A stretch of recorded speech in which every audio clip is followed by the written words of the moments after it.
Hello, hello, beautiful people of the internet. Hello, Lost Guardian, El Luco, Tomcat Denmark, Ruben6F, Antiwian, Mustazolo, Broad Metal Luck 2, Corvus Korak, Igladub, Zilev21, hello, hello, welcome one and all. We have our EU-friendly stream time. It is nice when I'm able to do that. Despotsini, hello, gamer. Hello, gamer. Mustazolo, thank you for the Prime sub. Much appreciated. Again, apologies if I completely butchered everyone's gamertag pronunciation. Doing my best. Just making up the sounds as I see some letters. Watching from YouTube, thanks for the nice content. Well, I'm glad you're enjoying. I really am. The run continues. The epic run of runs, the one true run. We're at day 53 here. The team's off to a pretty strong start. We have finally acquired our map nerd. We took a detour first. We grabbed the lookout, which I think is totally fine. So we've got the cartographer and the lookout. We are eager to get our next retinue slot. It'll be soon-ish. I mean, I think the renown starts to accelerate as there are more ambitions that we can complete once we've got the first few out of the way. So we're going to be looking to get our next retinue, which I'm thinking is probably just going to be the scavenger. We're going to need to be collecting as many tools as possible to keep the team functioning at its full capacity, instead of living off this zero tools lifestyle that, you know, eventually we're going to have to migrate away from. Tryhard311, hello, hello. So yeah, team's looking good. I think the current order of business for this particular stream is we're going to make some adventures out into the wilderness. I'm considering making a pit stop in the scorching desert.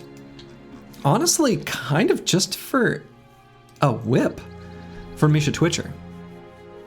I think a whip on a few bros as a quick hands weapon is totally fine. I think it's nice to have one or two. You're here on time and won't miss anything? Wonderful. Want to see some shiny? I also want to see some shiny. I also want to see some shinies. So we've got tons of food right now. If I recall, last time I left a couple caravans here to kind of give us some warm-up fights. Whips save lives, super valuable. Yeah, exactly. So we're going to fight some caravans here as we make our way west. We'll probably make a little dip into the desert. Maybe fight some nomads. Outlaws do have dodge, and our melee skill on this team is absolutely abysmal. Just pitiful. So, you know, nomad fights aren't exactly our bread and butter here. Hello, George Rockland. Also, hello, SG2 Banana. Sergeant Banana? Sergeant O Banana? Making a guess. But yeah, we'll clear out those, and then we'll probably head up into Goblin Land. And then, you know, sweep up north through here and just kind of see what we see. First time catching the stream in a while. How we doing? Been up to anything spicy? Yeah, we've had some spicy fights, but they have all been victorious. Also, hello, Nixlarves. Sargento Banana. Okay, from Argentina. Nice. Well, boy, I was gonna say, I'm embarrassed to say I don't know the word to say, like, I know like hola, but I was thinking like welcome in Spanish would be like, I'm sure it's a word that I know and I can't think of it. Bienvenido? Oh yes, see, I knew it was a word I knew. Well, bienvenido. That is definitely a word that I knew. But I just couldn't think of it.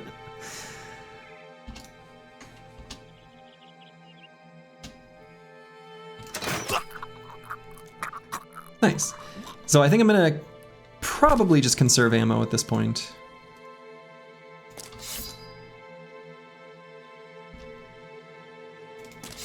We'll just move forward with our spear boys and be ready to give him the biz. Probably conserve ammo here too. Maybe one shot. Yeah, just one.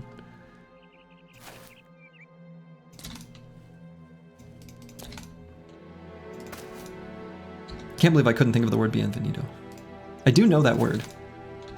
That is at least one of the handful of Spanish words that I do know. I do know it. Just couldn't think of it. That's all right. Sometimes I can't think of words in English either. It happens. How many hours do I have in Battle Brothers? Oh, I don't know. Time is an illusion. I mean, I have a number that's on Steam, but I don't know that that number is really accurate because a lot of the playtime was AFK, especially early on.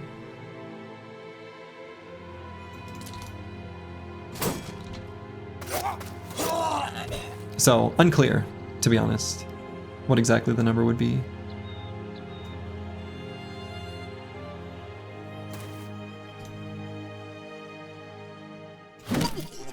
Bonk.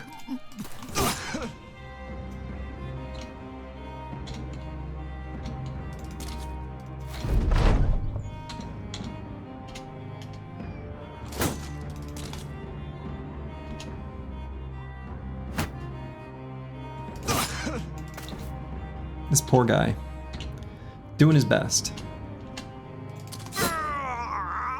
Greater than 2 hours? Definitely more than 2. 100% it's more than 2. Alright, that was very nice. We got some food and supplies. That's kind of all we're really looking to be gathering from these caravans at the moment anyway. I'm sure there's a handful of things I can leave behind. I wonder if I should equip this billhook, especially with the extra tools that we grabbed. Seems like that might be a good idea. Let them eat salt. You'd think, you know, we could use the salt to preserve the strange meat, make it last longer, but no, apparently not. Yeah, I think especially on Battle Pashi, let's put a better pike on. Weapon durability's looking good right now. We're actually doing okay in tools right now, which is really nice. That's fantastic, in fact. Cool, and then we'll keep moving down this way. No electrolytes? I know, right? Ooh, wait a minute. Training caravan was just spawned here. Oh, whoa, all right. So, we will be able to catch up to this trading caravan. We're gonna keep moving this way. However, first, Walter's Fellowship. We need to give them a piece of our minds. I think right now I should equip those things. And then let's get kite shields equipped. Actually, let's do...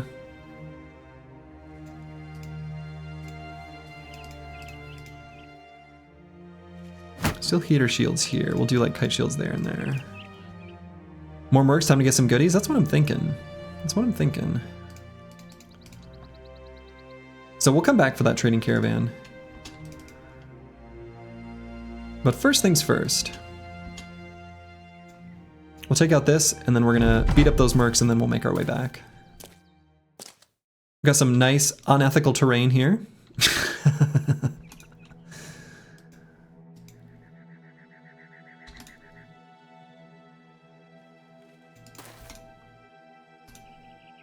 Beautiful way to start the stream. Exactly.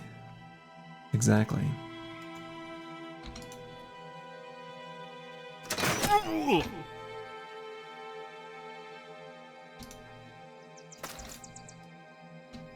Also, is the word Sargento, is that just the same thing as sergeant in English? I'm gonna guess that it is. There's actually a brand of like cheese that I think advertises on Twitch. I think I've seen their ads on Twitch. That's Sargento. Yes? Okay. The word salary comes from salt. It was paid in the Middle Ages. Is that true? I think that's one of those things that I want to say I've read is not. That's like an anachronism or whatever. Abandoned village, short-term goal. Well, we don't know where it is.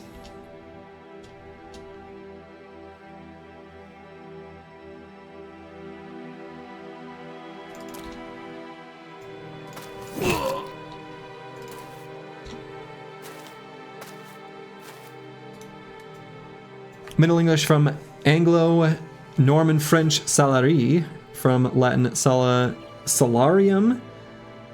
Originally, okay. Yeah, all right.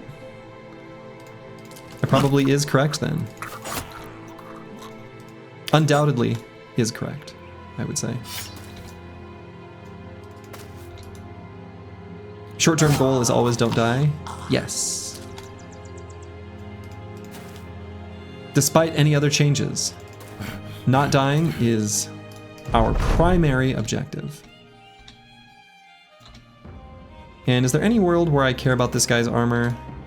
Maybe a teeny tiny bit. Let's just have it available. I think that would be nice.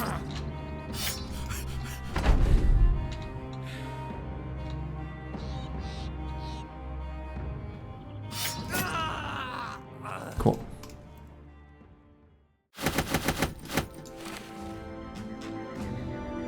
And any other things I want to leave behind? I guess not. I think we're at the point where we don't have to unequip armors too frequently, or like weapons. So most of the weapons we're using right now, we're happy to use at least in the short term. The etymology with salt is correct, but there's no actual source for the salt being used as a regular hard payment. I think that might be the part that I read was maybe a bit off. All right.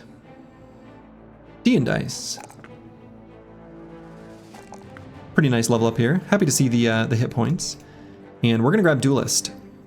This is an absolutely weird and bizarre situation, grabbing Dagger Mastery and Duelist with a Rondel, but this thing is insane. This thing is nuts. This thing is so good.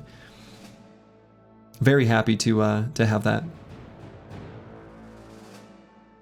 I'm into it. And then we're gonna make our way to Walther's Fellowship. We don't have any nets, so we may have to be a bit, you know, we'll see what happens with this Hedge Knight. I'll put it that way. Holy Dagger, I know. Dude, this dagger's insane. This dagger's completely insane. It is a pretty high damage roll and a pretty high damage ignores armor roll. It's like better than a Catal, but in the form of a Rondel.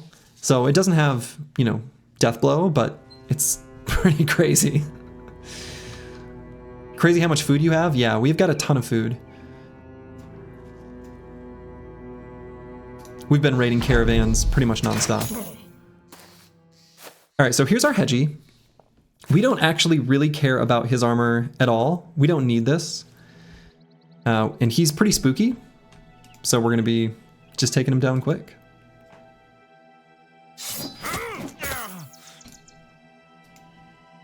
I think this is a spicy enough fight that I'm gonna pull out the jabs and use them in, well, the way I'm using them right now. So Disco Nick, I've got to remember, has this cut arm.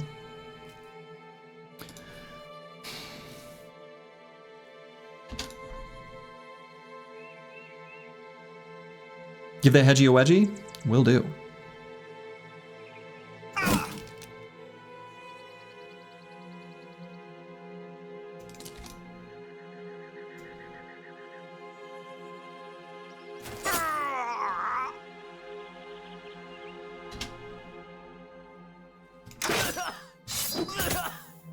Yeah, they're falling pretty fast. Let's see where he goes first.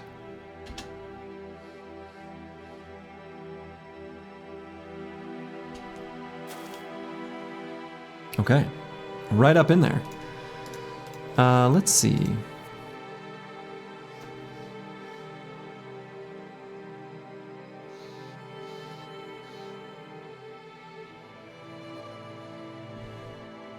So we could lock him down with Indom. I think that would be okay.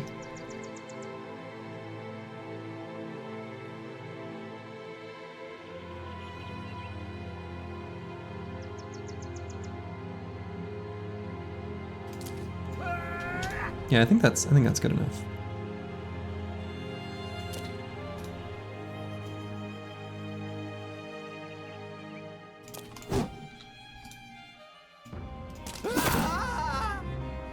Lovely.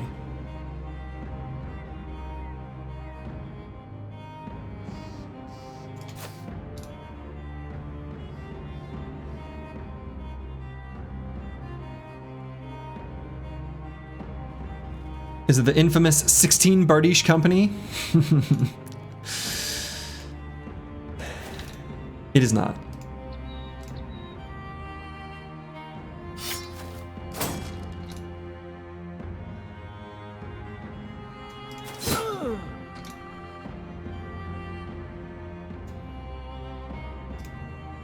Yeah, so unfortunately Lost Guardian doesn't have a great move here with where the Hedge Knight moved. Don't want to give him any other targets other than just the Chalicer doing Indom.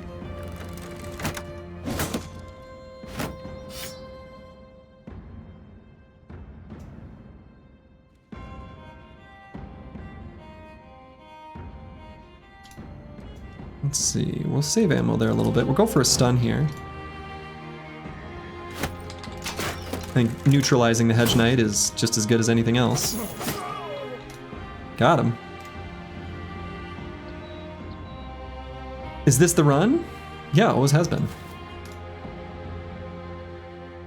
Always was and always will be. Duh.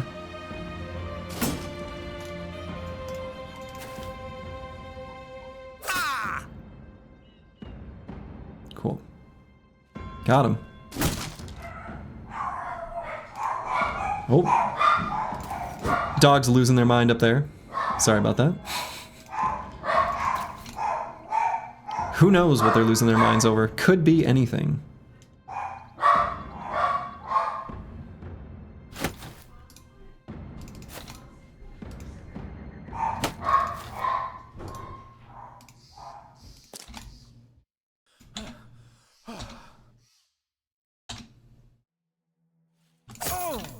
And we're just going to keep beating away at them with reach weapons for now while they're locked.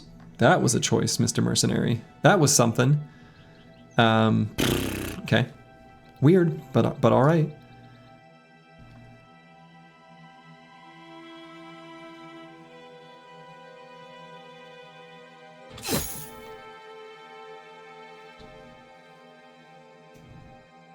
Dagger the crossbow? Oh, definitely not. Dude, these things are terribly dangerous. Ranged mercs are crazy. It takes like 5,000 years to dagger them down because they have nimble and they can just like do so much damage. Yeah, we don't care about this guy's armor at all. So we're gonna let these other fools run away, and then we're just gonna go in on the Hedge Knight.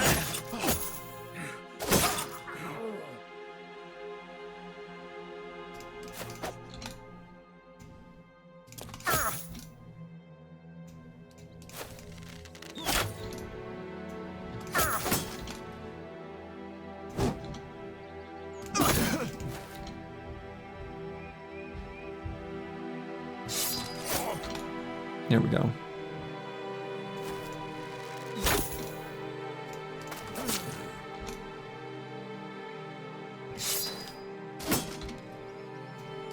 We are going to take out this guy, but like...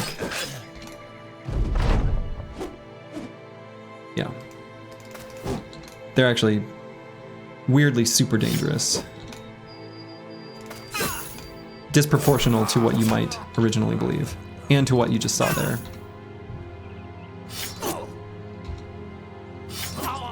Alright, that was very clean. That went extremely well. And we got ourselves a Bardiche. We've been collecting Bardiches like crazy. 23 tools, 41 ammo, a full stack of jabs. Beautiful, beautiful, beautiful. That dagger is amazing, that dagger is amazing. Closed top with flat mail. Glad we got that at full durability, that's really great. Yeah, just a casual 280 hat. You love to see it.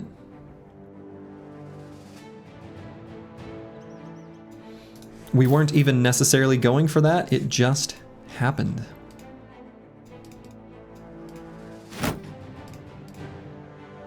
We had a shield get destroyed, but that's totally fine. We don't care about that really at all.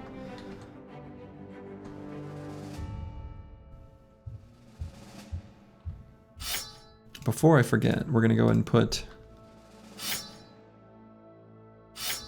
some backup spears in case we need them. Tools surplus for the first time in the glorious run.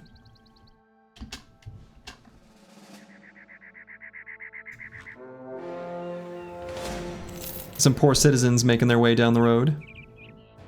Not anymore. Each one of these fights is just 5 renown, but 5 renown does matter to us, so we are going to take and win these fights. It also keeps our mood tapped, you know, topped off, so. Do we have any medium-term goals? I would say shiny items, mostly. So we're going to be heading off into the wilderness to explicitly, you know, try to collect some. Right, other than Don't Die. Don't Die is beautiful in that it is a short, long, and medium-term goal. It manages to be all of these things at once. What a blessing to have such a goal, you know? Any legendary locations? Probably not any bro farming at the moment, because we're going to go out into the far reaches of the wilderness. So, no bro farming at the moment. We are going to be looking for the ancient village, or whatever it's called. I can never remember because it's a new location. What is that thing called? It is abandoned village. Abandoned village, yeah, that one. Simple goals are the way to success? Yes, definitely. Another kind of medium-term goal is we would like to get one or more whips. So we're going to make our way, just like a quick dip into the desert. And then we'll see if we can get a whip or 2, or 3, or 4, or more.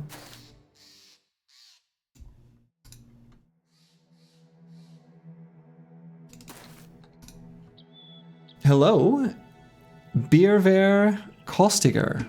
Hello, hello. Welcome, welcome.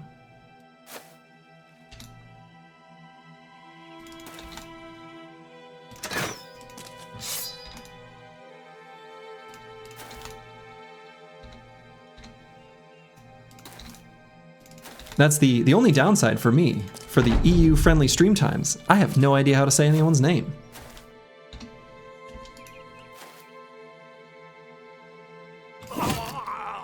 Not that I necessarily do in other situations anyway.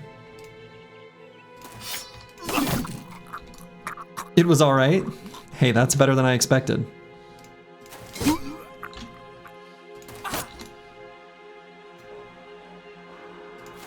Just do a French accent. Bierver Kostiger. No, that's definitely not a French accent. I haven't heard enough French people speak to do a good, like, yeah. It would never be good. Sloji, I heard you can speak German. Oh yeah, very well. Very well. Extremely well. It's practically indistinguishable from actual German speakers. You'd never know the difference. You know? It's perfect.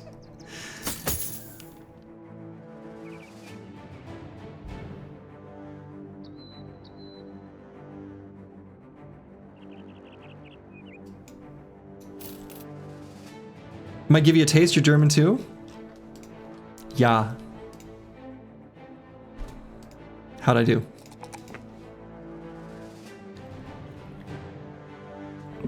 How about some Spanish? Gesundheit.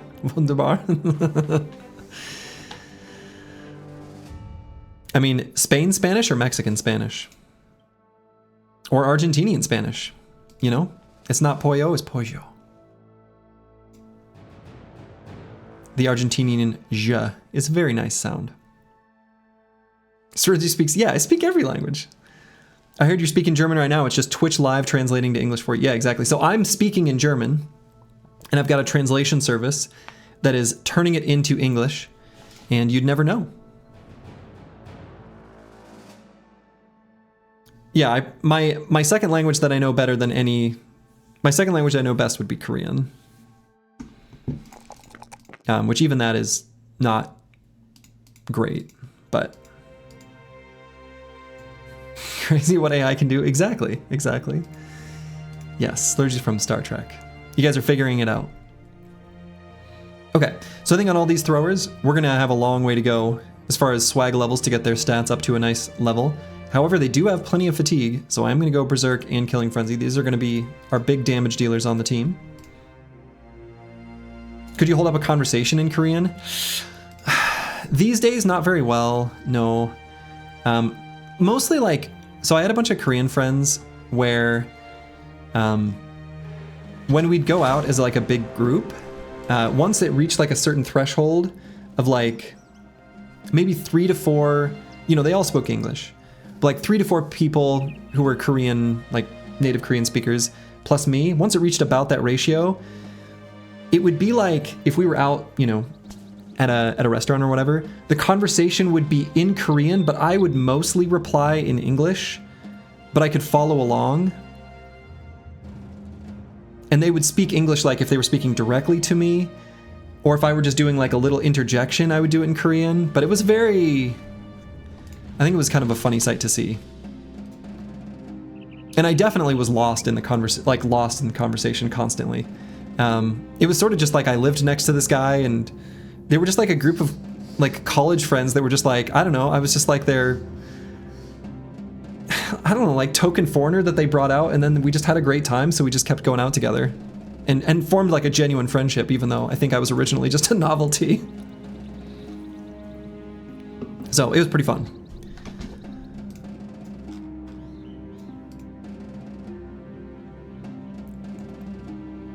Yeah, I was basically the token foreigner. I mean, I was. And they were just like, do you want to be our token foreigner to go like hang out and go to like Hongdae or like, you know, kind of a hip area? It wasn't even like hidden. It wasn't like they were hiding it. That was just what we were doing. Great fun.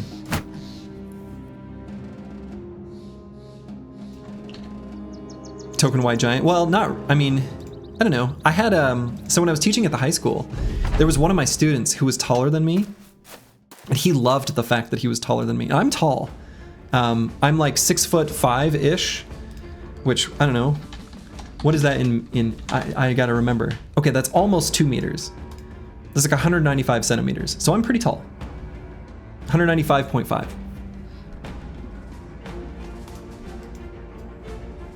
Anyway, but I had a student in my Korean high school who was taller than me. But his English was terrible, so he would just walk up to me. Especially like, he was not a very good student either. He would just be like in the hallway during a passing period all the time. And he'd always walk up to me like, "Oh, teacher, so short. And I'd be like, Mingsu, what are you doing here? Like, shouldn't you be in your classroom? Oh, sorry, teacher. Oh, 잠깐 선생님. Oh. And then he would just like skitter off. He was a goofy kid. He's a very weird kid. And I don't mean to be patronizing with his accent or whatever. Like, that's what he actually sounded like. I really liked him though. He was one of my favorite students. His English was terrible. He was not an academic kid at all. How do you clip? I think there's a button for it. But yeah, he was a terrible academic kid. But he was fun. I also had a student whose name in Korean was Lee Jae-sun. And, you know, he always did really well in class. He just somehow magically wrote pretty much perfect English sentences. And we were doing, you know, I would do speaking tests, and one day he couldn't make the test for whatever reason, and so he did like a makeup test. So instead of being in a room with all his peers, it was just me and him. And I asked him the question, and normally when he would respond, he would do it in like the classic, you know, Konglish accent, I guess for lack of a better word. Like, he didn't want to embarrass himself by sounding too native. But it turns out he grew up in LA. And he was like, oh yeah, you know, here's the answer to your question. I was like, whoa, hold up. You had no accent at all. He's like, oh yeah, like I grew up in LA. My name's just Jason. And I was like, oh my God. Your name is Jason Lee. He's like, yeah, I'm Jason Lee. Or Lee Jae-sun. Which was also pretty incredible. But he didn't want to stand out, and he didn't want to like make his peers feel bad. So he just requested that I not call out how good he was, and I never did. He played the long con. Careful with IRL names. Oh, I mean, Jason Lee. There's 5 billion Jason Lees. There are 5 billion. But to be fair, that is a good philosophy to have. In this case, I don't think I could possibly incriminate anyone. There are so many people with that exact same name. But a good precaution. I should be careful.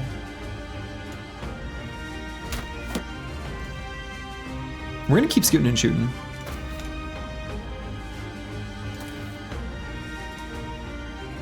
Best viewers, best viewers.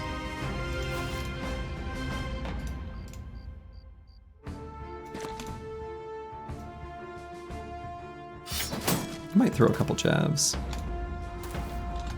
Here, I will share that one again, Nixlarfs. Oops.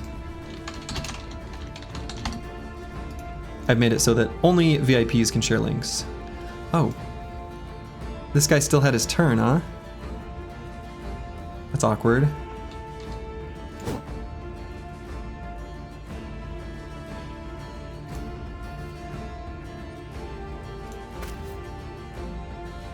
Okay.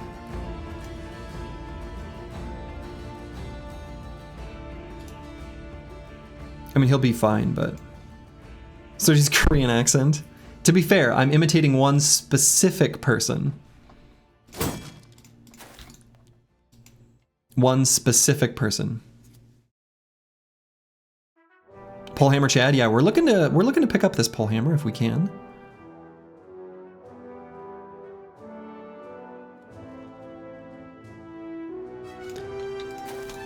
So let's see if we can get a stun here. Dang, not getting any of our freebie tools.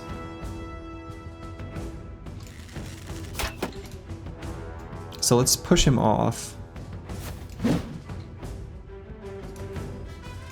Alright, I guess we'll do none of the above.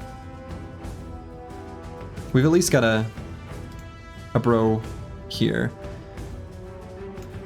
So let's move the Chaucer here, clog up the path. Could also go here, but I think I like here better. And we'll just go Indom.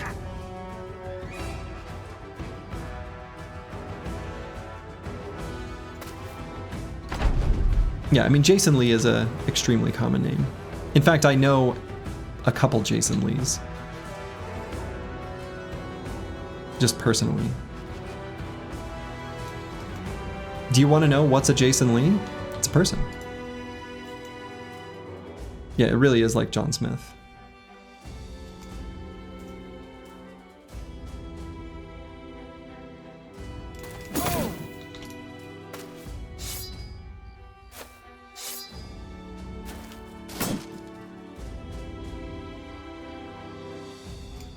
Yeah, so we're going to need to be a little bit mindful of Lost Guardian's position here. He's not as well suited as the others. You know, he's fully surrounded. These Billmen do have Backstabber. So something to keep in mind. We'll have to be careful with letting too many people hit him.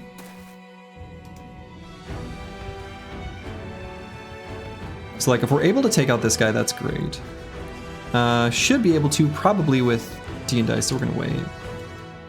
The hammer's gonna hit us right in the tools. I mean, probably.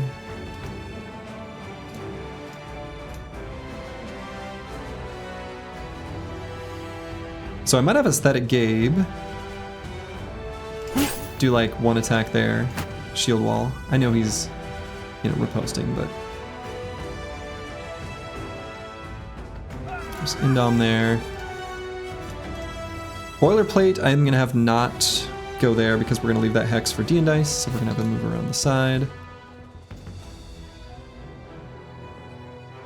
Polehammer can do 250 armor damage in a single turn and set up a bill hook to Ponebro afterwards. Sure can. Sure can. Extremely dangerous.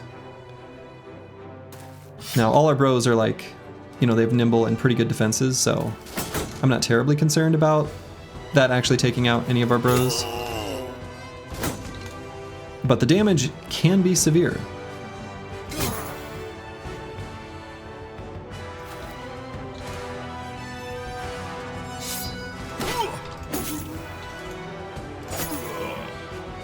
Yeah, now I'm much less concerned. How's this fine evening treating us? Treating us quite well. Pulling out the dagger already. This is a special dagger. This is a special dagger. It's a very special dagger.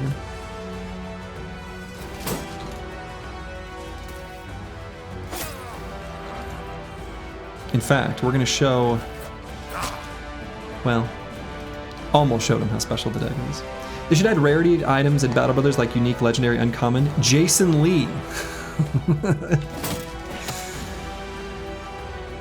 See, now we've got all the poor Jason Lees in the world being like, I've got a boring common name. But it's a nice name. It's a nice name.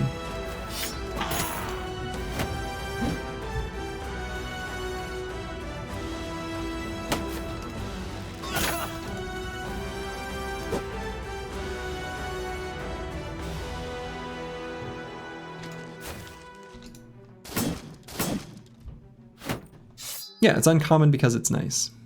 People picked it for a reason.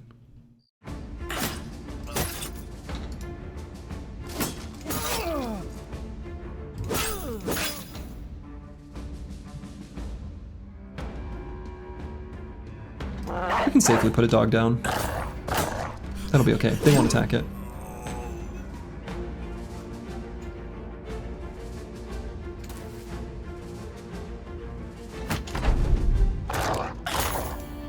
Your favorite thing about the name Jason is that it's on the calendar from July to November. July, August, September, October, November. Oh my goodness. This is the first I'm hearing of this, Dark Paladin. And it feels like such a simple thing that like,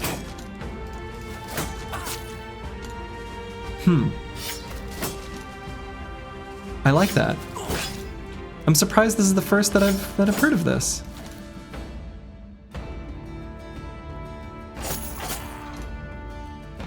Hello, Aggie5857. You're not really very late to this party. You're pretty much on time.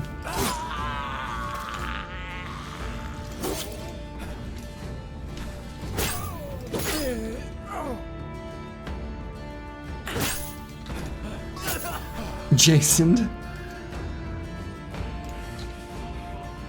Classic. You missed that day of elementary school, probably had chickenpox. I did have my chickenpox little period, as many of us did. All right, nice little fight. 137 ammo, hell yeah. That is wonderful. Love bringing in that ammo. Love bringing in that ammo. All right, so there's several things we can leave behind now.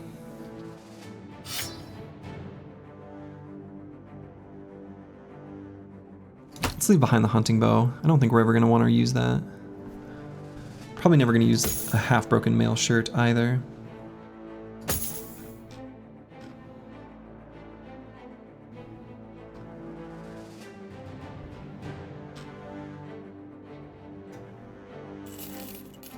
Five shield bros seems like a lot. We're actually gonna have one more, so.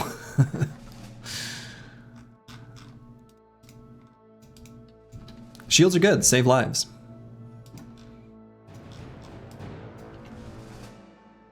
Yeah, ignore the full screen of foodstuffs. We're gonna be eating. Don't worry. We're gonna be making our way through the desert.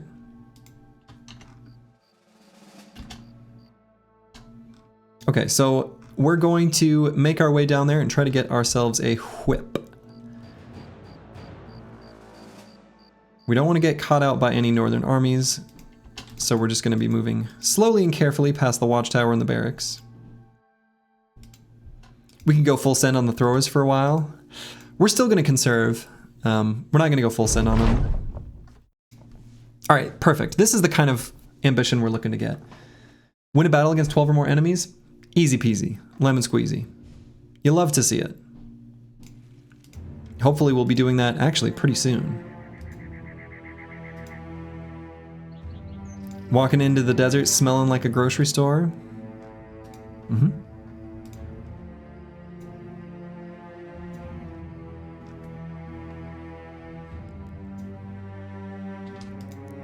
So far, nothing.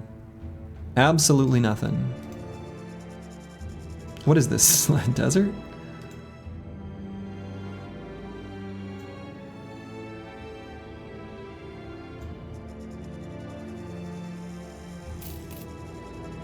All right, so let's see what this town is. Tarwa, okay. If we see a little tiny southern army, I would fight that.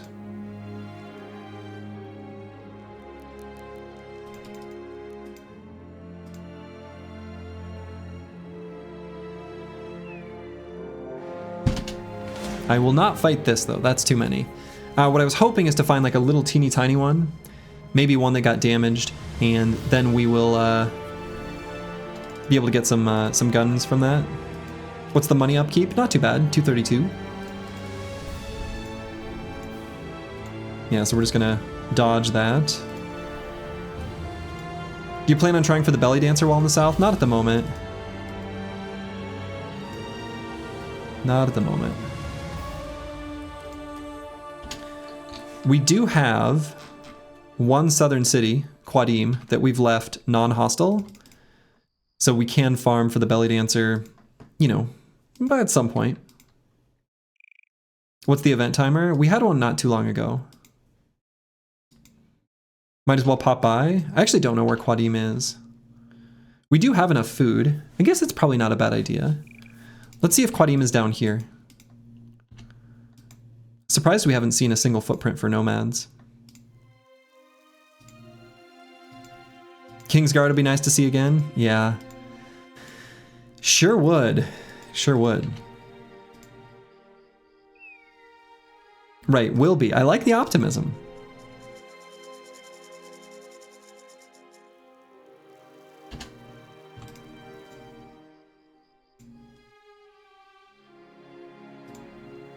And let's see what's here.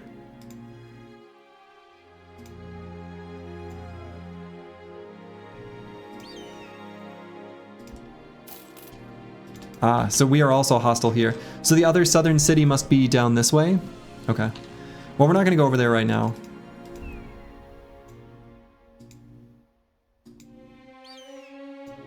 Belly Dancer with 72 starting melee and 3 stars, get out of my company. I suppose that would be, can they get that high? Can they get up to 67? I know they start out dexterous.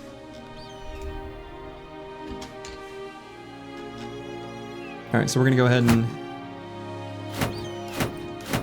equip the kite shields.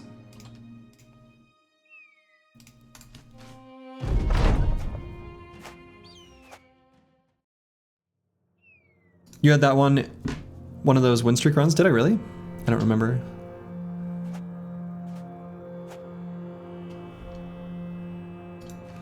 $57 to 67, okay, well then it can get that high.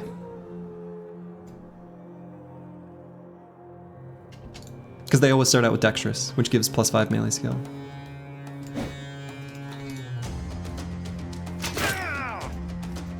And do I even need to reload? I'm not sure.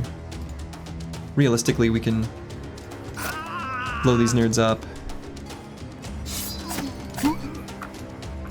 And probably, you know, kind of barely lift a finger.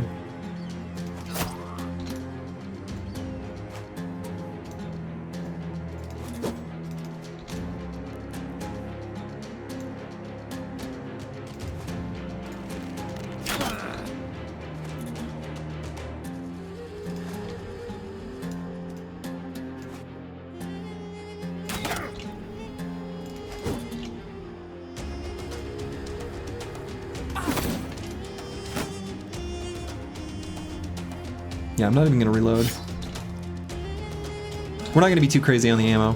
It's gonna be potentially shortly lived. The ammo will not last forever. Nice shield wall. I mean, was that not the right play? I feel like it saves tools.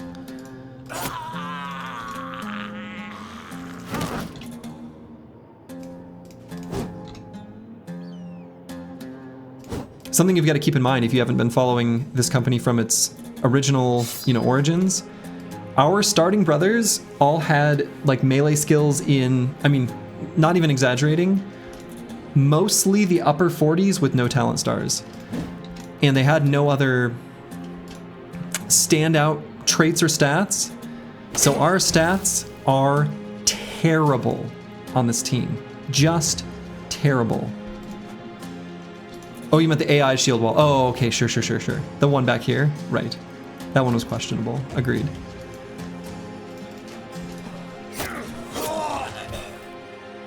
But yeah, we have maybe, you know, one of the lowest statted teams I've ever had the pleasure of playing with.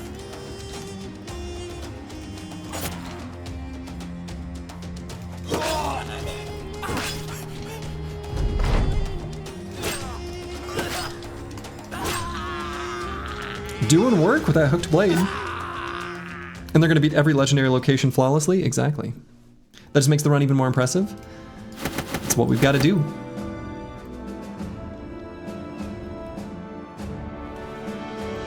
We did get blessed with a 13th bro really fast, and that really is a really big deal. So, that's true.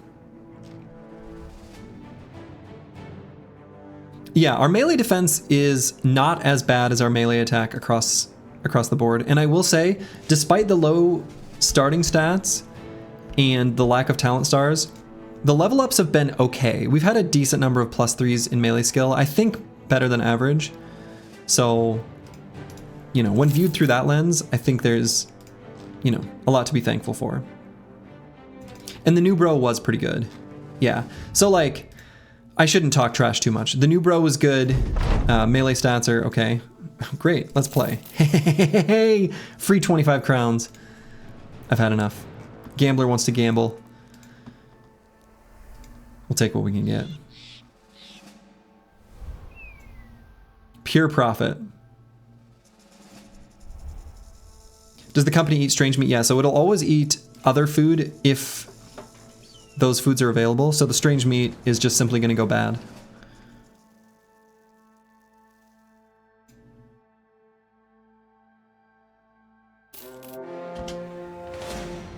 Oh, this isn't bad at all. This isn't too bad at all. Let's do this camp. And considering it's nighttime, I don't know that I equip the kite shields. I think I go with heaters. Slingers aren't too spooky. Is he gambling with crypto? He'll gamble with anything he can get his grubby paws on. Strange meat going bad is just living with ADHD. That's funny. Okay, so things that stand out to me right now. We want this whip. Thank you for attending my TED Talk.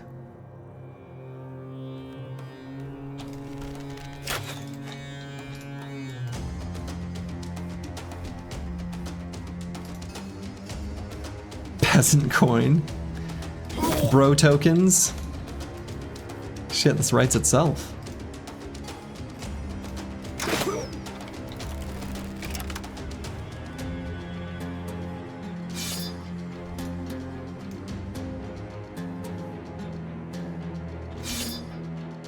So we're still going to make use of our spear boys.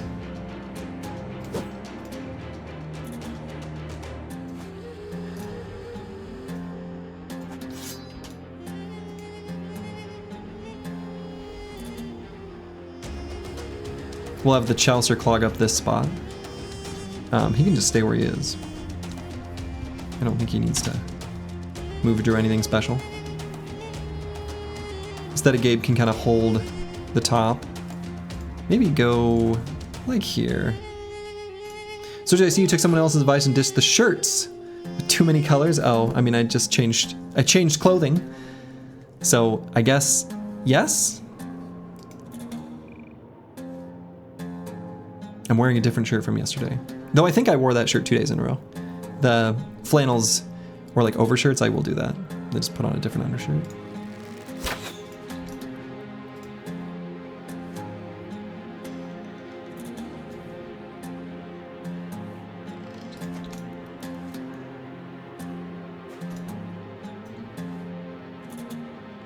Who did I dagger for it?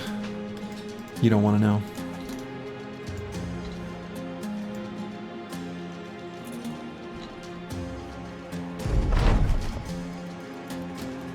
Florin? I mean, I guess I could look at the tag. I don't even remember. Gildan? I think this is Gildan.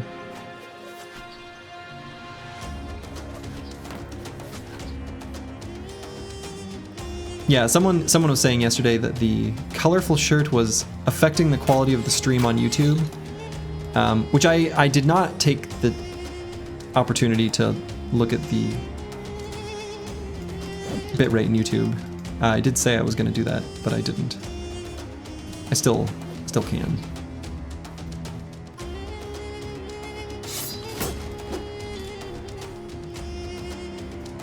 Yeah, let's get Insane Killer up here.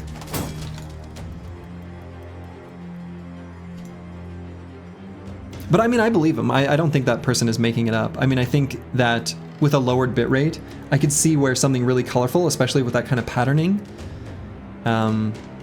in some codecs with like a lower bitrate, might actually look crappy. So, like, this sounds legit to me. You love the auto exposure? Yeah. Yeah, that's just what my camera does, and I don't. The thing is I turned off the auto exposure and auto saturation, like the auto adjust features, and it's still doing it. It's okay, you play this on the lowest, that's right. We play on the low graphic settings here. All right, so this pole mace did chonk Lost Guardian, which is too bad. Is what it is. Putting that dagger to work.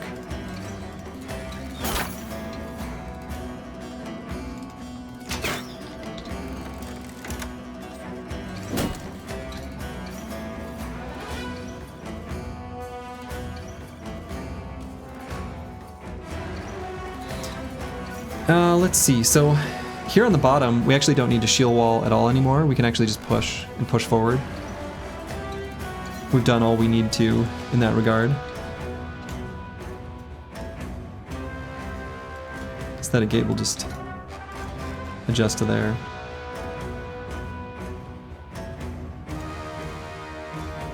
Lost Guardian actually might push all the way to here.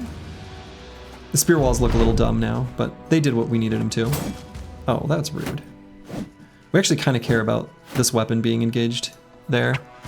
Rotation's kind of throwing us off. So we might need to do something for Lost Guardian in this round.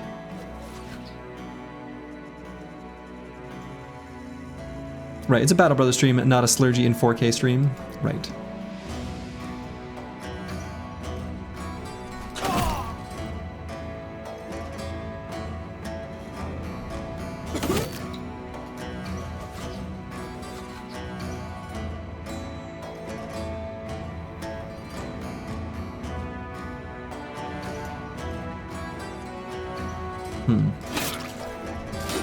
That's a pretty lucky hit there. So let's get Insane Killer up here. Again, want to make sure we don't let Lost Guardian get hit too much. Might move Squigs here just to help punch this guy as he runs away. Just so he doesn't escape. Since we got disarmed.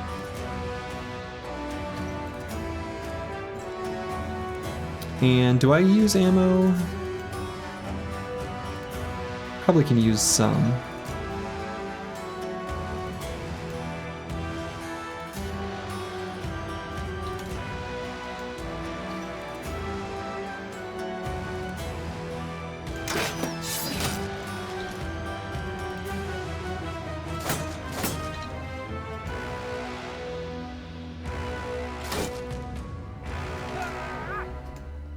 First time you're live in a normal time. Yippee. Hey, congrats. Kicked Kid.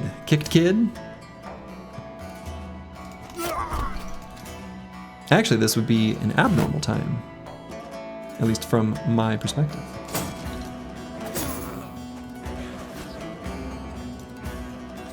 Normal, yeah, I try to keep you, I mean, I have been able to do that recently, but I wouldn't count on that being the norm.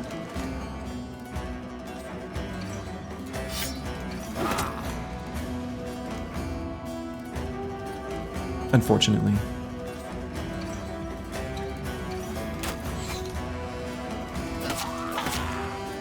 There we go. Fearsome doing fearsome stuff. Actually, he doesn't have fearsome. Not yet. The VODs are glorious as well. Yeah. Yeah, VODs are always available. So, even if you can't catch a stream live, the VOD will be there for you.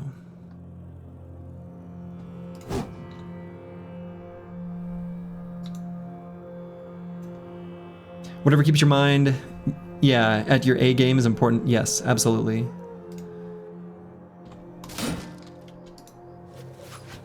Got to keep the mind sharp.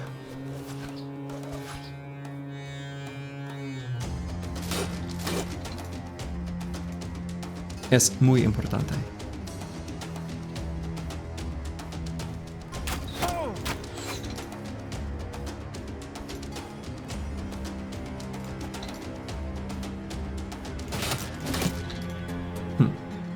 This guy dodges everything. Feels like that should be against the rules.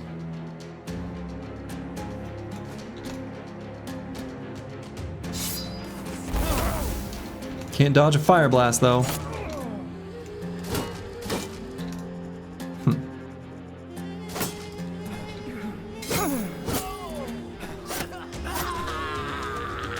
I'm not sure if Fire Lance is 3 or 5. I think it's 3 if I remember right.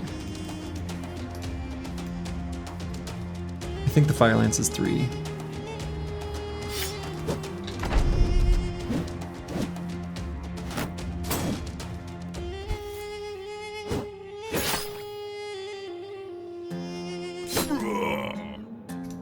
Time to pick Backstabber on top of Fast Adaptation.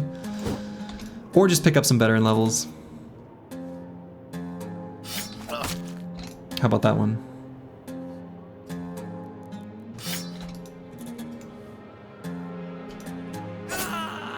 Here we go. There we go. Look at us go. We'll get him eventually.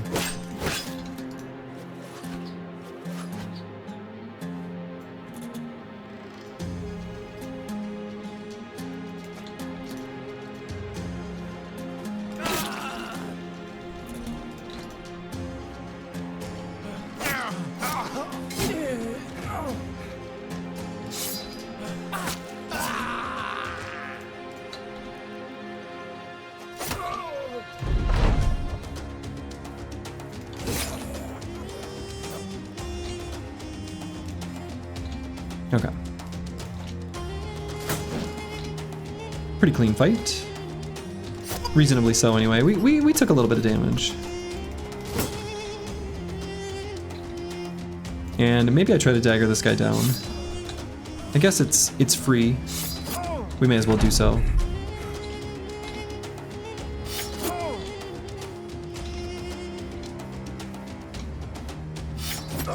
Here we go. You can hardly recommend using 2 crossbows and starting a fight by walking back, swapping, and reloading the second one. Actually, that's not a bad idea. We do have a couple extra crossbows, and the tricky thing is, so right now we've got equipped the crossbow, so the one starting loaded, and jabs in the pocket and then a fire lance. I think there's a decent number of times we want to move forward with the fire lance and use it like we did in that fight. But just starting with 2 crossbows is actually probably pretty alright. As opposed to crossbow plus throwing weapon. I don't think I'd want to go with 0 melee weapons, though, maybe. I don't know. Okay, the Stitched Nomad armors are coming a little bit damaged. I think they're coming damaged enough, I'm not going to bother with them. Grab the pole mace. We did not get the whip, which is too bad. We kind of wanted the whip. And we got a fire pot. This is basically the only consumable other than a net that we will have access to in this challenge run at all. So that's good to see.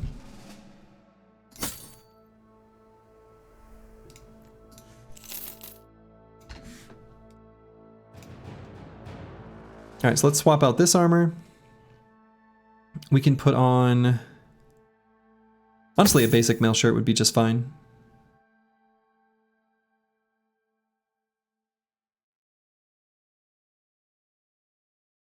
Yeah, the weapon swap The shortcut for swapping weapons is coming from extra keybinds.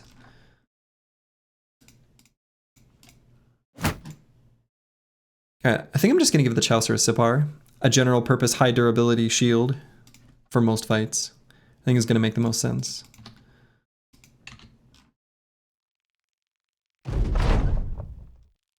Oh, right. Hey, would you look at that? That was the ambition. I didn't even really think about that. Cool. We are professional now, so if we get the ambition to, you know, say we're professionals, we'll probably choose that one unless there's another super juicy option.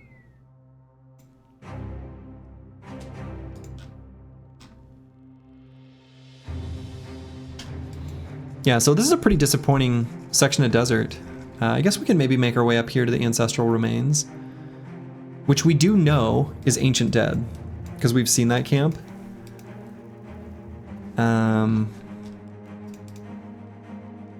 Which would be fine.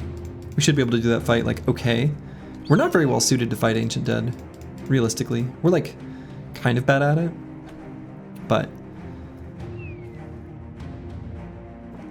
I think with the maces and two-handed mallets, we can just equip those quick on a lot of our frontliners. We'll just swap out the shield and spear on the spear bros and just equip two-handed mallets and the two-handed mace and the bardishes, and we should be able to blow them up reasonably efficiently. I suppose that's probably the play, considering we've already explored through here. I want to find some nomads to fight, but, you know, we want a whip, but I'm not going to go too far into the desert for it. I'd rather make our way over this way, I think, so. So we'll head over to the ancestral remains. Hopefully by the time we get there, it'll still be daytime. Assuming we run into no one else on our way there. Looks like we won't.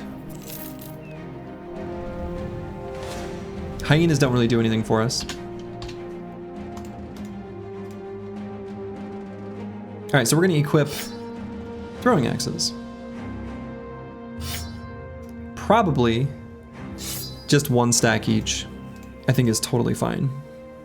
So. And then, yeah, like I mentioned, we're just going to give a lot of these brothers, with the exception of the Chaucer. We'll have the Chaucer go forward and in Dom somewhere, hold a dangerous hex. But otherwise,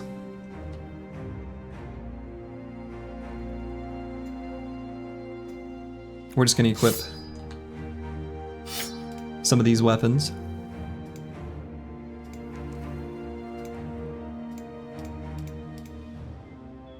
And I think I can leave the military cleaver there, actually. I think that's okay. Too bad there isn't a portable taxidermy. Yeah, I know, right? So yeah, goal here is going to be blow them up before, you know, they get the opportunity to fight back. Given how low our melee skill is on basically everyone, you know, even with 13 brothers, there's a good chance they'll get some counterattack damage in. What you gonna do?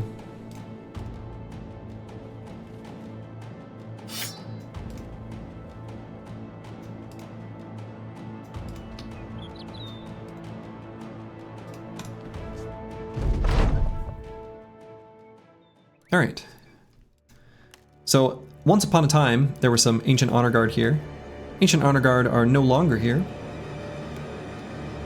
That's too bad. We actually would like to fight the Ancient Honor Guard. It'd be nice to get some, you know, our good old-fashioned Sword Lance sponsorship.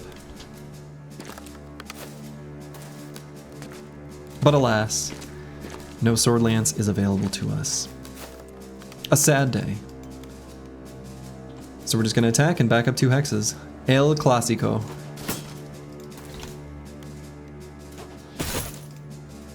Speaking a lot of Spanish now, suddenly.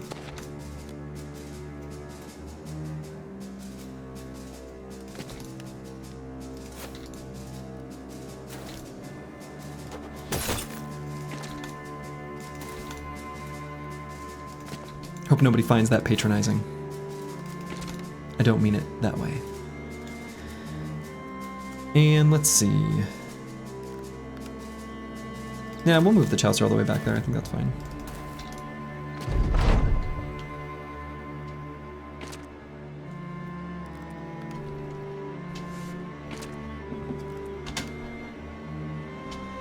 There is melee contact, at least in terms of how the AI evaluates it. So the whole is engaged in melee is going to be triggered active, which is going to cause them to, yeah, exactly, move like that. Where they feel compelled, like they have to move forward. They don't. Bit late because you've been busy updating and dealing with PC technical shenanigans. Oh no. That's not what you want to hear, not delusional. Things are going well. The run is doing well.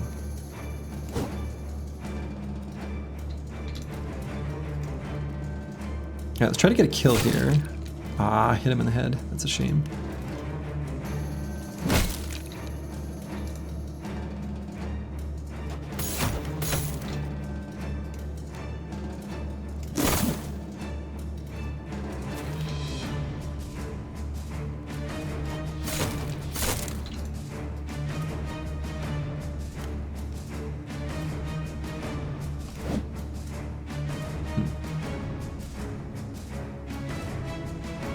And do I want to rotate? I guess not. Hate to miss our good run when it's perfect for your EU time. Right.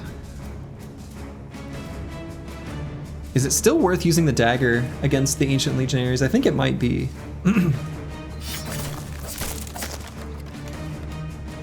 I guess that was okay.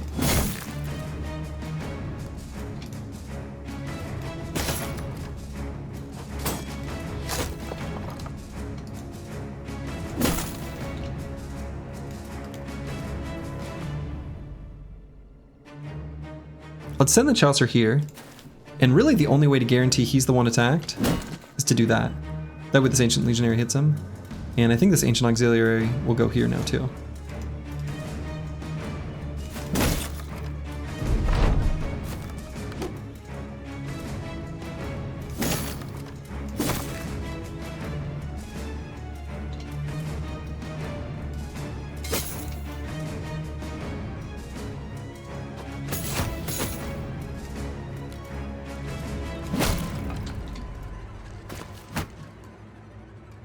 Sneaky, that's right. They can rotate. I suppose there's that.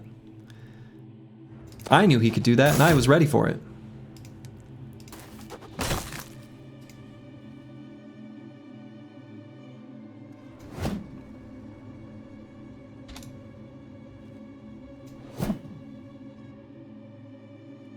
And let's rotate our dagger boy here. Yeah, got him.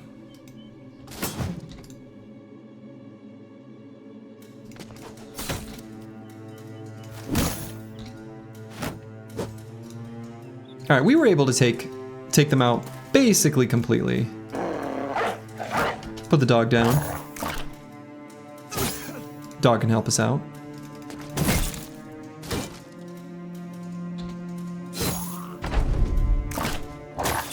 The undead know better than to attack dogs. They're not monsters.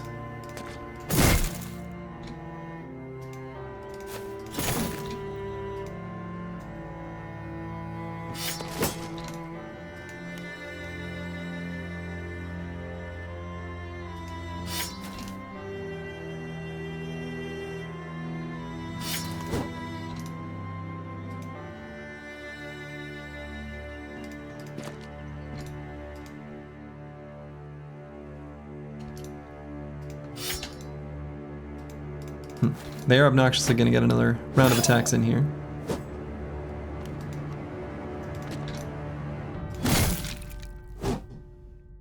But it didn't hit us. So that's kind of nice.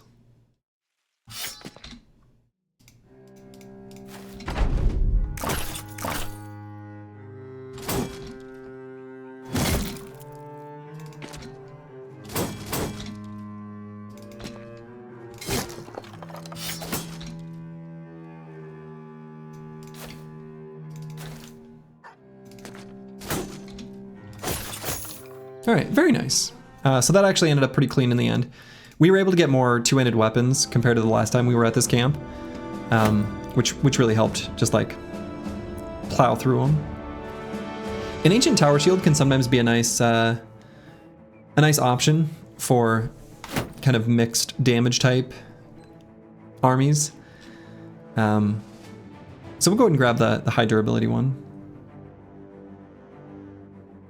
Otherwise, I don't think there's anything else to leave behind other than this armor. We can leave behind a little of this strange meat, just so that it's confusing for the next people who get here. So we'll re-equip our stuff. I think we are just going to keep the sword and shield for now on Aesthetic Gabe. Disco Nick will equip his old armaments. The Chaucer's fine as is. Same deal here on Lost Guardian. Misha Twitcher's fine, except we need to swap out this armor.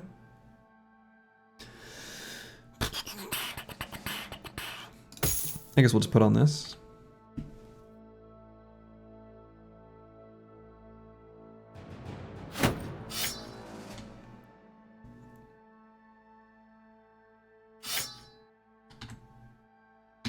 And I think that's good. I think the team is back as they were. Kind of tempted to just do something like this on the Chaucer. We'll put the sip bar in his pocket. And let's venture over this way. We got plenty of resources. We're getting pretty close to the amount of renown for our next retinue. That came pretty quick, which is excellent. So now it's just a matter of collecting enough crowns. And once we get enough crowns, we can get our next retinue, which will, I think, just be the scavenger. There's a helmet that's fully broken on one of your bros. Oh my goodness, you're right. Yes, there is. Yeah, let's do a quick sweep, quick scan. I missed that one. Okay. Good call.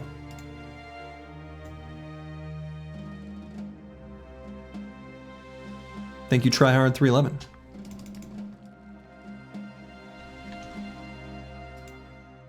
Salty cheese biscuit. Hello, hello.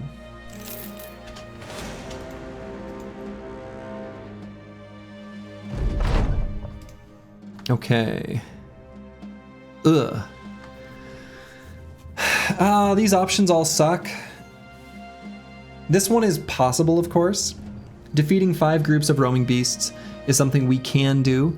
However, based on the conditions of the run, it does nothing for us. So like, we're gonna click it, but then we're gonna cancel it. I'd rather just see one we can do and we'll want to do sooner. Some goblin skirmishers, this is good for us. We're keen to do this. We'll do it at night, I think that's fine. Not even strange meat from the beasts? I mean, no. So one thing we are wanting to get is some of these goblin skewers. These are actually a really handy weapon. We're also really looking to get these nets, so we're gonna aggressively try to get as much damage as possible, even using our throwing weapons, because we want to destroy them before they get a chance to throw them. We want them so bad.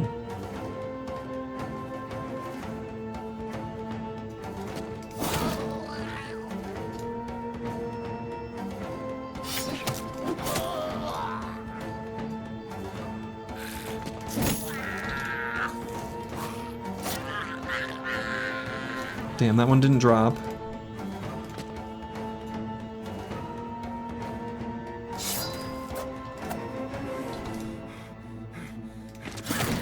Should have waited to do those attacks. We could have waited for a false round. I could have done that a little more carefully and better, actually. There's no reason for me to attack when I moved up. I should have moved, waited, let this round happen. Got him in the second half. That's just a lazy misplay that I did not need to do.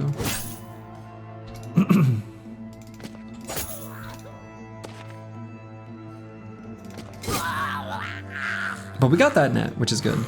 Green Mao, hello, hello. Who's the 13th bro? Well, we found just a random miner on the side of the street. Misha Twitcher. He's a little guy. Short king. You love to see it.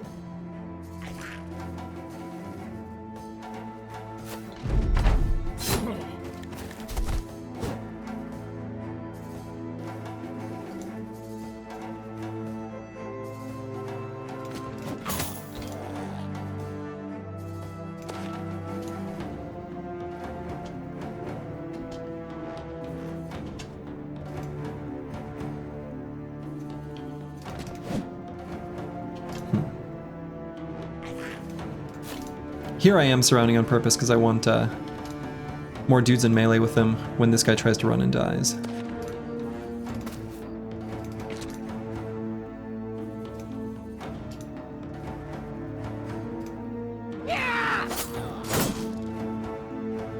Wow.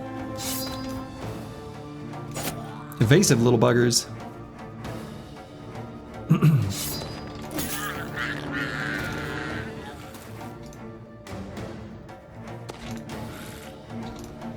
Thank you, Squigs. Boy, that particular clip has been evergreen. In fact, I'm just gonna pin it. Oh, it's already pinned. All right. I was gonna pin it again. Oh, you pinned it. Nice. Thank you. Thank you, Squigs. I was just about to do that. And then when I went to pin it, I'm like, why is this button grayed out? Gotta earn that green sword. That's right. Thank you. Much appreciated. Okay, so we got 3 jagged pikes. Honestly, that's great. Jagged pikes are super useful. And we got the throwing net. Next time we see a champion that we want to take down, or a hedge knight or something like that, we will have the tool to help us make our dreams come true. So there are already some units that I'm going to put this jagged pike on. So D and Dice is a good example where, you know, we don't have Polar Mastery. We're never going to get Polar Mastery. Largely with this brother, we want to use the Marvelous Needle. And so having a jagged pike, I prefer over a regular pike. The damage is a little bit lower, not way lower, a little bit lower. But being able to move 2 hexes and attack is, in my opinion, overall better.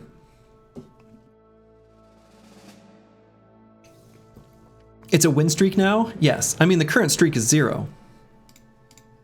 But it's a win streak now. And who else do I want to give one of these jagged pikes to? Aesthetic Gabe probably will end up with one. Most likely. This brother is going to be some sort of sword dude. Some sword wielder. Right now, I think we're making good use out of the shield. So I'm happy to leave that on until we get maybe either like a greatsword or maybe we get duelist. Either one would be fine for this brother. That's right, the chronicler provides. You'll love to see it. We could also put a jagged pike on Misha Twitcher. I think that would be fine. I like the utility of the pole mace though, at least for now. Yeah.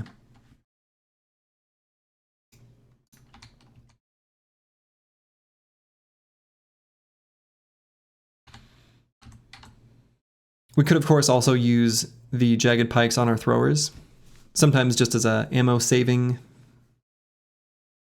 kind of thing. Their melee skill is, you know, completely disregarded, so I think we'll probably just not bother.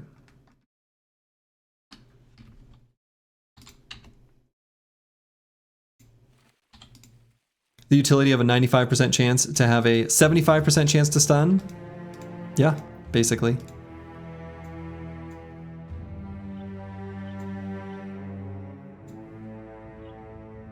All right, so we're definitely not going to be doing one of these highest tier goblin camps right now. That is unreasonable. Is keeping the loot and fancy hat for... Yeah, that's just for...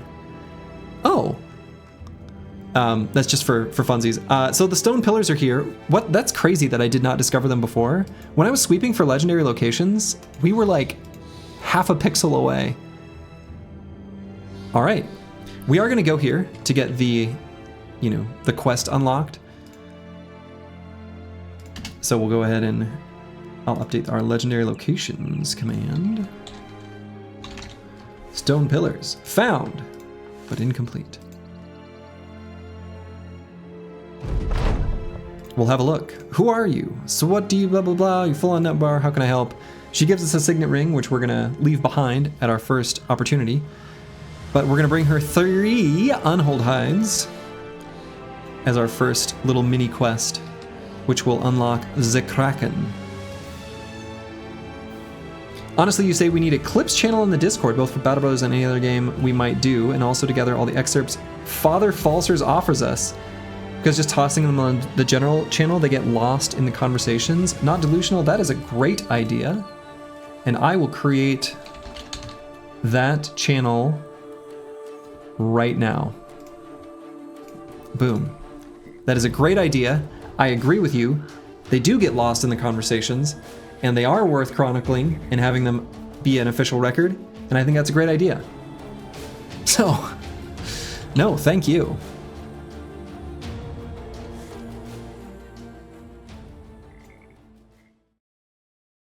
Imagine doing the legendary locations in the order you discover them. What are we, a Nuzlocke run? Alright, so fighting this Overseer might be a good idea. Getting his fancy crossbow would be welcome. You shall chronicle. Thank you, Squigs. Always appreciated, genuinely.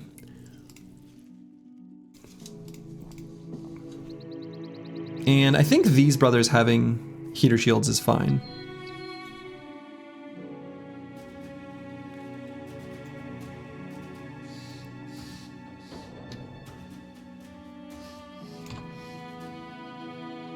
So let's push forward. Any location you spot first you must do in that order, both legendary and not legendary. Oh god, you'd have to be so careful where you explore. It'd be interesting. Oh, I'm surprised one of those goblins shot down here. Kind of shocked at that, actually. I suppose the heavy armor here is disincentivizing them, so maybe I need to move him, like, up there.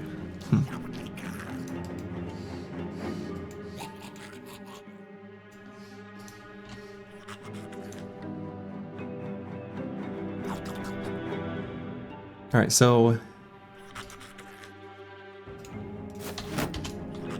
we'll just shield wall forward.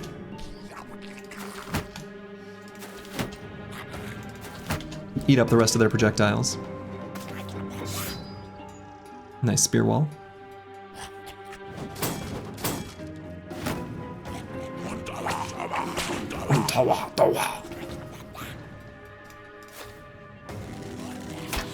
Slimy little goblins.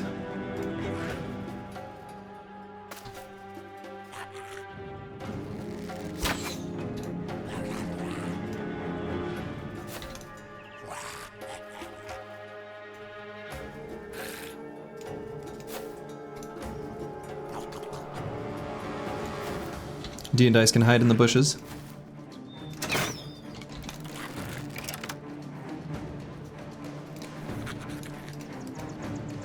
Mission Twitcher will just move here.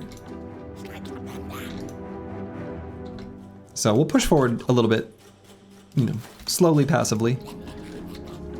Just lower the amount of damage that we can receive on our way forward.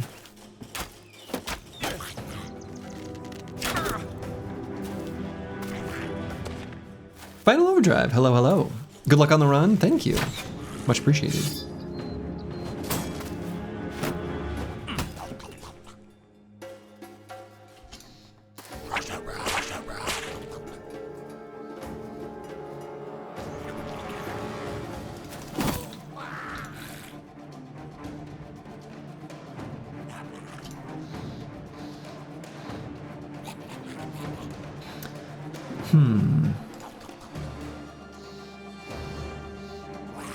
We'll move here with D and Dice, but I'm not sure what weapon we're going to attack with yet. They've got anticipation, so that's kind of a long shot attack, but...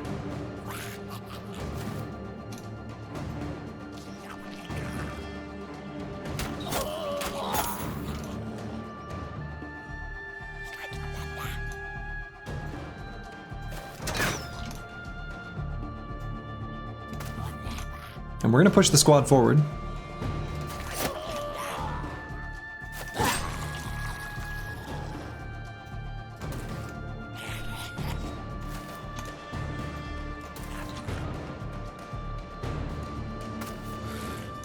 Sergey, I'm afraid I think you are in a simulation. Your backyard is glitching out. You're the one in the simulation. I hate to break it to you.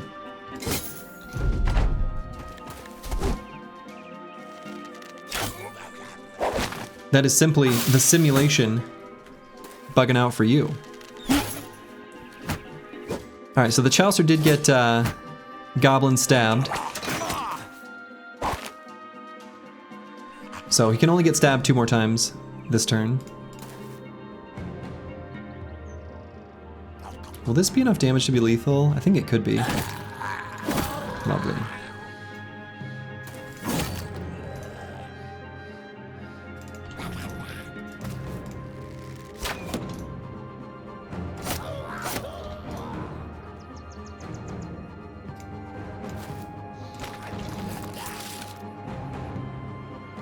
Alright, let's go for a stun on this guy.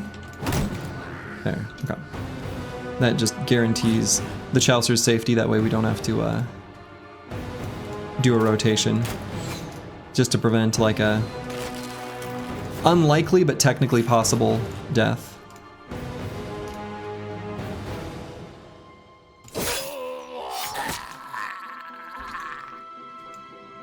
None of you people are real. You would have stunned the net guy?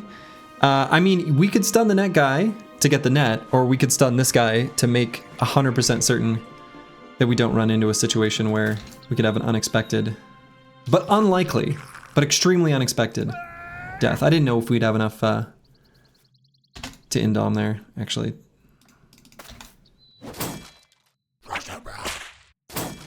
Maybe there was actually no possibility of death when I analyze it a little bit longer. But that was the thought process.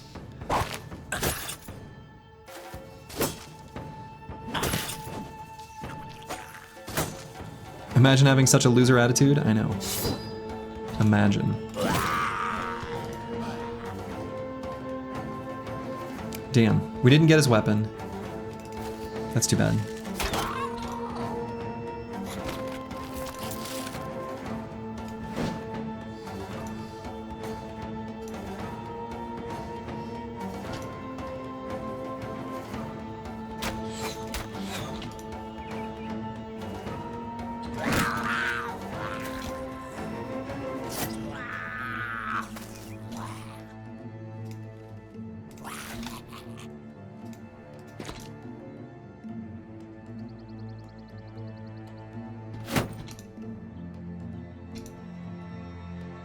Hello, the Chaucer. Welcome, welcome.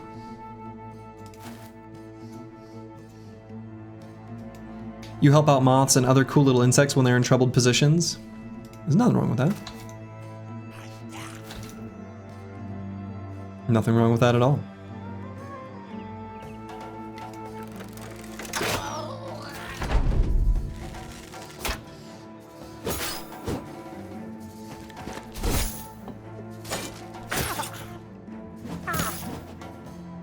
So we're getting hit in the tools here.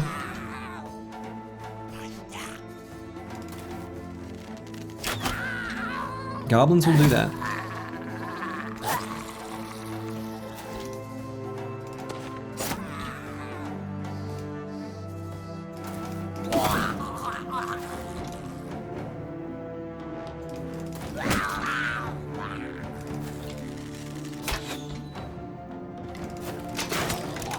Here we go.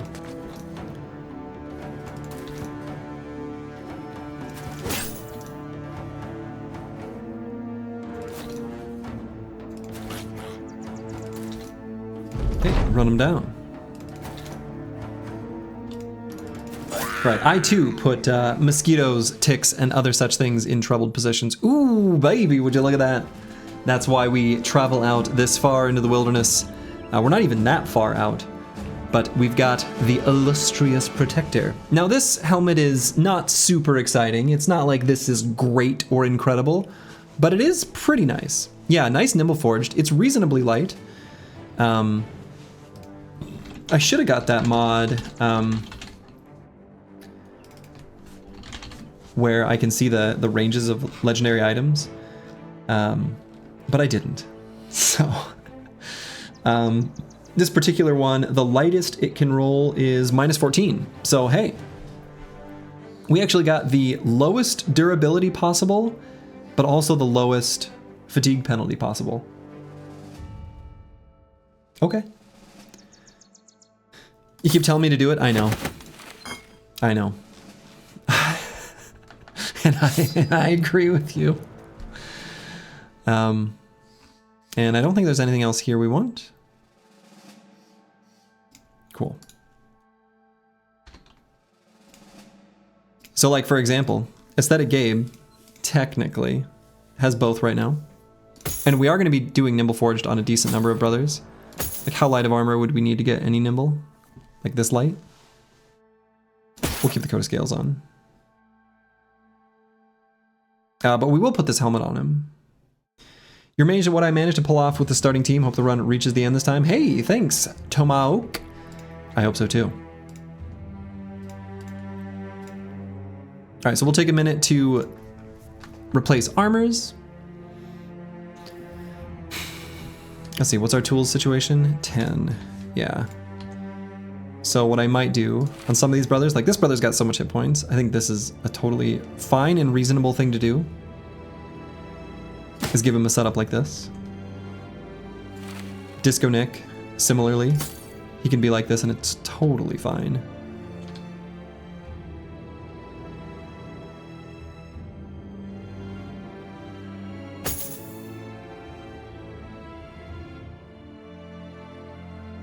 Second fame this run? Yeah, second fame. Was this not a great... Oh no, this is like one of the worst set of bros I've ever seen in my life.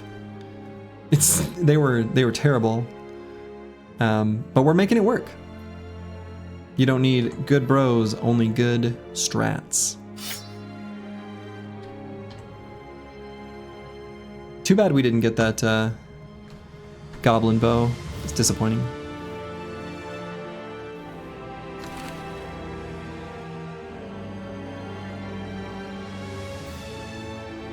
Ooh, oh shit, Falsers is bringing us today's reading. All right, pause.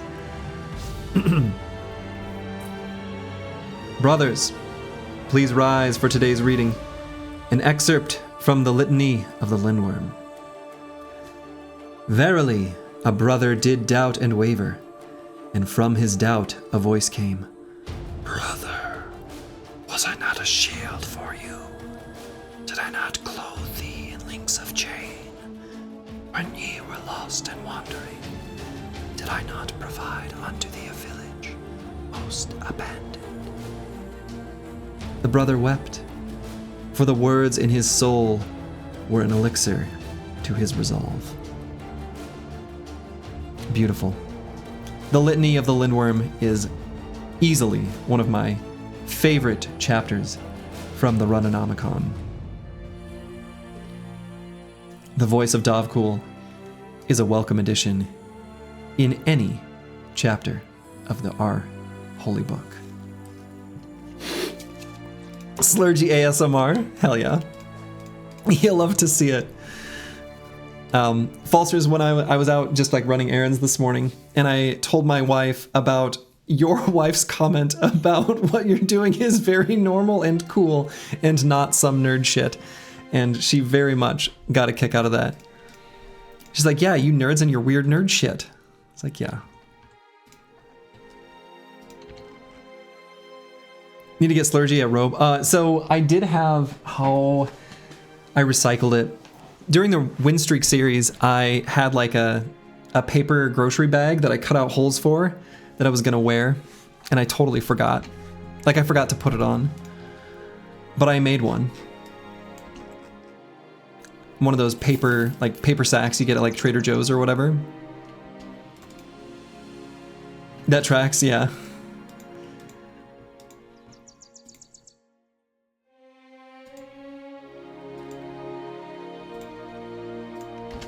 And we've got plenty of food, so we can venture a little bit deep here.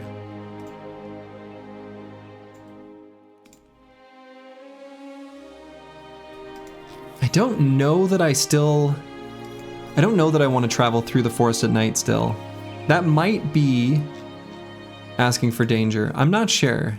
The only thing I'm afraid of is necrosavants in the forest. If we have the lookout, is there any risk of that surprising us? Women will never understand the primal need for a man to role play as a fanatical priest in a Battle Brothers stream chat. Right, right. Shrats? No, I'm not too worried about Shrats, actually. Buffalo02150, hello, hello. I think we can make it to the other side here quickly enough. I guess it's swamp.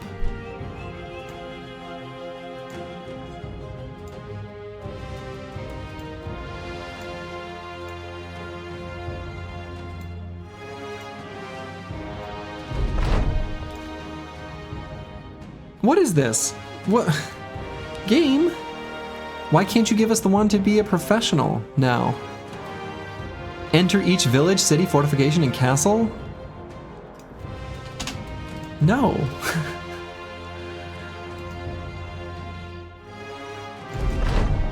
Right. Believe in the 16-man? I mean, I believe in the 16-man eventually, but I don't believe in the 16-man being a ambition that we complete next.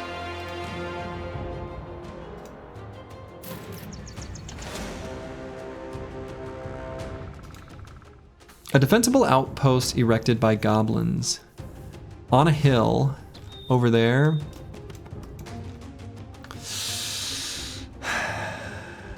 The game is actively sabotaging your renown. I know, right?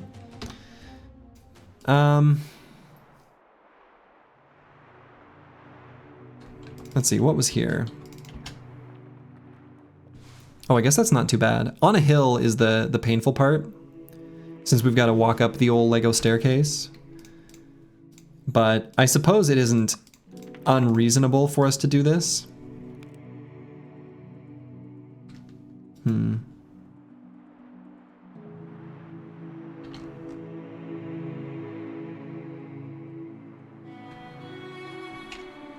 Yeah, this isn't too bad.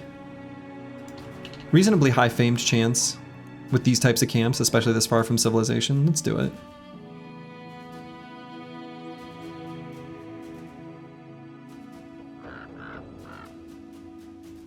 Nazatux. So yeah, same setup with the kite shields.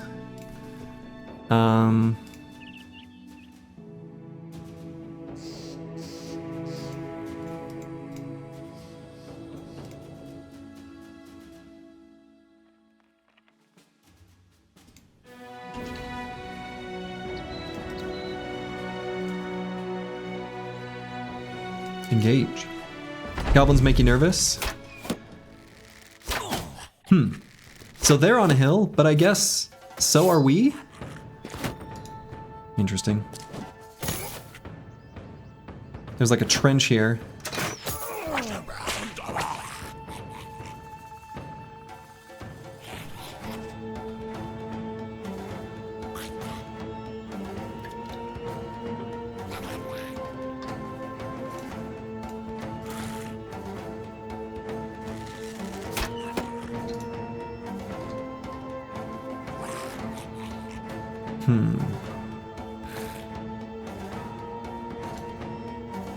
So I think the play is going to be similar to previous, where we're going to move our range defense crew forward. This guy gets cover, so we'll move him forward as well.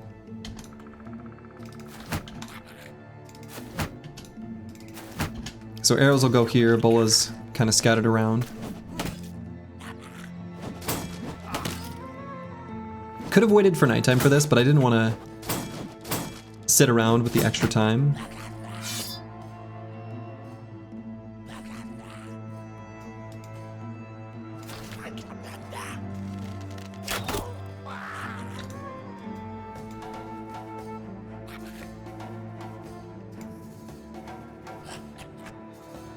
Are goblins even affected by nighttime? They are. The shaman has an ability that can give them night vision, which removes their effect. You know, nighttime debuff, but move squigs here, I think. And we're gonna need to get our pole arms and other bros further forward, but we're not gonna move them ahead of the shields. So Unfortunately for this turn, I guess we'll just go to here. I think that's fine.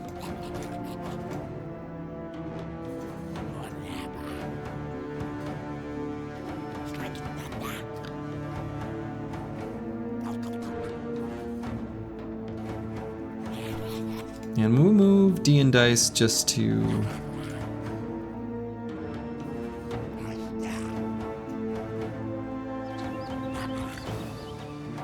I don't want to move him too far. Maybe I just move him to here. Give him this high ground.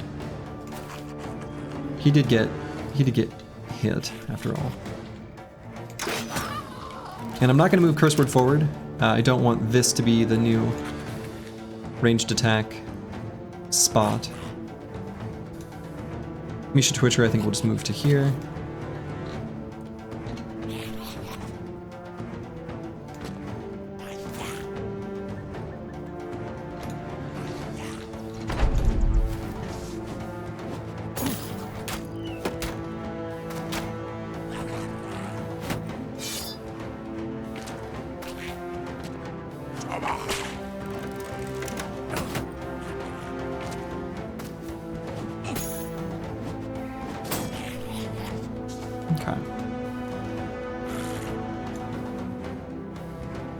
Probably pull out the jabs and throw here.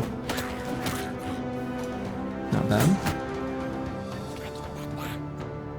Easiest way to kill goblins, outshoot them, or Pathfinder on a few bros, either Battlefridge or Shield. If you do that at night, you can take T3 Goblin count day 40 onwards. I mean, I feel like I disagree with almost everything there. Or maybe I either disagree or overly agree. One, Pathfinder on a few bros, just get Pathfinder on everyone. It not only makes your life easier, but it unlocks all the different camps on the map. You don't have to be selective. Battle Forged pre-day 40, I mean, I don't know, that feels weird. At least in a normal run, unless you're doing really well, which sometimes you will, but like, obviously more than a few is a little weird. But yeah, kite shields are key. I agree with that. But it's pretty high rolled starting conditions to think you can take on the highest tier goblin camps under normal circumstances pre-day 40. I think that smells like easier difficulties or Alt F4 kind of situations. You meant onwards, not exactly at day 40? Okay, sure.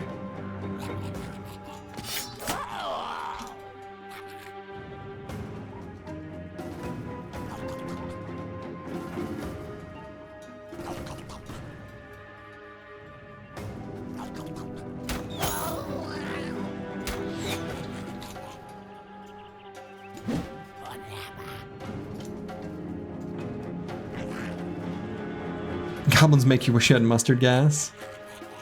I mean, we could have used a fire pot. We do have one. Lovely. So now let's swap to the throwing weapons. Lovely.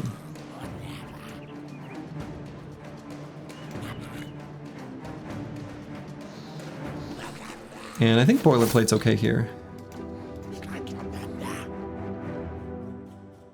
And Disco Nick should be okay here. Aesthetic Gabe should be safe to move up to here. The Chaucer. I didn't see what weapons they had before pulling out their bolas.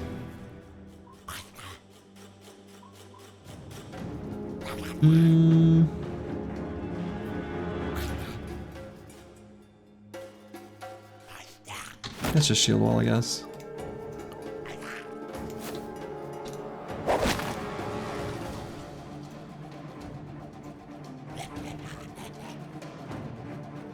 You like goblins because they're little mischievous little scamps that you feel you would cackle at? Yeah, I like the spirit of the goblins. Was there any interest in the community company submitted brawls? I think I would guess that there will be interest. I'm interested, at the very least, in seeing a tournament like that come to fruition.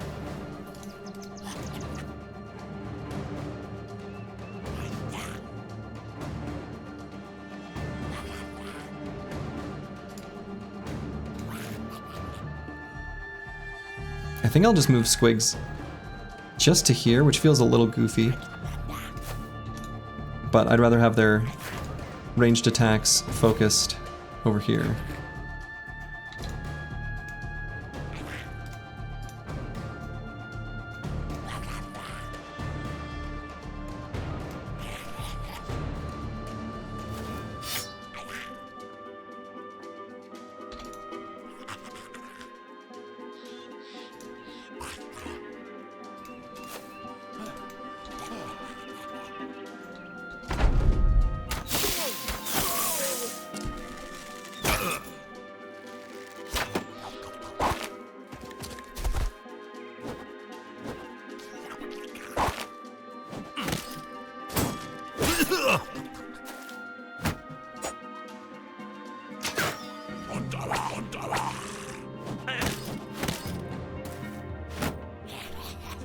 Okay.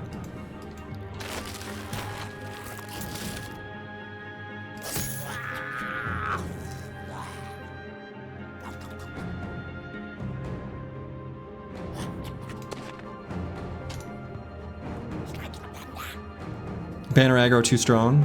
Yeah, they still want to shoot him even when he's sitting there in isolation. So Battle Poshe I want to be a little careful with. I am a little bit spooked with where he's currently standing. He's got a ton of health, but I still don't love it. Still thinking about attacking, because realistically I should be able to get up in their faces on the rest of this turn. So I'm kind of thinking about just attacking here.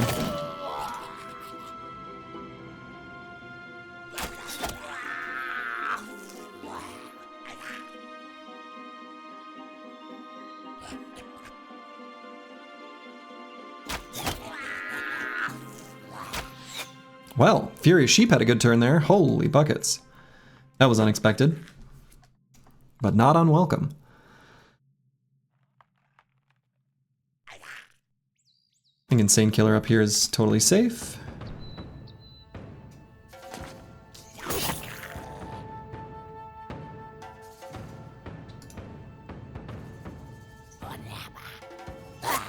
PCS RNG.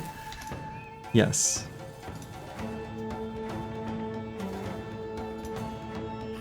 Just roll well.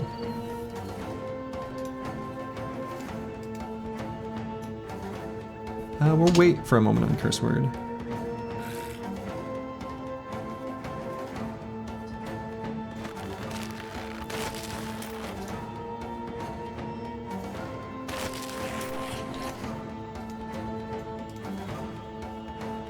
And we'll move Lost Guardian here. Probably just Shield Wall. I think we probably can put down a doggy. I cannot imagine the dog would die, but I don't know. Maybe I don't risk Warrior's life.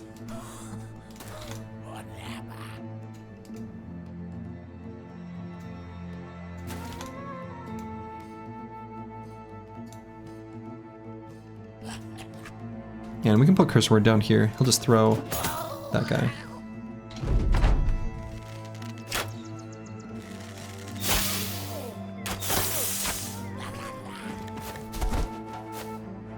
Alright, so D and Dice is going to need to be careful here with the rest of his turn.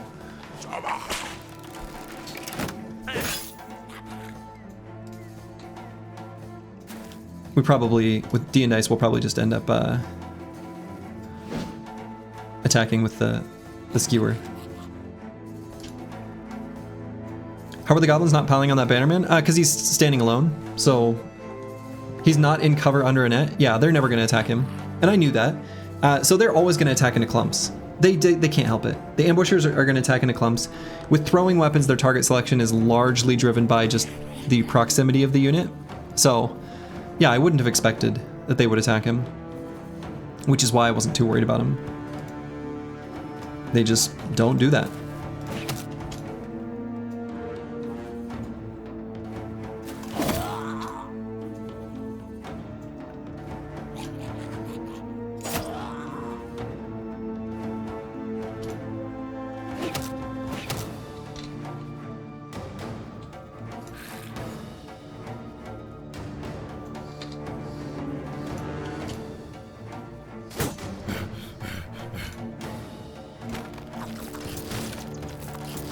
Wild, do you feel like every time goblins would target that bro? No, they definitely... what's weird to me, there is this belief that is peddled.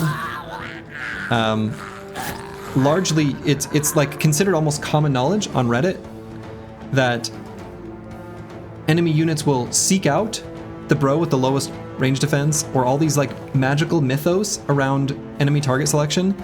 That to me is so strange because it takes only very little experience paying attention to where they shoot to get a pretty good idea of where they're always going to attack. It's not foolproof, and there are situations where, you know, they don't do exactly what I expect, or where I'm just not paying attention. That's also happens, of course. But like right now, so next turn, these ambushers are going to attack one of two places. Where I expect them to attack is here, actually. Which is actually why I might move D and Dice back on this turn. Although Boilerplate gets to move forward, and he's got some AP, right? Yeah, he does. So I guess there's only one guy that's going to attack. So this isn't a great illustration, but they're going to attack here. Or they would attack here. Only this guy is going to be available too. And he might also attack here. But here would be where I'd expect. It's all because they highly, highly, highly prioritize the scatter bonus. Too much, actually. So let's see where this guy shoots. I'm guessing here. Oh, well, I moved. All right, so in this case, I did move Furious Sheep here, which that made that more appealing. That's fair.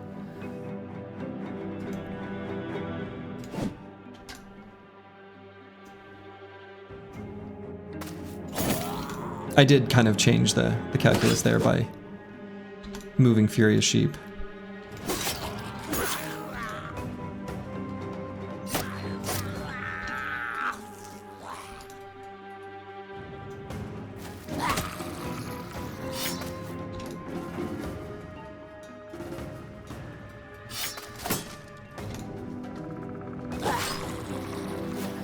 Broadcast Biggie, it's really easy to predict where they're going to shoot. Watch this. I know. Well, yeah, I wasn't thinking about moving this guy there. Yeah, so here's the things that they prioritize. And there's a score value and a multiplier for each. And these are the things that go into the calculation. One, is there a scatter bonus, right? So units clump together. When a shot misses, can it hit an adjacent enemy to that unit? The other is they like to attack other ranged units. And so there's an evaluation in the enemy targeting AI that looks for a unit with 6 or more range and 45 melee skill or higher. That's considered like a full ranged unit. And then any unit with less range or less ranged skill, but still using a ranged weapon, is like a half ranged, or whatever the code calls it. I think it's either like ranged or true ranged. Ask Raps, I don't know. And then the banner. Also Berserk. Berserk's like a 1.1 multiplier. Banner, by having Rally the Troops, is a 1.25 multiplier. And those are the things that are going to go into the calculation. So they were going to attack here until I moved Furious Sheep next to my banner. So there was a unit with Rally the Troops and scatter bonus and a ranged unit. But if I hadn't have done that, they would have attacked down where I predicted. It's Killing Frenzy, not Berserk.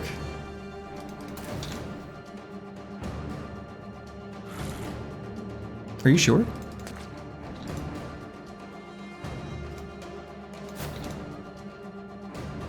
I thought it was Berserk, actually. But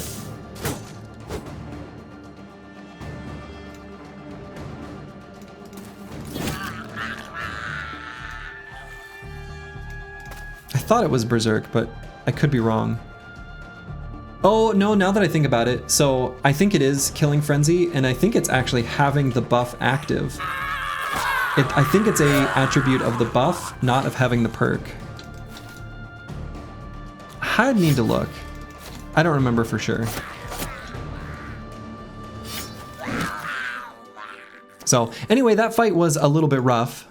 We did get the Spiked Impaler, which is good, and we got a ton of ammo, which is also good.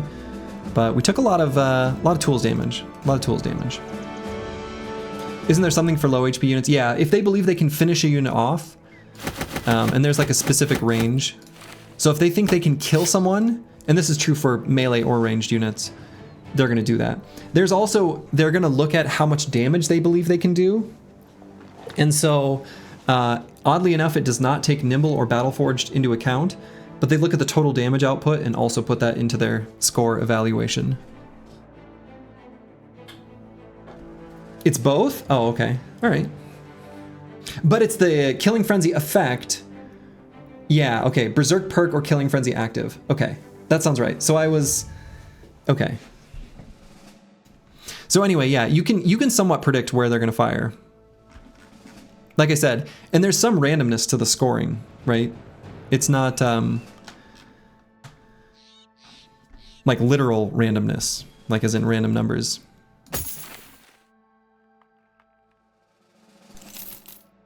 Total damage as in, yeah, so like the total amount of damage they believe they can do. And weirdly enough, the code looks like it tries to accommodate for Nimble and Battleforged, but at that part of the code, it doesn't have those attributes of the unit properly loaded. So there's a whole set of conditionals that look like they would check for the damage reduction from like Nimble and Battleforged, but it's just going to evaluate to exactly one. And just, there's a whole block of code that's like written and does nothing. So that's fun. Why do we carry jewelry? Oh, we just got the signet ring. I should have left it behind. Yeah, I just forgot.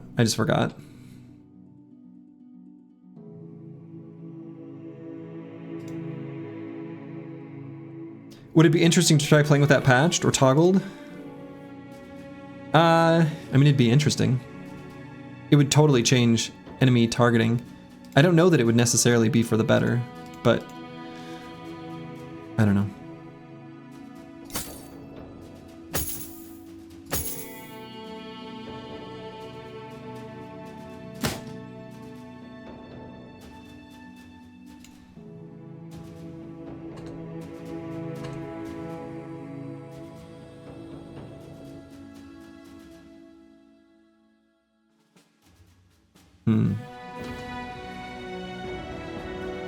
It'll be nice to get the scavenger.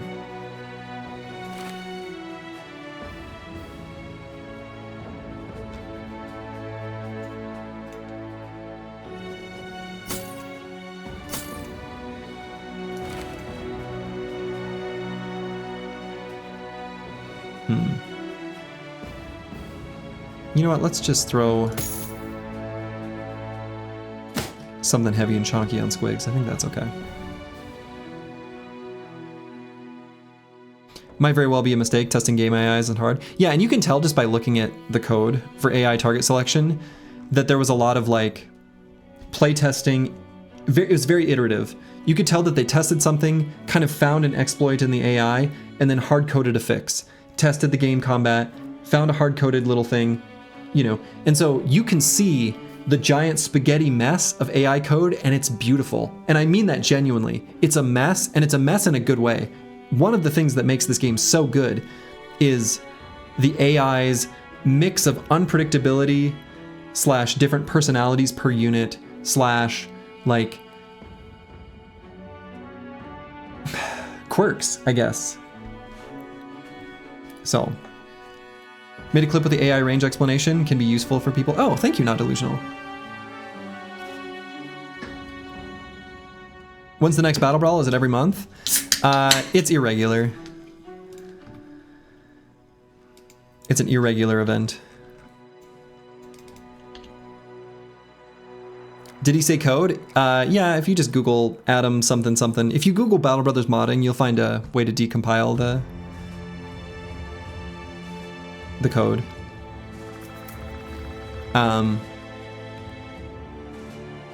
The scripting is all in the language Squirrel, and the files are nuts. It's very cute. But it looks a lot like the syntax is like classic object-oriented type stuff.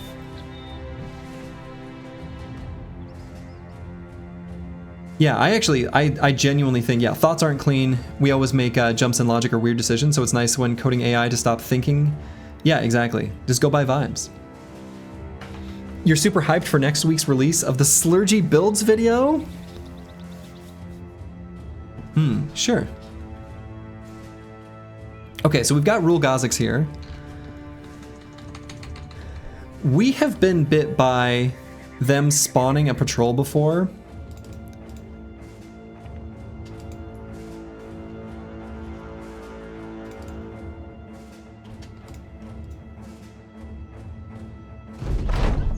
What's the plan? We'll take their forward posts. Wonderful. Whew. Okay. All right, so that's Goblin City. Rule Gozix.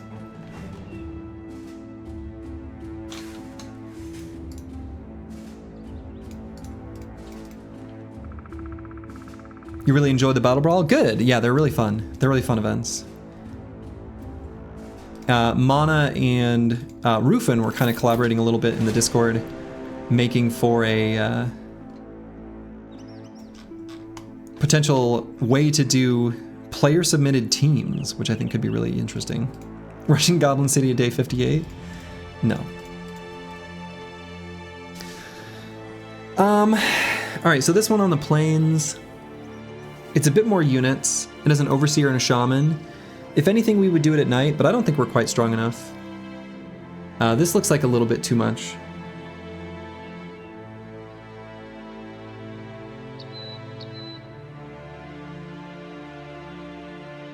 Too much 13 once again. There's a lot of 13 in people's usernames.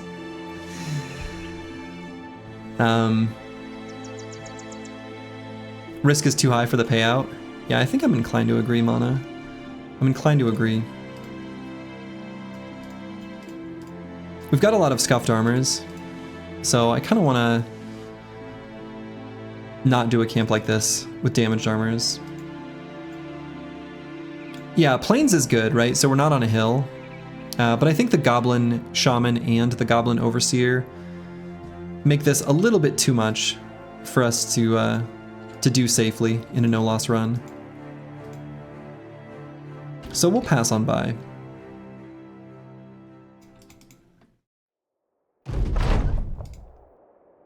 Okay, cool.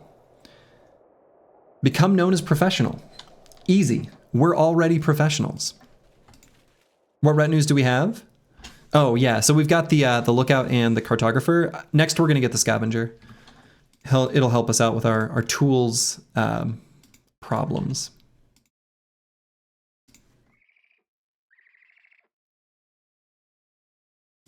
That's right. Right now we look like a peasant, but our appearance on the world map will update. Just wait for it. Now we're a briggy. So that ambition being complete means that if we can get just one more, we'll be able to get our next retinue.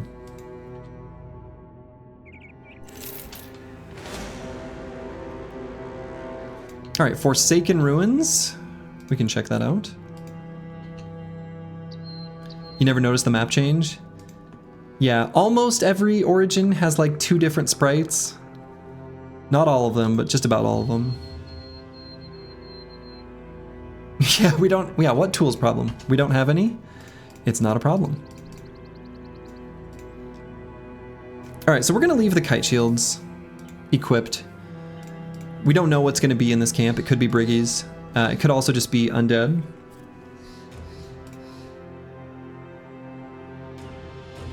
It smells like a famed item. What do they smell like? Given that it could be undead, I don't want this heavy armor on squigs. So what do I do instead? We could put the heavy armor on someone else. Let's just have Misha Twitcher have heavier armor. And then we'll put this sort of setup on squigs. Should be okay.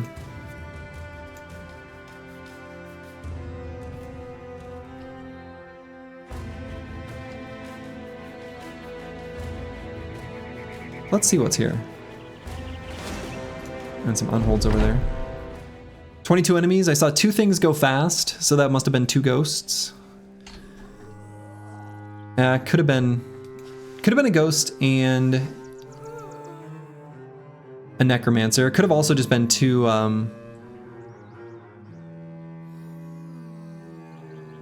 2 nachos. 22 enemies is probably a bunch of zombies. Probably not too bad. I think we can do this. Yeah, it could just be 2 nachos, exactly. Yeah, so these are mostly the unarmored zombos.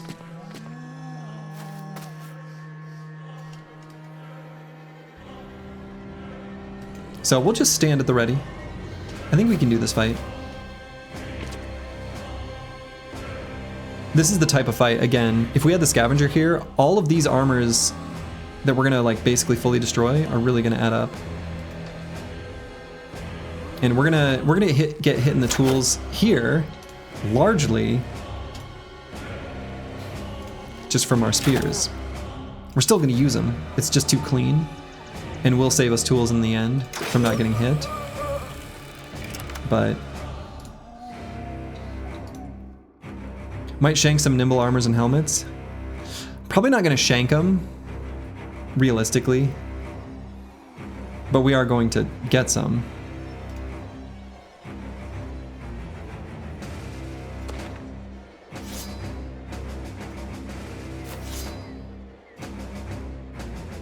And I think I like Lost Guardian here, actually. They can't really get us around. Ah, okay, ghosts. And there is a necro. So 2 ghosts and a necro. Alright. Well, I'm glad I put the lighter armor on Squigs. So what I might do here is we're gonna move the Chaucer up here. The Chaucer, we did take Fortified Mind. He's confident right now. We're gonna move him all the way up here. And then we can lightly retreat our Spear Bros and just keep the ghosts focused on him only. So we've still got Squigs in the perfect spot. He's 4 hexes away, so he's gonna get the company buff. And so with this buff and confident, his stats are nice and high. He can withstand enough screams.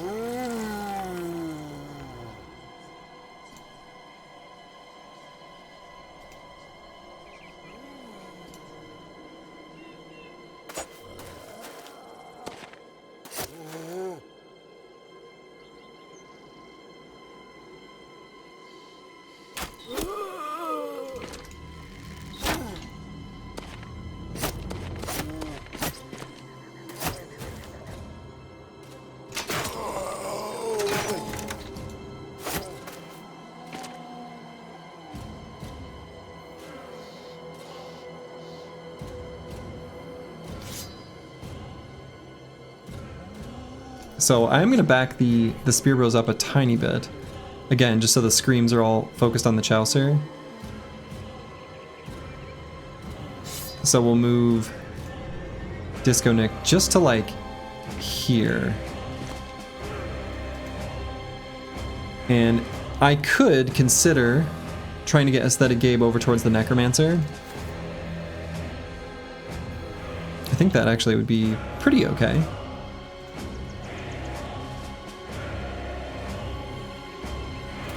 We'll have him do a long roundabout journey.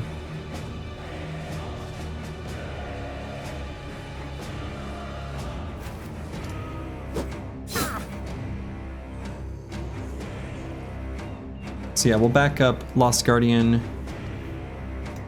Honestly, probably just to here is okay. Right, he's just out of range of the screams.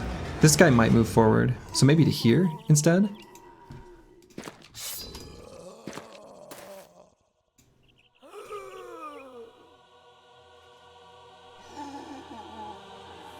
You say the Necro's guarded? Well, of course he's guarded. But I think Aesthetic Gabe can withstand the guards with his armor.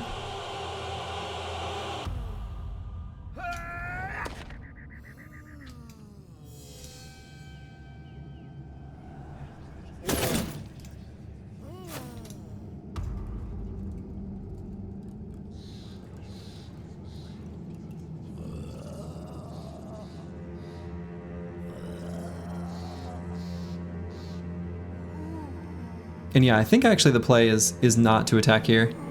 I am gonna back up with D and Dice, Insane Killer, and Boilerplate. It's like a mild feels bad, but I think it's the smart thing to do.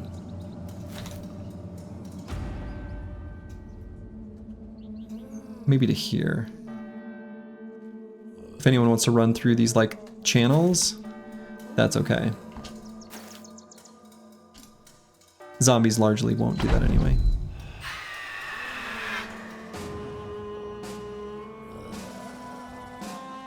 So we're in position to be able to do our rally. We're gonna keep these spear boys backing up because of these geists, so they're gonna have to hold there. Hopefully no one gets stuck to them. We'll try to peel them off if so.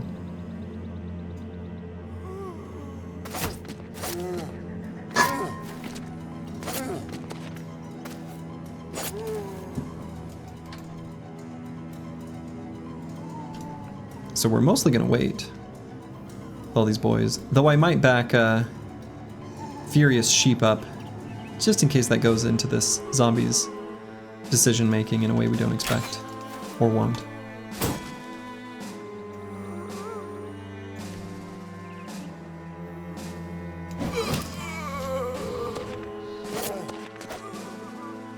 Okay, so one did get stuck on a Disco Nick.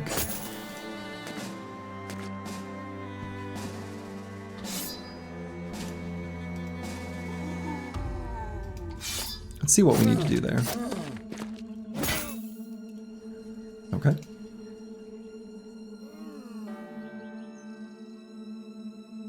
So might be able to push him off with a curse word.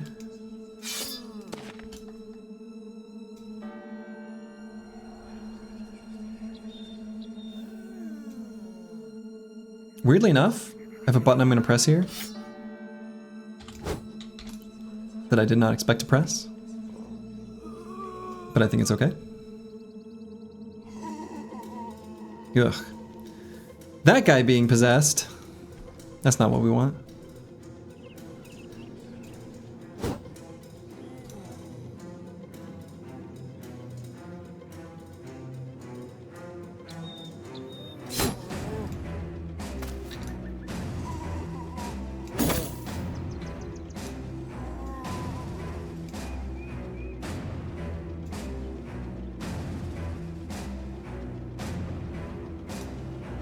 Yeah, I guess I don't do anything with Insane Killer. I guess I could rotate and attack.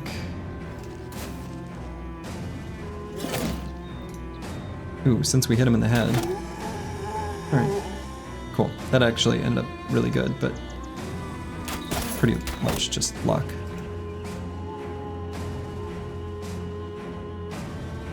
Oh, boo, we don't have an angle.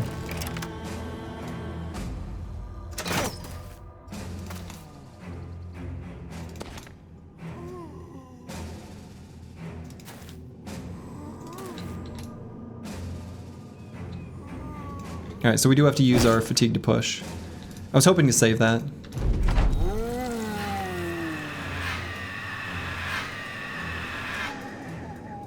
Alright, and I think we go ahead and rally for Lost Guardian. That's fine. We'll back up.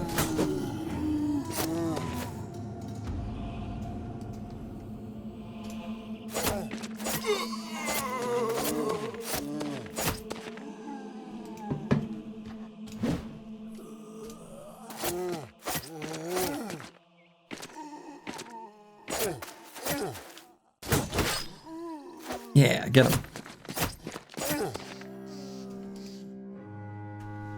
And let's see, who can we finish off with Furious Sheep? We could do an aim shot here, and then do a quick shot, oh, like here? Oh, maybe an aim shot. No? Yeah.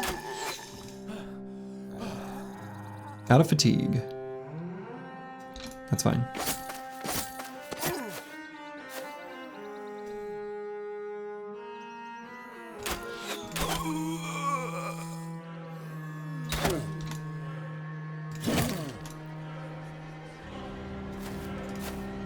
Literally no bodyguards.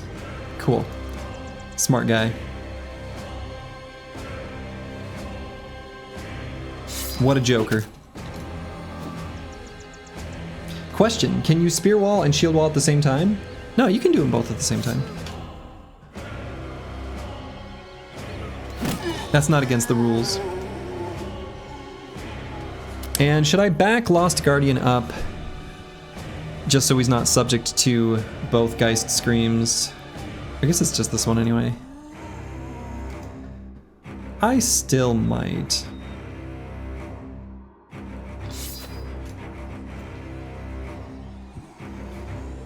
And I think I back Disco Nick up to like there anyway.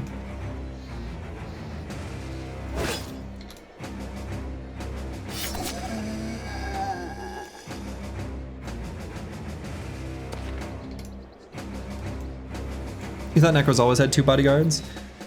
It could be that the bodyguards spawned in a weird spot because of these trees, and as a result, just moved forward.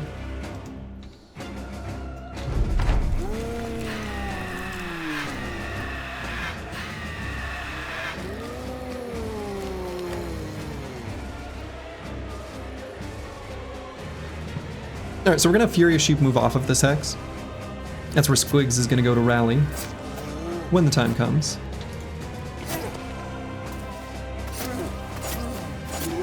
You can shield wall and riposte? Yeah, you can shield wall and riposte.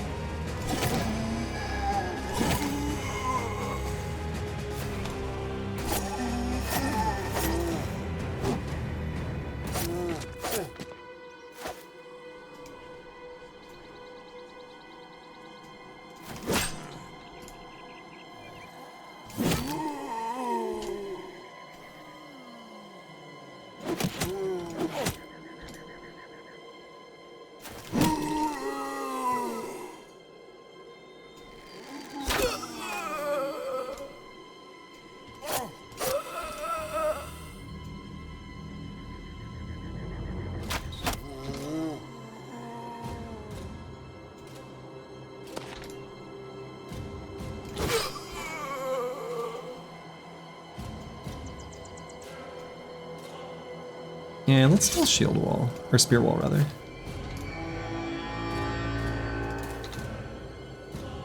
All right, so we did kind of a fun, slow retreat, keep the Chaucer forward, run a tank forward.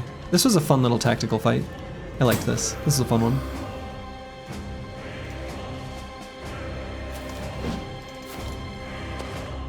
And then we'll try to take down Geists with, you know, 50 melee skill.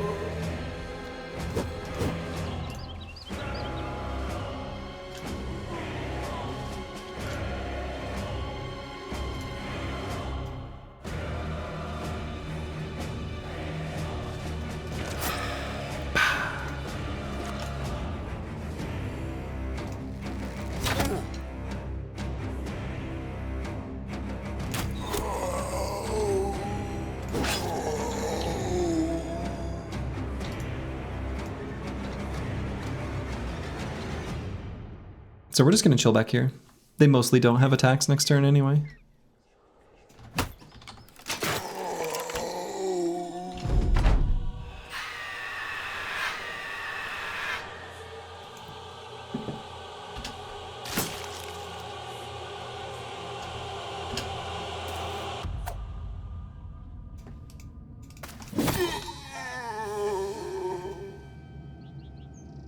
And I guess we'll move forward. There we go. There we go.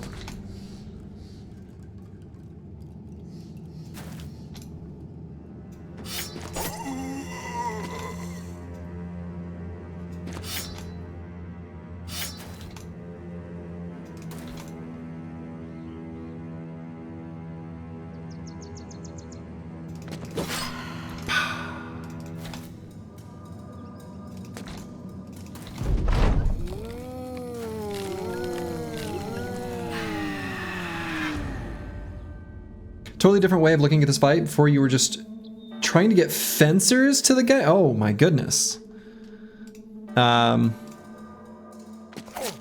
That is a lot of like investment into your squad, to the point of having fencers to do this kind of fight. Yeah, I understand the way I play this game is not, it's my own style, I don't know. So took very little damage that fight, 87 total, so that's pretty clean. And we got basically nothing. But there was a fame chance. There was a fame chance.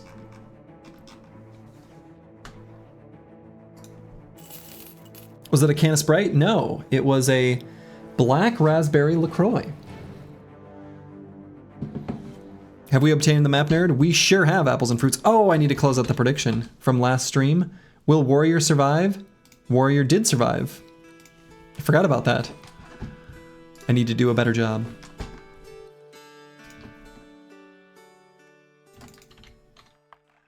All right, we do need to eventually collect unhold hides for the crazy lady down here in the stone pillars. However, that's too many. That's simply too many.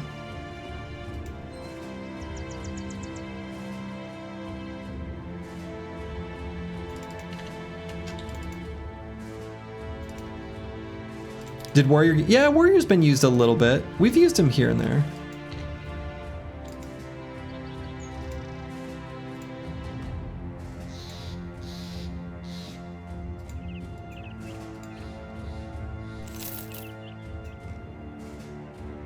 Do we need a new one? We can make a new one. We can make a new one. Or I guess not delusional, if you would like the honors.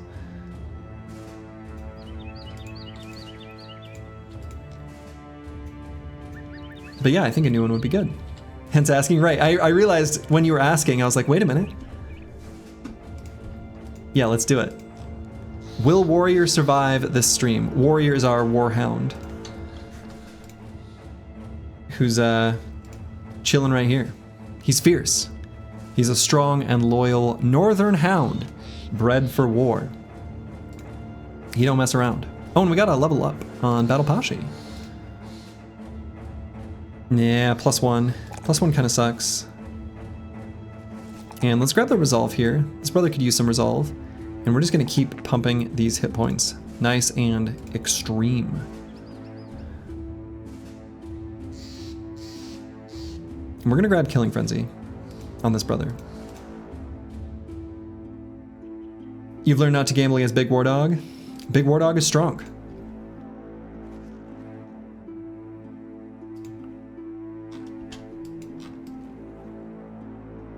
So let's see, do I even want... I was traveling down this road this way, but is that actually the way I want to go?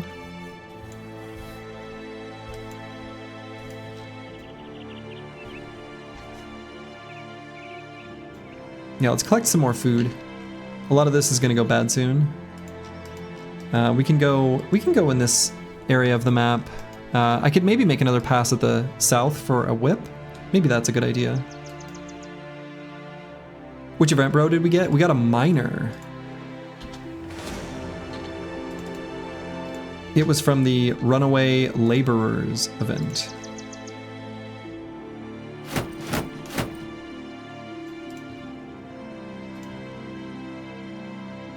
Miner or miner?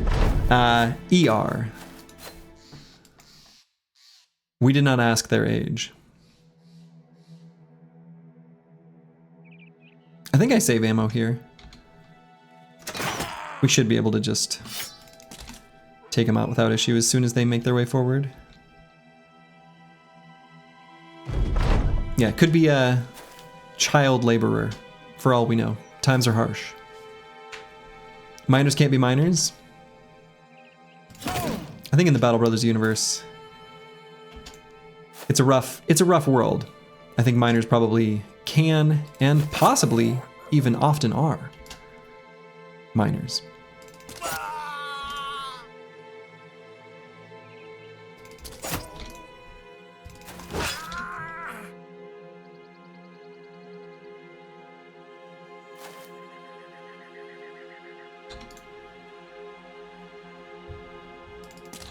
What children do yearn for the mines? Yeah, what children are those?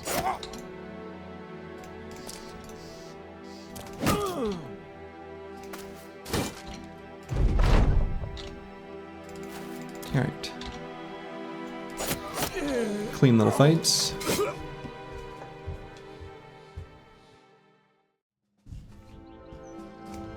Gotta respond to a text real quick. One moment.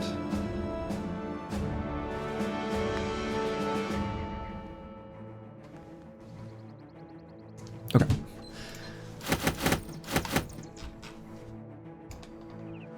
Unfortunately, no tools. We are looking forward to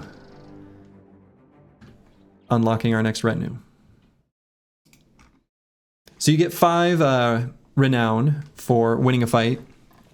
So there's 45 to the next retinue. So if we just win 9 fights, then we'll be able to unlock it. That'll make our next adventure out to the wilderness much, much more cozy. How much renown do you lose per day? Oh, is it like, do you lose renown? I don't think you lose renown. Do you? Or do you? Is there a renown decay of like 3 per day or something like that? Or is that just relations? I actually don't remember. Okay. So I like this contract or the ambition to destroy orcs because of the reward. Like we want that trinket. But given where we are right now on the map and where we're traveling, I feel like this is a great ambition to choose because it is not too unlikely for us to run into a mercenary company while we're wandering around.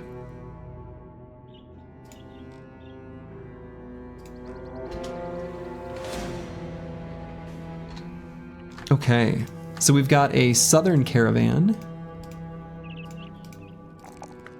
Okay, so Misha Twitcher. What are the final perks going to be for Misha Twitcher? This bro is going to be utility and a bit strange.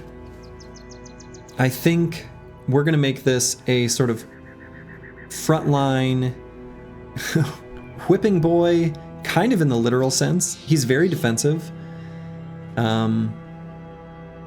We're going to grab, I think, as weird of a bro as this is, I don't think I've built anyone quite like this.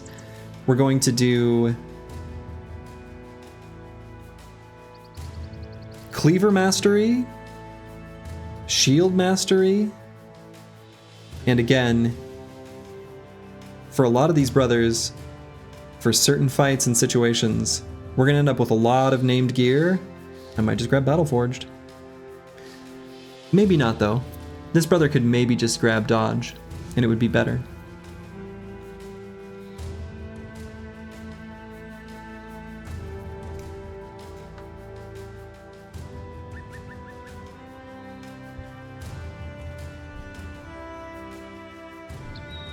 So we're going to grab these stats here. We'll grab Fatigue. So we really need that whip. We are going to head south for the whip. I guess I'll grab Cleaver Mastery on this level. I might not do Shield Expert. Probably won't. I don't know. As soon as I said it out loud, I kind of felt like it was a little bit meh. We'll just grab Cleaver Mastery. Again, we're going to give him a whip. We're going to make him a disarm boy as a kind of utility thing. We need the belly dancer. We'd like the belly dancer, yeah. Belly dancer is going to be off of this road somewhere down here or whatever. And this caravan would be a good one for us to fight. So let's go ahead and do that. Ooh, interesting.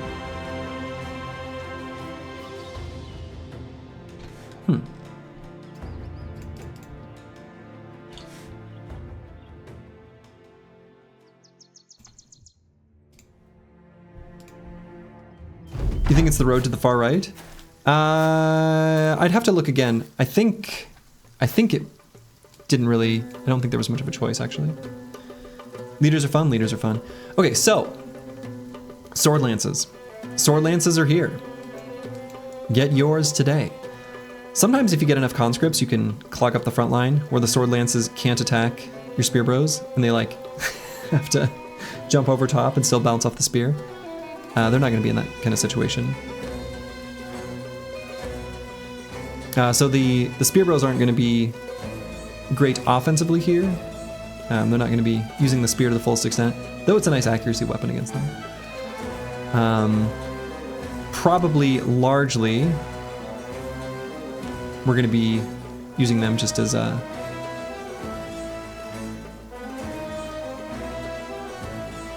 close to the front attacking. We're going to try to put the Chaucer and Aesthetic Gabe with their heavier armors in range of them directly. This conscript, however, we plan on just giving the biz. He's all on his own.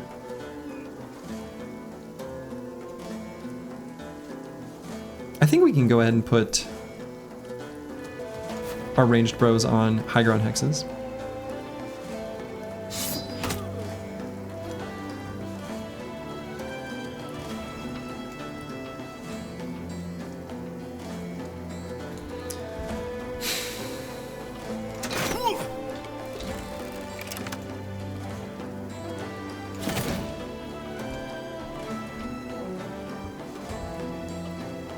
Brought to you by Big Sword Lance.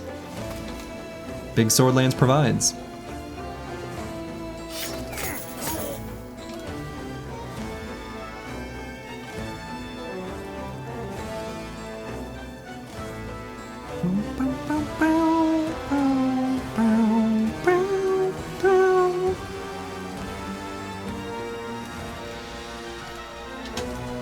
I'm still a little tempted to do like one round of spear walling.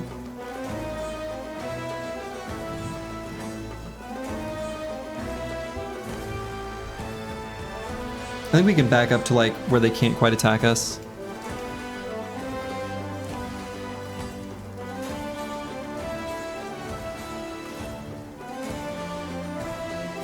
Yeah, I think I like that.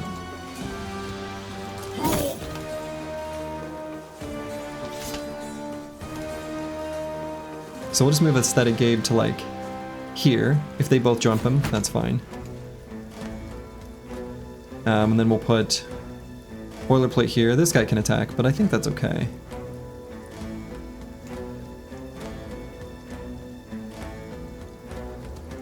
Well, I guess I don't need to do that. Let's get Misha Twitcher like up here. And either Shield Wall or Indom. Honestly, Shield Wall might save us more at the moment. And it's a little cheaper.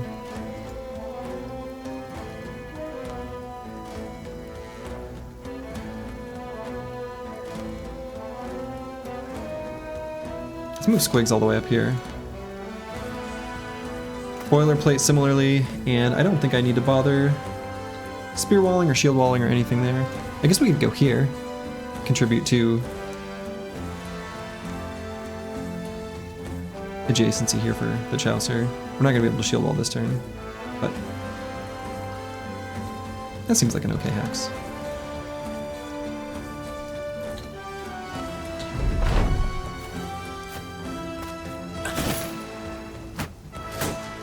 And what was their hit chance?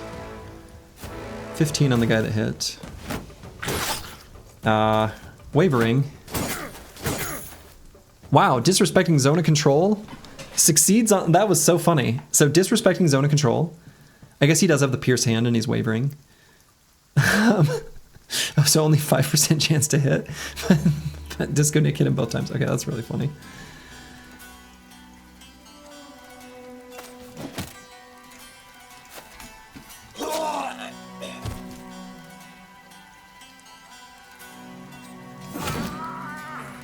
I did not think that would be enough damage. That must have been a headshot.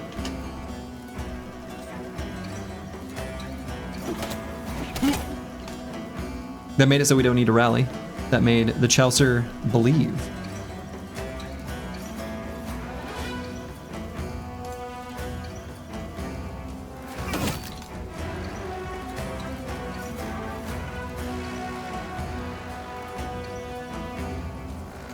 Unrelated, you played a little bit of Dota recently, and that reminded you that you chose the name Furious Sheep when playing a lot of Spirit Breaker. Oh man. Isn't he a cow though? Isn't he a space cow?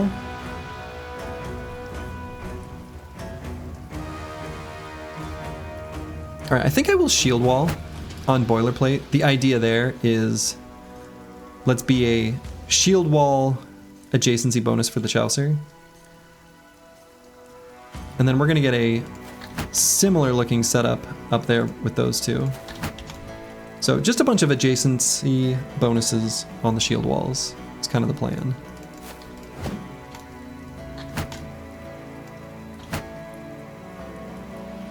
So yeah, now his melee defense is much higher. Should make it a lot harder for those sword lances to hit. You never said that you were smart. Okay, that's fair.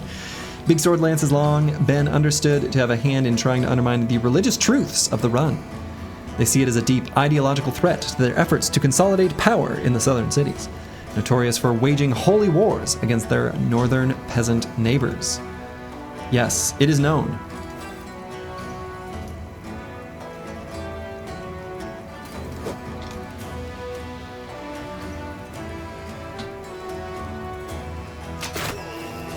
Yeah, take that, you nerd.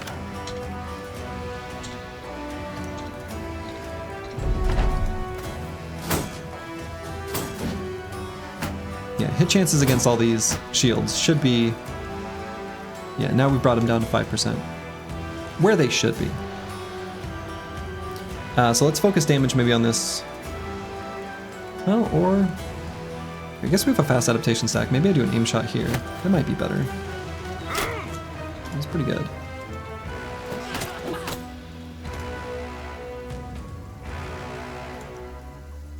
Run 30? No, this is run number 1. Raging Zombie Chow. 1 with a little asterisk.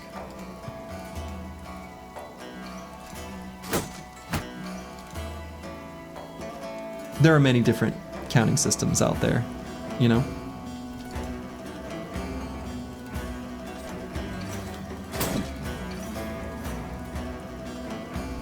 So let's see.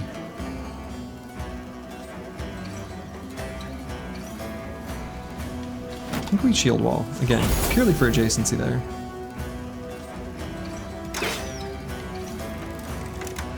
But here we move forward now that this guy's attacked. Actually, maybe here. We put Aesthetic Gabe there. I like that.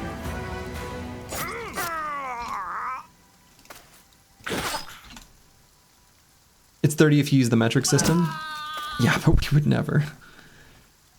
We would never. Even in this EU-friendly time.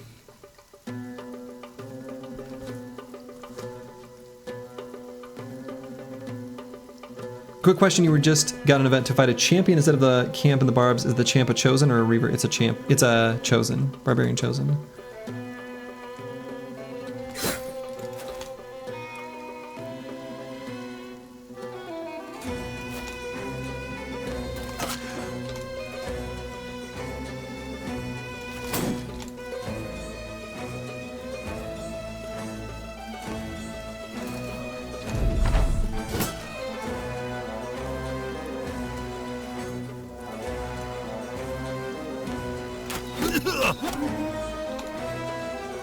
The Imperial system of measurements better match the medieval setting of Battle Brothers.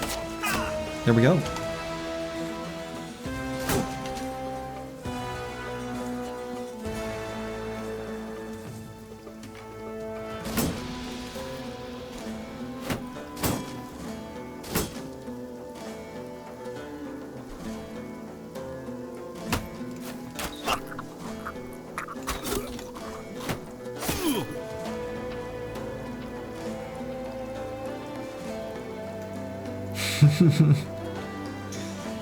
Like it better match it or else.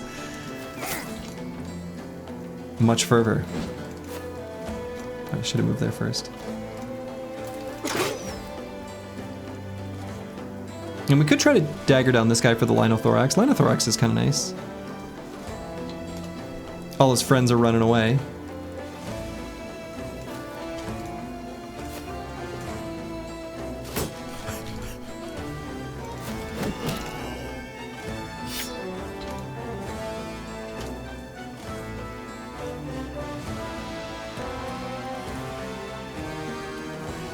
Not even in Battle Brothers do people really know what a gallon is.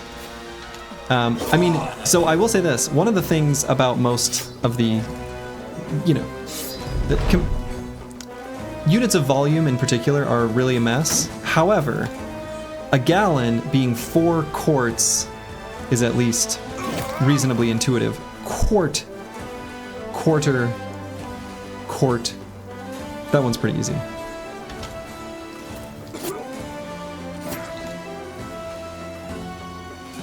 And I guess we want this guy's helmet.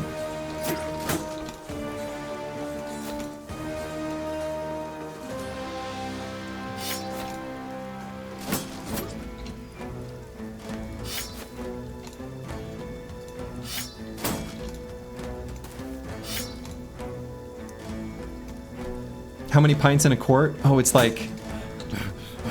oh wait, yeah, see now a lot of those numbers all get weird. It's like 2 pints to a quart? Is that right? Yeah, 2, okay.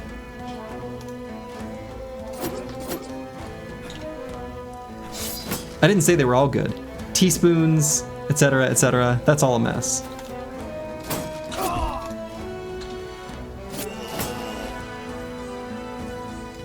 There's 2 types of gallons as a non-American? Whoa, whoa, what do you mean 2 types of gallons?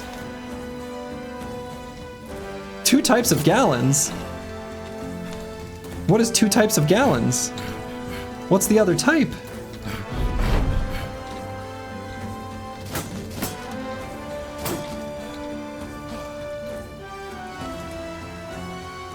Yeah, there are 3 types of tons. That one I know.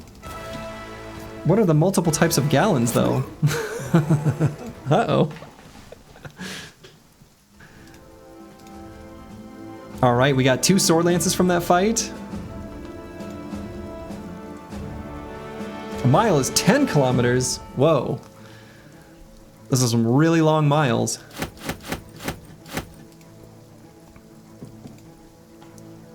The British gallon is different? What? No. Oh my god. A British gallon is different? Okay, get out of here. Get out of here. I had no idea. What? That's new to me. There's a British gallon? Alright, that's their fault. That's their fault. So do they have a different quart?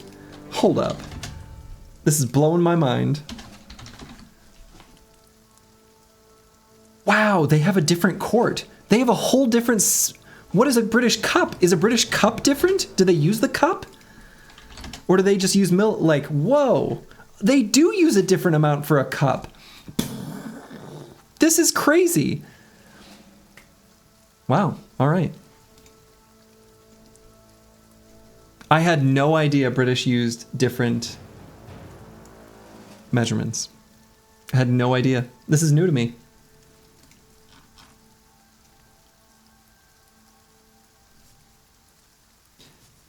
No one used the imperial system in the UK, barred some very specific use cases. Yeah, fair enough. British people also all still have 6 nipples. I'm pretty sure that y'all's American system is closer to the OG British one as well historically. I actually have no idea. Have I seen the comedy sketch about US independence and measurements? No, I haven't. Huh. Canada uses the British system? What? I'm like... Not, I mean, I'm not, I've been to Canada many times. I'm not that far. When did the US start hating France? Most of us love France. I don't know, maybe not most of us. But whatever. I've only had good experience with French people in France, personally. So I can't hate. I refuse to be a hater.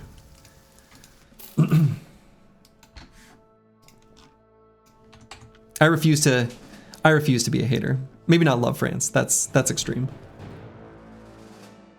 Fuck France? No. Let's keep it cool. Let's keep it chill. Let's keep it chill. Let's keep it chill.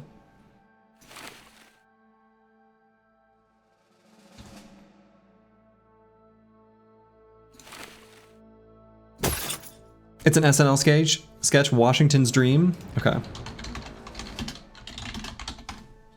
I think I found it. You were French and hate Paris? Interesting. My wife and I actually just booked our delayed honeymoon where we are going to visit southern France and like western Italy. We're going to land in Nice, and then we're going to take the train, a very European thing. We're going to take the train to like Genoa, and then go to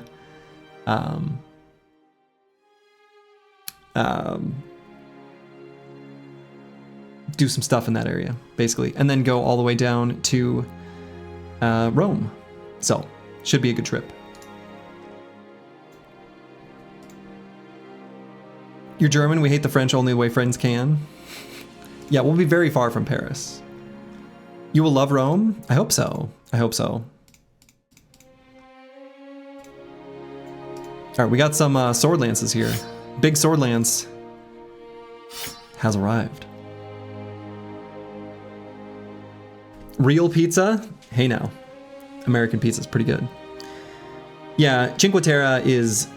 actually, absolutely, I would love suggestions because we are actually planning... We haven't booked our lodging yet, but we're planning on staying not in Cinque Terre itself, but in... Hold up. We were going to stay in... Where is that document? Levanto, which I'm probably pronouncing wrong. I'm gonna need to practice a little bit of Italian and French. You live between there? Well, all right. Yeah, we're gonna be staying in Levanto is the plan. So.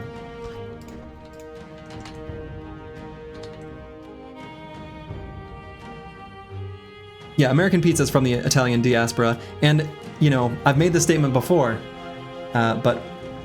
Maybe this isn't true in Europe, but when you go outside of Europe, if you go to like South America, if you go to Asia, when they think of pizza, they think of American style pizza. So pizza, it's an American food. Southern Europeans get a Slurgy meet and greet, he'll sign paper bag helmets. I mean, sure, I'd be happy to say hello. That'd be cool.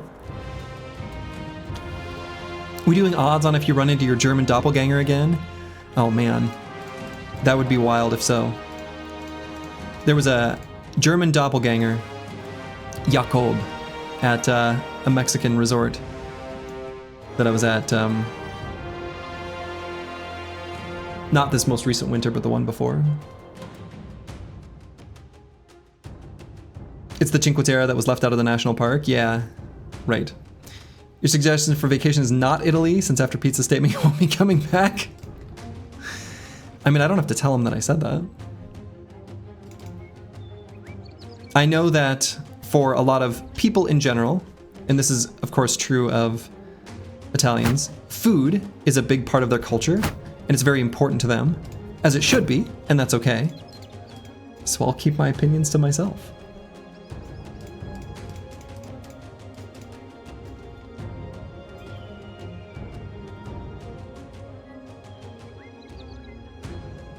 You weren't too impressed with the food in Italy? Oh, interesting. Well, we'll see. Pizza started being popular in Liguria only in the 60s and 70s? Oh, interesting. As an Italian, you can tell me we just meme about food. I mean, but usually when there's like cultural memes like that, most people, or maybe the younger generations, don't care, but sometimes it's a meme because the older folk genuinely do care.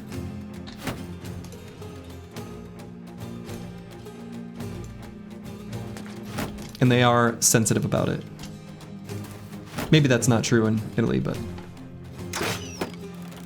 You love the food you had in Italy almost start to finish. You traveled through several parts of it now, some touristy and some not. I found overall it was incredibly fresh and delicious, yeah. I'm a little sad we're not going to be, you know, visiting, you know, the origin of pesto or anything like that. Because that would be cool. But I'm looking forward to the food. Look up restaurants instead of visiting the most touristy hole imaginable. Yeah, I mean, we were planning on, like, for example, when we're in Rome, we were just gonna go to some of the piazzas and then, like, go off to those, like, sort of open air, lots of restaurants places that I think my understanding is that's where the locals actually eat. And eating there, largely. I mean, they're not, yeah, they're like outdoor, I mean, I guess food court least that's what it looks like. They're like an outdoor food court. It's kind of an accurate description based on what I saw.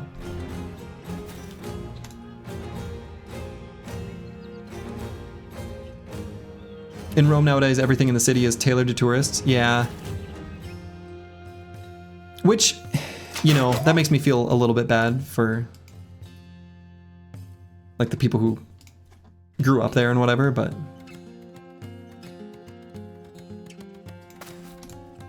maybe it's not so bad. I know, for example, in, oh, what city? It was some city in Spain. Was it maybe Barcelona? They had like protests against tourism. I don't think it was Barcelona. What city was it? I don't remember, but I saw something like that.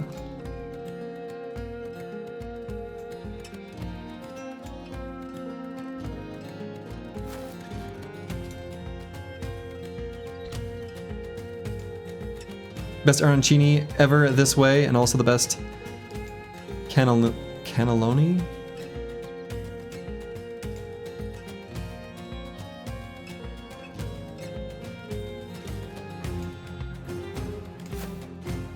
You're from Barcelona, can confirm those protests happens here? Okay.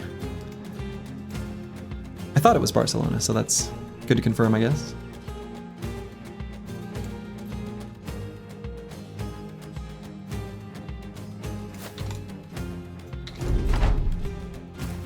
Could also be Malaga. No, I think it was Barcelona. I mean, someday I'd really love to visit, you know, all the castles of Spain. Some of the, you know, both the ones by the Moors and the conquistadors and whatever. I think it'd be really cool to see all that architecture. But someday.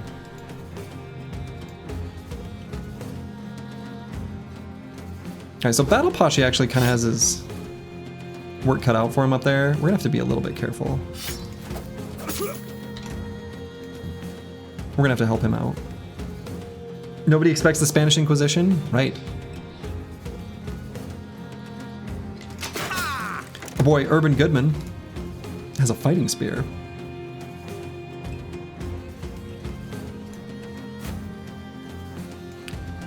Granada has the Alcazar, which is cool. The rest of the city's meh. Sturdy's Don Quixote? Sure. I hate windmills.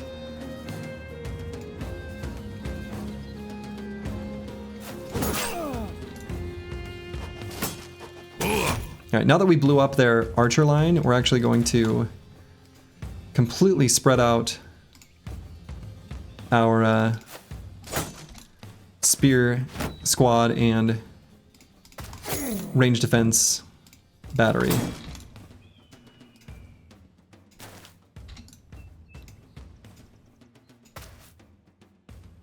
And I kind of want to just push Chaucer all the way, the Chaucer all the way through here, but I will not.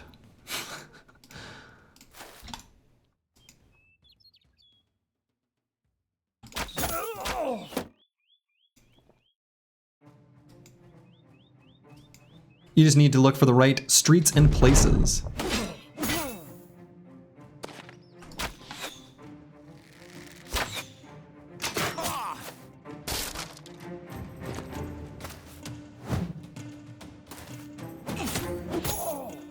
At this point, whenever Slurgy pronounces something, someone who speaks that language should record a small clip of how to actually do it. Yeah, I mean, that's fair. I don't want to be, you know, that American tourist with the terrible pronunciation. I don't have any thoughts that I'm gonna sound like a native, but I do want to at least get close. I want to at least have the right idea behind my pronunciation.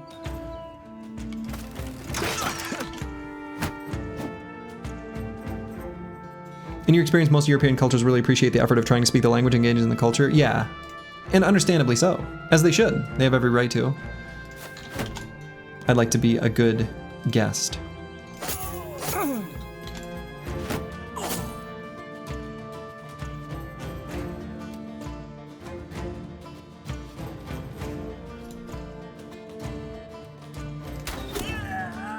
Except the French in Paris.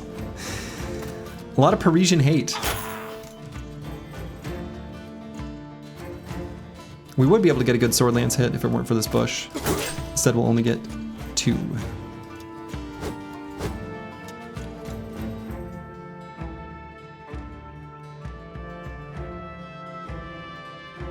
So you will be, but that is all right as long as you can tell you're trying. Yeah, exactly. Plus, we're gonna, well, yeah. Having lived in one of the biggest cities and being Spanish, let me tell you, Granada felt way better than your usual cities in Spain. Then again, you prefer the northern cities, but then again, Granada was great and you've been there like a gazillion times. I think I'll bring Greek. Let's see, Misha Twitcher up here to help with Urban Goodman too.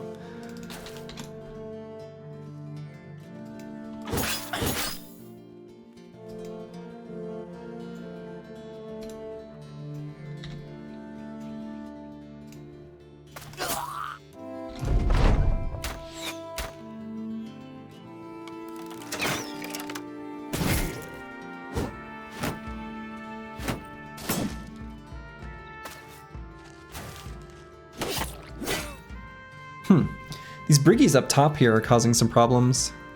This fight actually has been a bit of a mess.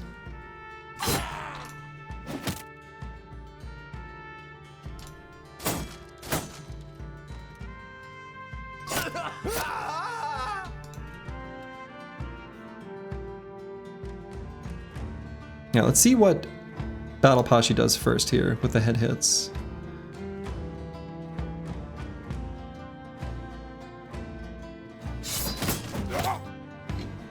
Speaking of head hits. In Italy, trying to speak Italian is welcomed, but is also an invitation for assholes to target you with touristic scams. Yeah, and I'm sort of ready for that to be a reality. Like, ooh, again, speaking of head hits. Okay.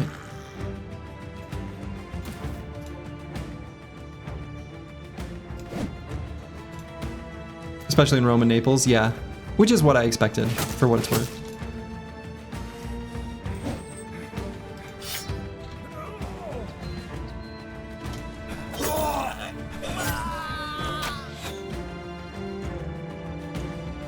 Not so much in Genoa? Right.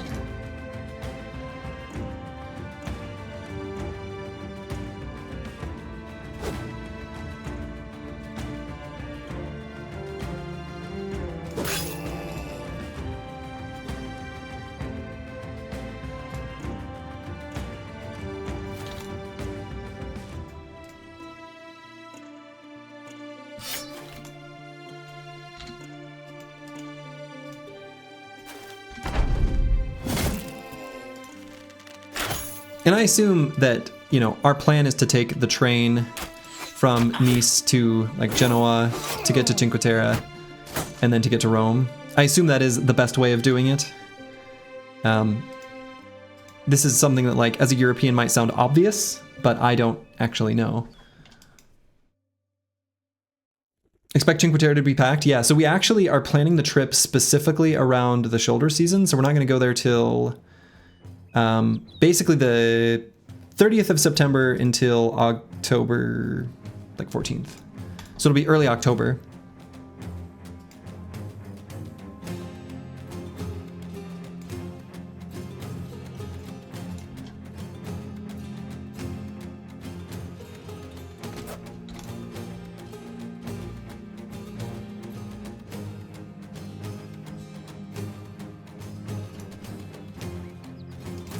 Early October is nice, you risk some rain, but if you're lucky, it's the best season. I mean, that's kind of what I was thinking, is that it won't be so hot. Honestly, that's a big motivating factor.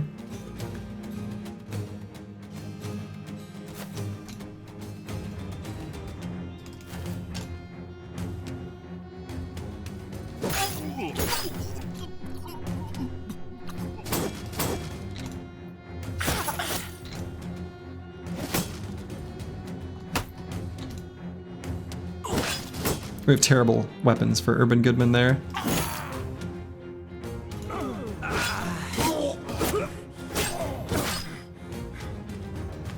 You're going to Oktoberfest for the first time this year. Pretty stoked. Nice. I don't even know where that is, other than it's just in Germany, right? Is it in like Munich or something like that? Sounds correct? That probably isn't right then, but...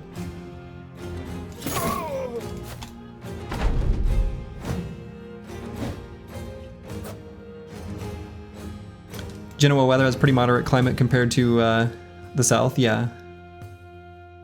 Well, I figured since we're also going to Rome, that just avoiding the hottest days just felt like a good idea.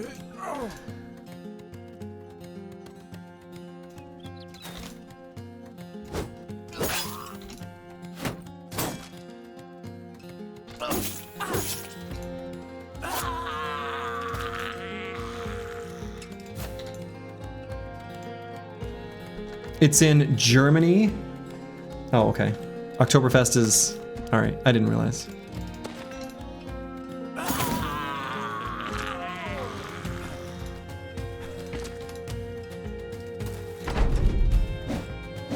Like Carnival in Brazil, it's just everywhere.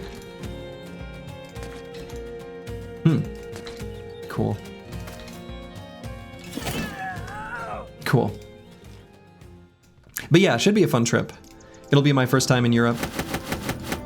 I've traveled to East Asia several times, but Europe, never. Well, I went to Iceland once, which, does that count as Europe? I don't know, depends on your definition of Europe. Unfortunately, not too much loot from this fight. Who will take care of Baking Brother while you're away? Actually, that's it. Yeah, I don't know, Baking Brother in the fridge for like 2 weeks. I think if I feed him right before we leave, he'll be able to survive. Geographically and culturally European? I mean, yeah, but it's also way over on its own.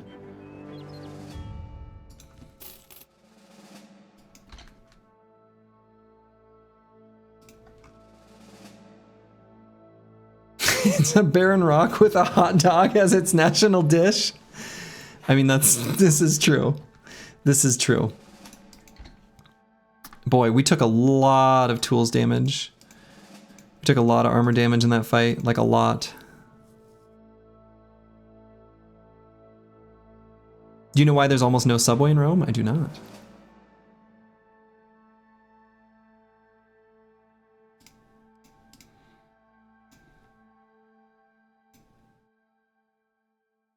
All right, so Insane Killer 013. We're gonna get 2 more perks out of this brother.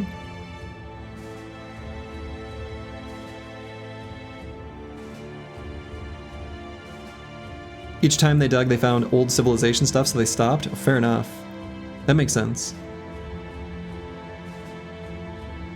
Iceland has as much in common with Italy as America does with New Zealand. Fair enough. Same problem in Athens? Interesting. Yeah, I mean, Rome is the eternal city or whatever. Okay, I'm gonna use the restroom real quick, and we'll decide how exactly we want to finish Insane Killer 013. Be back in just a second.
All right, I have returned. Okay, so Insane Killer 013.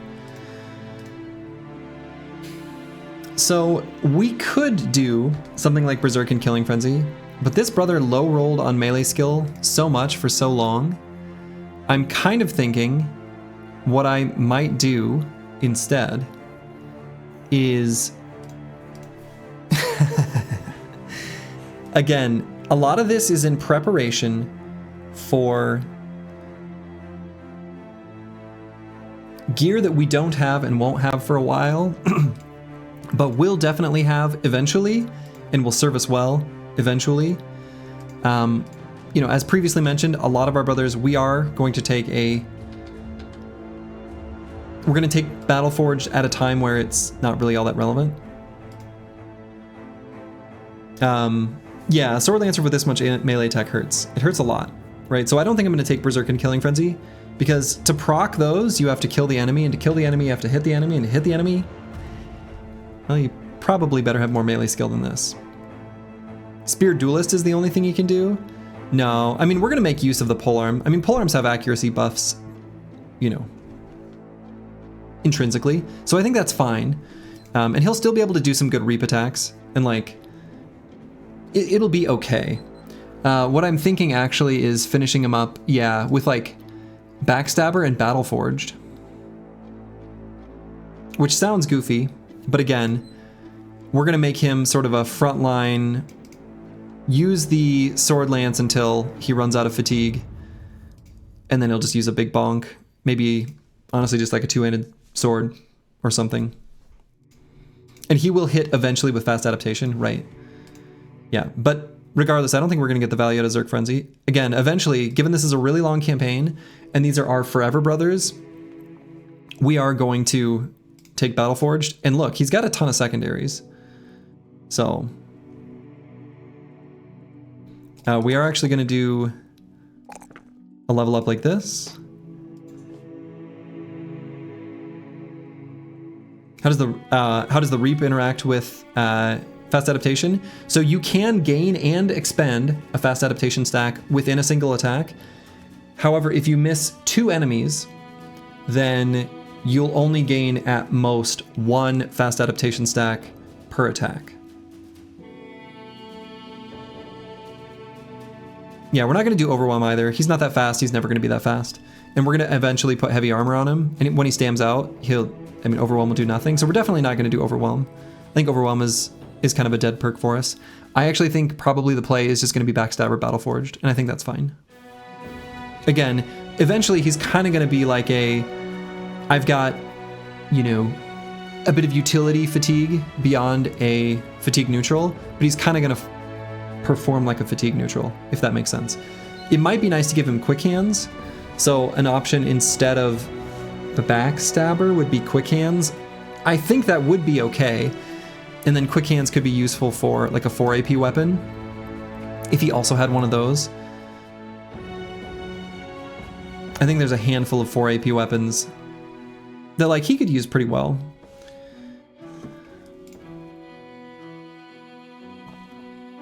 And that would also potentially get him more fast adaptation stacks.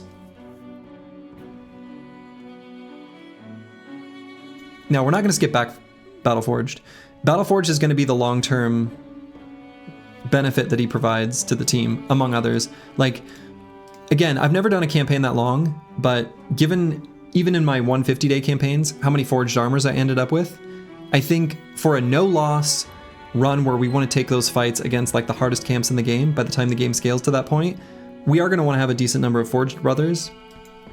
And so, I think forged with extra fatigue to do stuff with is fine. So I kind of think quick hands and Battleforged is going to be the play. I'm not going to take Backstabber, despite maybe wanting to, because his melee skill, again, is pretty low.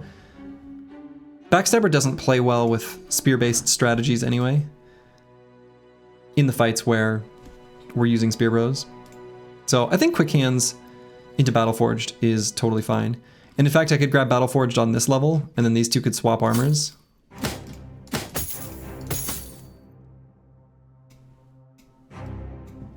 And we'll probably grab Quick Hands as his final level. Backstabber plus hammer? No, we're taking forged. We would never put him in a position with a hammer where we would use the secondary attack with 2 light of armor against enemies where it would really matter. You could adapt the trash, and Quick Hands will let us do that. So Quick Hands would let us equip a sling, and with our terrible ranged skill, we can open up each fight, gaining a bunch of fast adaptation stacks. Which I think is fine.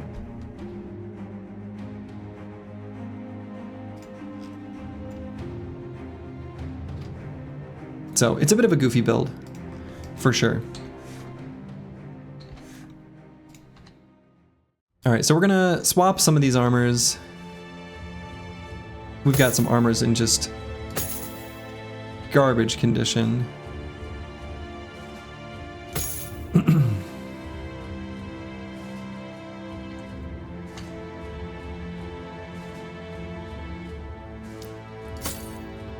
Yeah, big yikes pretty much everywhere. We're just gonna farm some caravans here for a little bit, and the caravans, it'll be nice and slow, but it'll get us the victories we need to get the scavenger.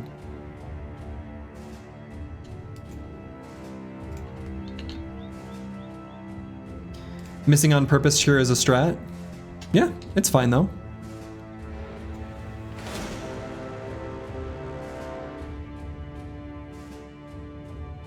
And we still want to get a whip, I guess, for Misha Twitcher. So these nomads are probably going to fight these... Yeah.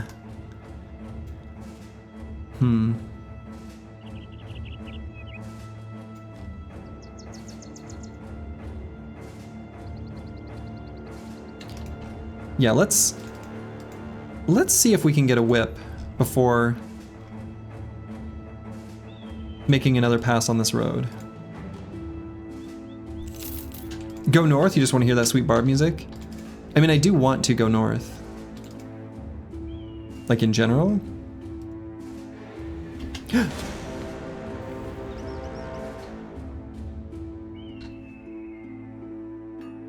Alright, everybody has Pathfinder. They have no dogs.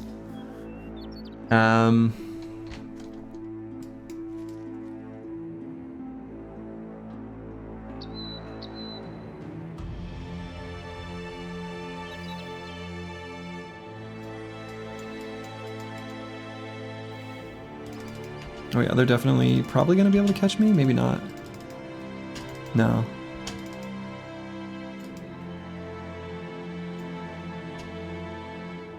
Yeah.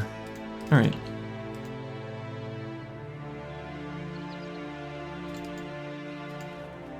Run 14 all over again? Boy, I hope not.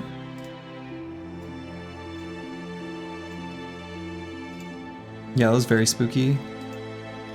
We would have been able to run from them, but still.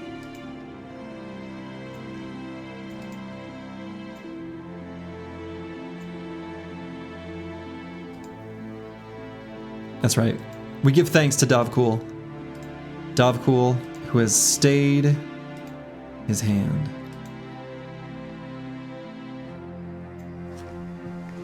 Praise Dovcool, for he keeps us safe.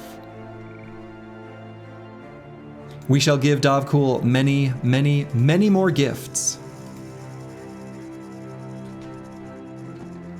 That's right, Dovcool awaits.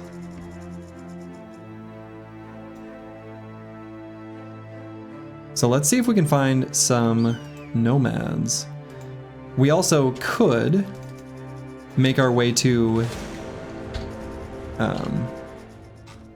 Quadim, which I think, based on this road entering the desert, almost has to be connected to this road. I don't think it's going to be over here. It's, I suppose, possible. We don't know if a road continues on that way.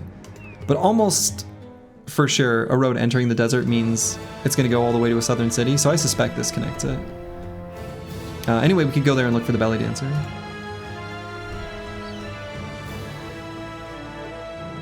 At least proc one event down there.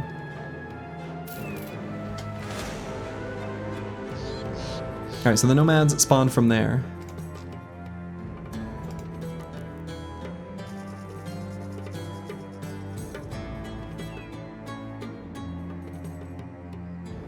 And we could, of course, go to this camp. That camp is going to be the Nomad camp. We've got our range defense set up here. I think that's good. I think kite shields are probably the play.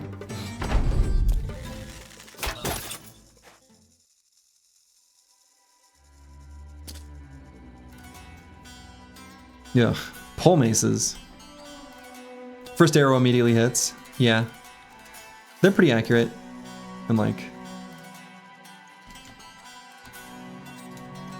I wonder if the pole maces will run forward. They actually might. Yeah.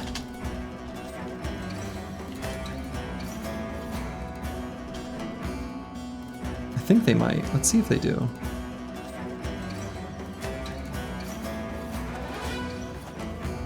No, they're being weird. They're being weird.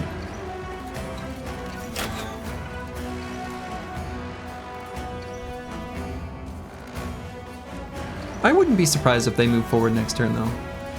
I really wouldn't. We're just going to shield wall up here. And we'll see what they do. We'll see what they do.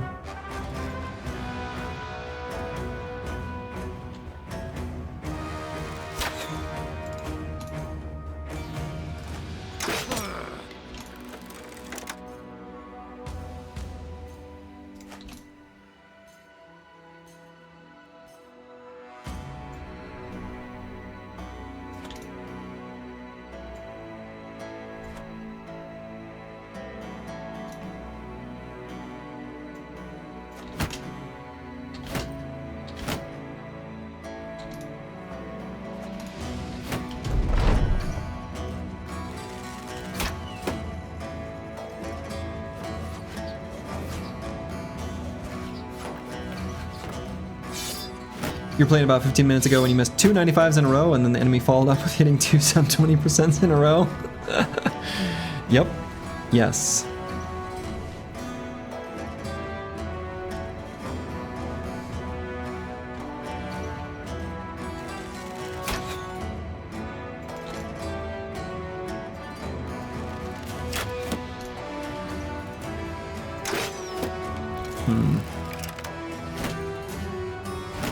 I'm still convinced this is okay, at least for the moment. They're wasting a lot of fatigue. Is it even enough exchange?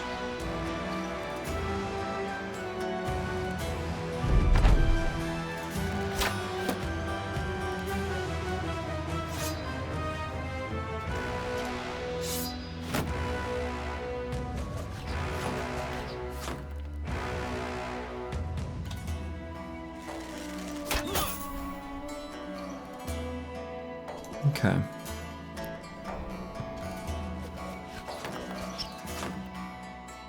Alright, so now that we're after them in the turn order, the ranged units have all gone, we're just going to explode forward.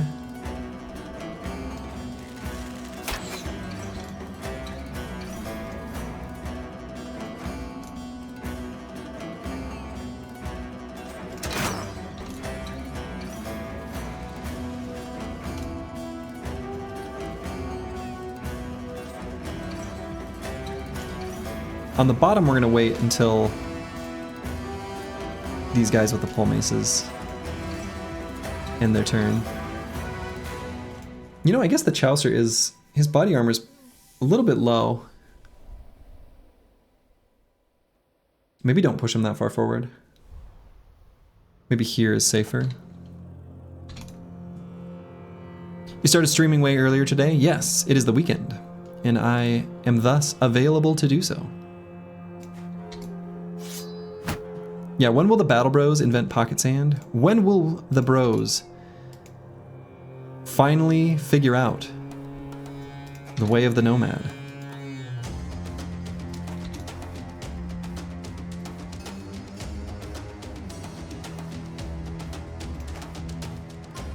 Let's go here, actually.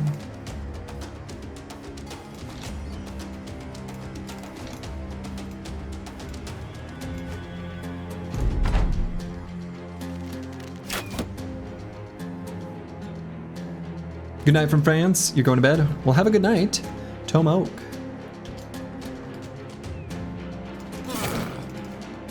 Good night to you in France. Au revoir.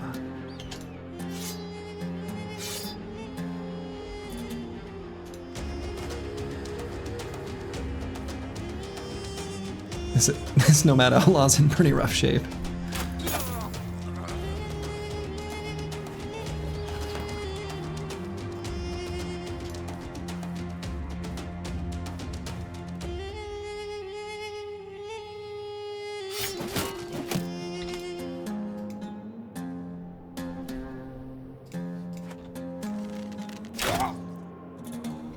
Okay. So let's see what they do.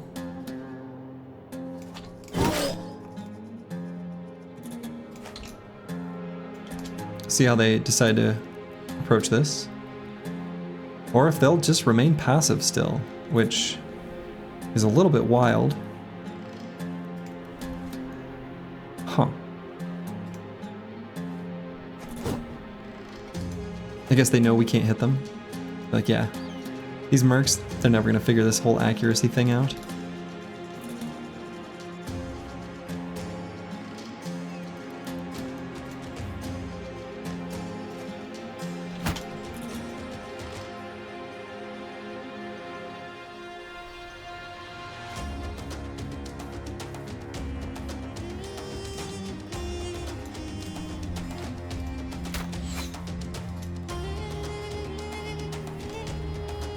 Example would be a spear bro. In Swedish that would probably have been written spear bro, while a spear bro would be closer to a spear bro or something, as in two distinct words instead of relating to one another.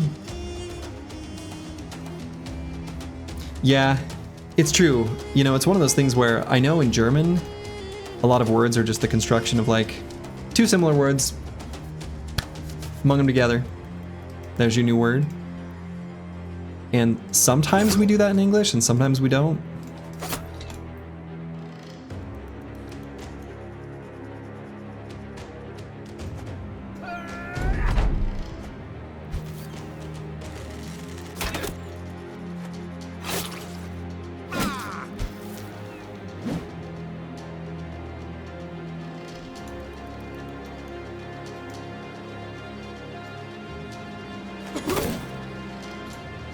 Nice headshot there.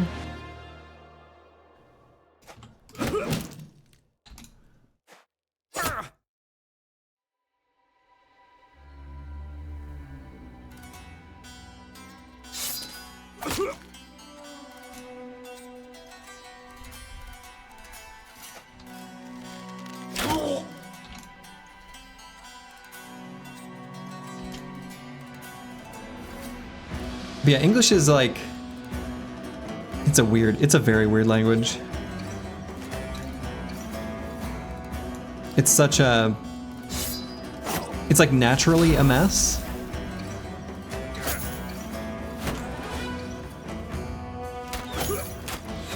The mess is built in. So the fact that it's kind of become the lingua franca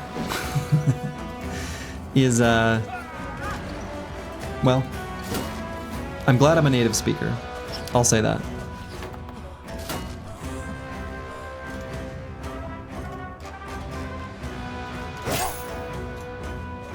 It's messy but easy to learn. Is it easy to learn though? Or is it only easy to learn because you're exposed to it so constantly?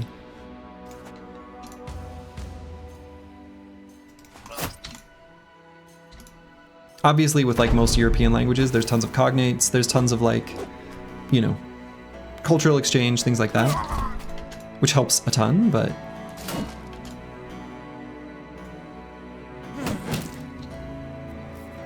I don't know.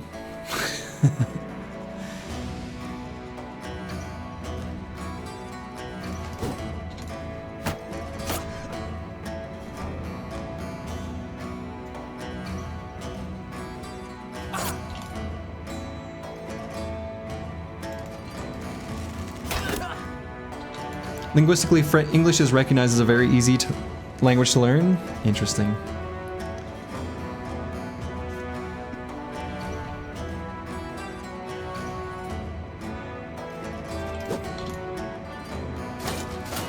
I wouldn't have thought that to be the prevailing opinion.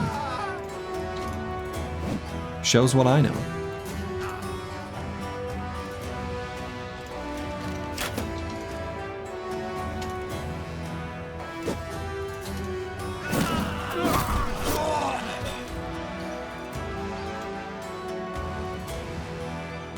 We're not gonna let that guy run away.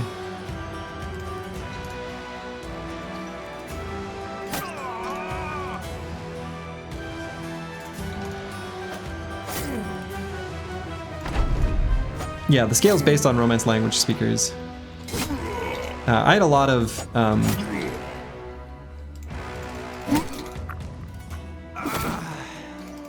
what's the word? Not like sympathy, but teaching English in Korea, like, I recognized it was extremely difficult for them. And it was, you know, it was not easy. It would have been a lot easier for them to learn any other language more similar to their own. Yeah, maybe empathy is probably better. Empathy is going to be better than sympathy. Let's leave this signet ring behind.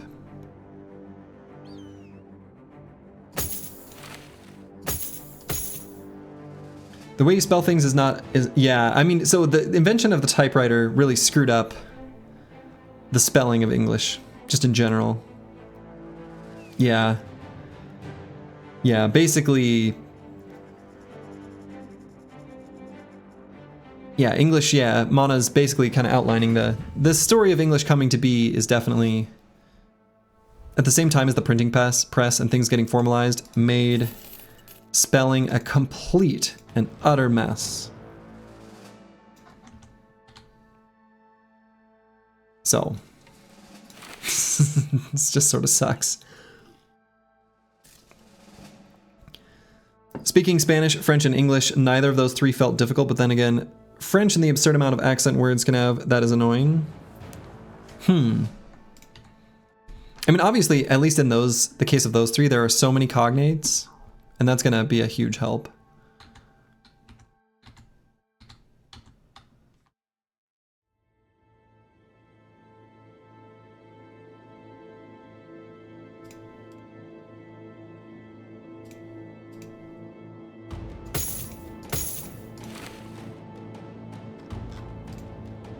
Yeah, but I mean, you'd hate to make like a false cognate where you imagine something's a cognate and then you choose the wrong word, because boy, if you did that, that'd be embarazado. Anyway.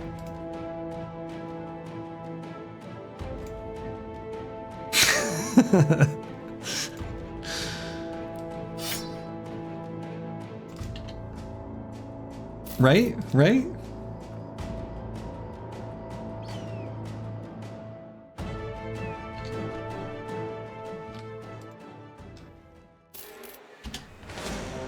Alright, many cutthroats. This will be a much easier fight.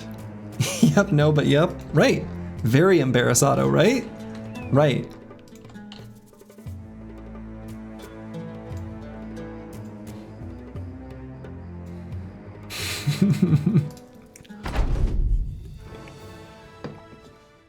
Outside of maybe France, Europe is the land of regional languages. Speaking Genoese as a native speaker makes it quite easy to understand your Catalan and Southern French. I mean, that's also like something that's interesting to me, is like, obviously the cultural aspect of being able to claim you have a different language versus just a dialect. Obviously, you know, that's not a clean and clear thing.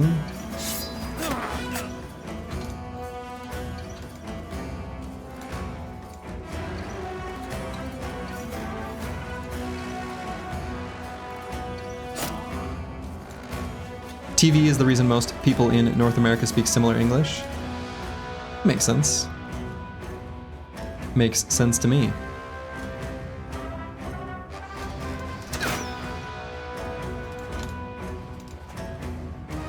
Clicked on the wrong hex.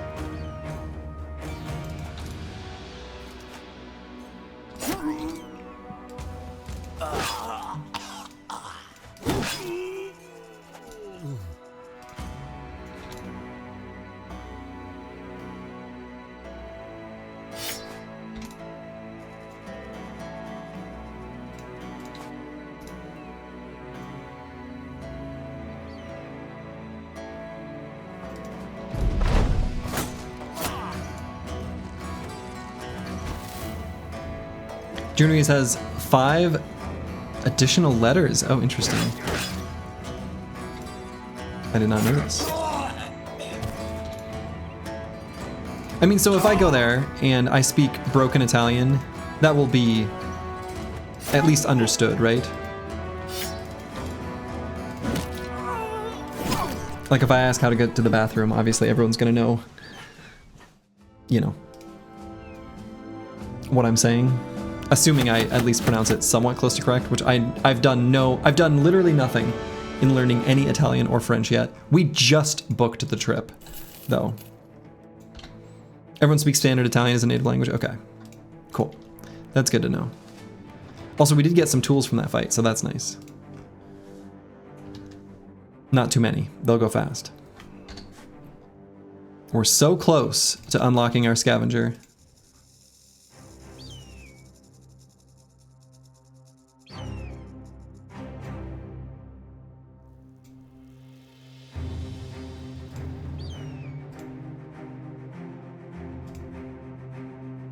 So we are not going to attack this trading caravan. This is the one that we shall leave. The language rules in English still make non-speakers want to jump off a cliff. 2 and 2 and there, and there. And the whole I before E but not after C. I mean, maybe, but I think, you know, learning another language, you tend not to learn things like someone learning English, at least in my experience, like the Korean speakers, the idea that they would use the wrong there is like foreign to them. They're like, why would I ever screw that up? They're clearly different words. I think it's more native speakers that screw that up.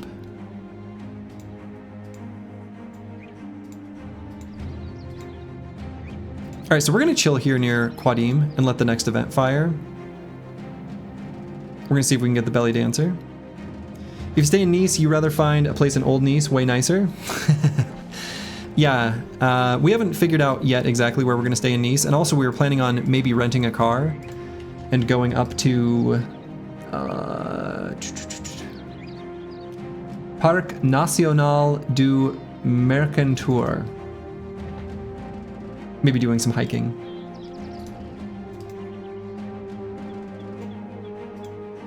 I'm sure I'm pronouncing that nowhere close, but you at least know what I'll learn how to pronounce them for real once we decide to go there.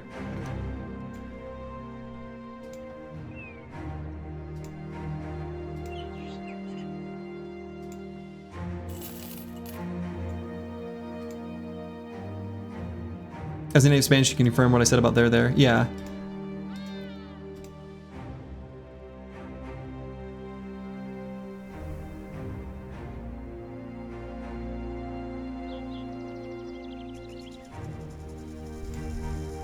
Broken English is understandable. Yeah, I mean, that's the thing too, is like, I feel like, you know, growing up in the US, I'd hear a lot of different accents of people who learn English as a second language.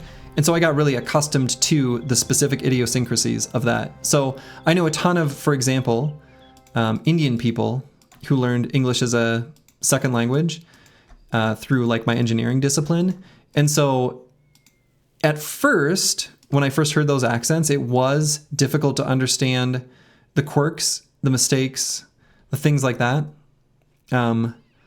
But as soon as I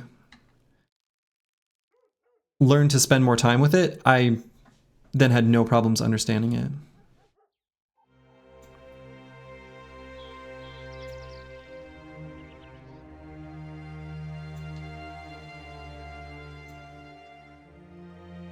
You could mimic some accents? I'm not in a way that's not offensive.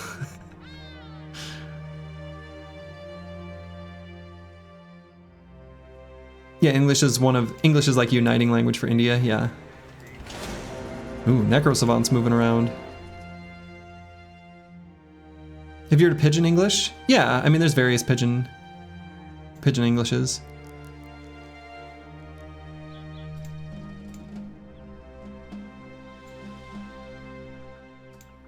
As long as you don't mimic my mother tongue, right? As an English third language speaker, you'd say English is very easy to communicate in. You need so little to talk, and since so many native speakers don't adhere to the rules themselves, it's not that important. However, if you go deep into the grammar, yes, it can get complicated as other languages, right?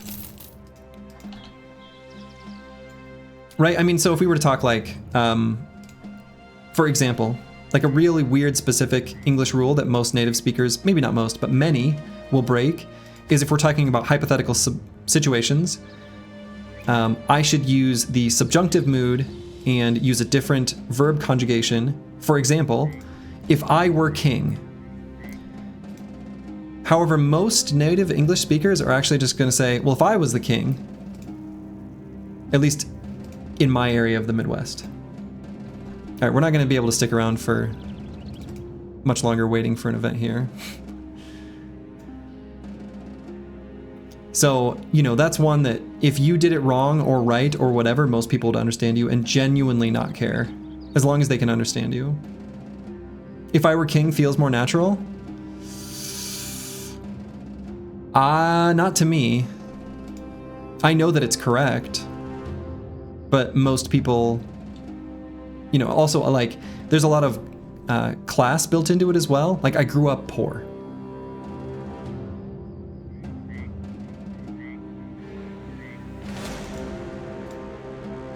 Let's beat up these peasants. We need a little bit of a... We need a lunch. Right, so growing up poor, I think the people around me just spoke differently. Like rural southern Iowa, yeah, if I was the king, if I was, is how most people would speak.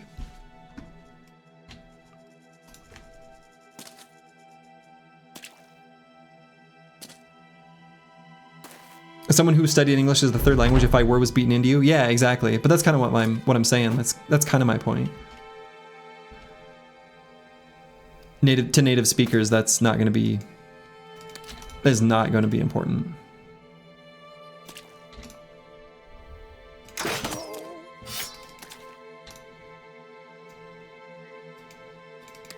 Doves don't cry. Ask Prince that.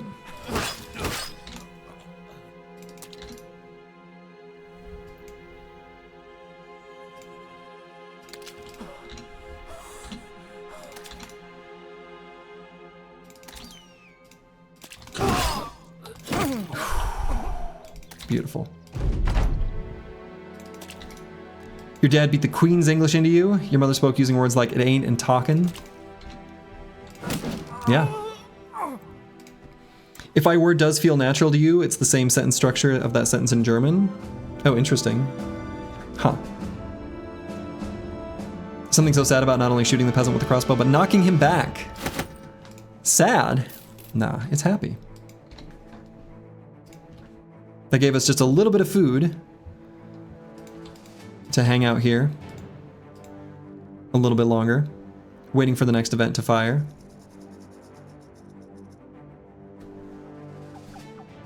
The belly dancer has a really high score. You love a good y'all? I do too. I actually think y'all is a really good informal construction of plural second person. How long do you plan to stream today? About another hour or so.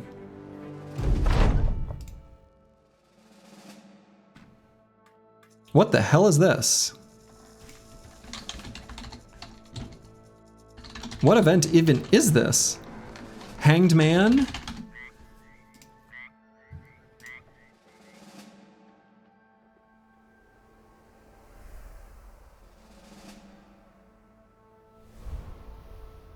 Okay.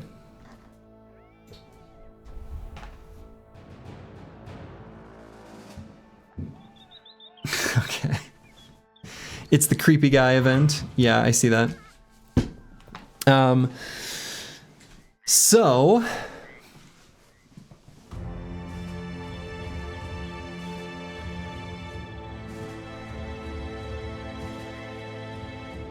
yeah, so all right, I'll go find them is like chance of just gaining some gold. Grinning ear to ear. We gain a bunch of gold and the minstrel gains some initiative. We do care about that. He has dodge. I think. Pretty sure he has dodge. And then Lost Guardian, giving them a hand, will literally get a missing finger. We absolutely don't want that. So we'll go with the banner grinning ear to ear. Boom. So we gain 500 crowns, and Squigs gains some initiative, which, yeah, he does have dodge, so, okay. Nice. That was our event. That's what we got.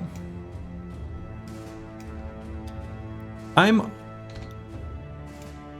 optimistic that we have enough food to get us through the desert and not let our mood drop too much. All we gotta do is take fights anyway. Where do you get the event helps from? You know, if you just search and use like quotes, you can find them. Just the wiki. I just pull up the wiki. I could pull up a code window too, I guess. That'd probably be maybe cleaner and easier. All right, some cutthroats and a few outlaws. Last event day 64. Yeah, but we're not going to be farming for event bros from this point, so. All right, we're probably gonna, let's see, let's make sure we don't have anyone completely naked. Yeah, so like Falsers is close. We're gonna try to dagger this guy down. Should be pretty clean and easy to do so. We'll get his armor.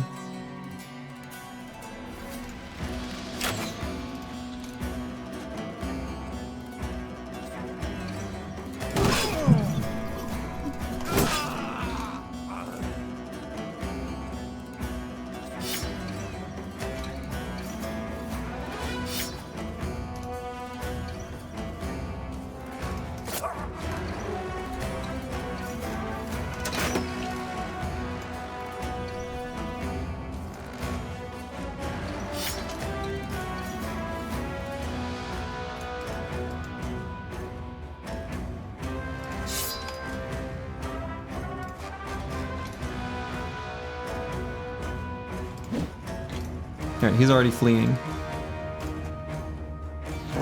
Put our doggo down. Let's let warrior get some attacks. You're close, sire.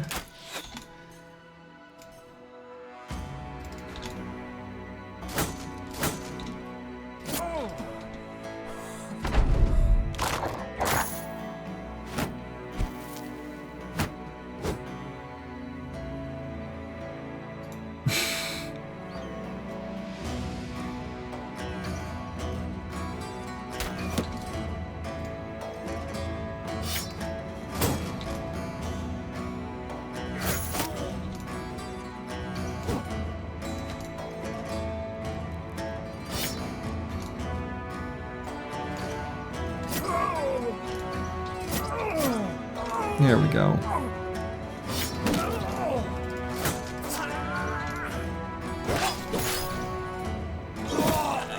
Alright. We like these cute little easy fights. These are good for us. It's a nice kind of recovery for us while we're still looking to kind of build back up after losing our weapon durability and all that kind of stuff. Move one tile and attack twice is so nice. It's so nice, yeah. With Dagger Mastery, it's super nice. So let's take our lowest durability armor and just simply replace it.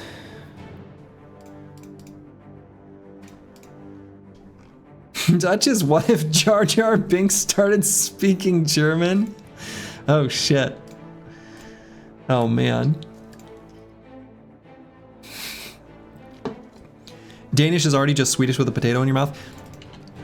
You know, the Danes that I've met in my life, like in Korea, it was really interesting. No, wait, I'm not thinking of the, wait, who am I thinking of? Yeah, the Danes. When they were speaking Danish to each other, it sounded to me like they were speaking with an American English accent, but they were saying nonsense words.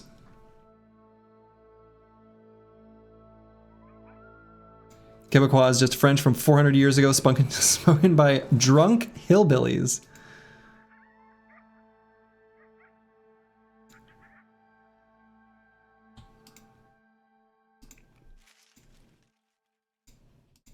One of my favorite guitarists, Antoine Dufour, is Quebecois. He's very good. I've seen him live. He's great.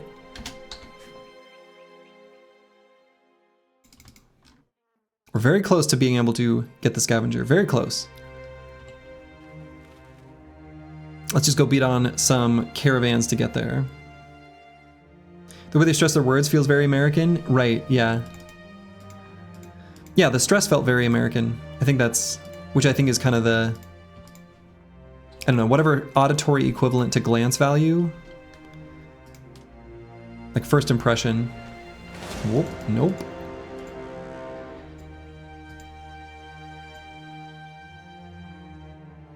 Oh my. Brother Ballin Stalin had requested a reading from the Book of Geists, verses 666. And so the Geists did wail, and the peasant fled. So too did the brigand, the mercenary, and the caravan hand. But my child, you need not flee, for I am the Run. And just as I have provided strange meat to thee, so too shall I provide you with resolve. Beautiful. Thank you, Falsers. Thank you, Falsers, for a reading from the Runonomicon. You love to see it. You love to see it. That's right.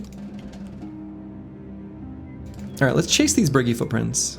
I think that's going to be the play. And then we'll return to the road. Where are they going? You love to hear it. You love to hear it. Where are they going? Get back here.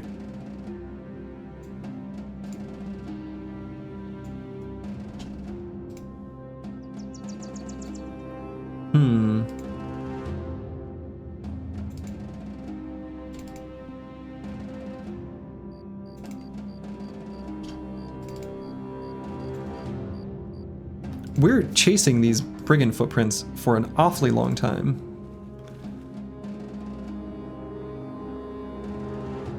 This is a little absurd.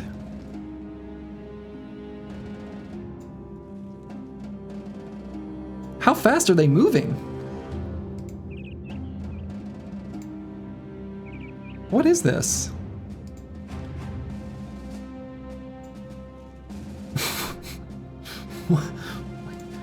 Where are they going? Where have they come from? Wow. All right, well, we certainly need to fight them. We need to take their food, and then we might have to go down to this plunderer's camp afterwards and get their food. Good lord. Yeah, to the edge of the map.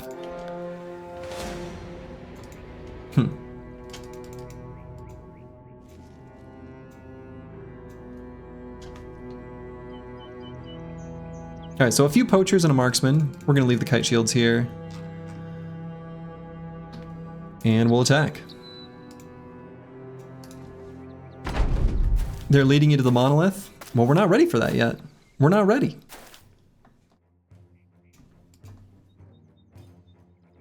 All right, so they've got their throwing weapons and such out and ready.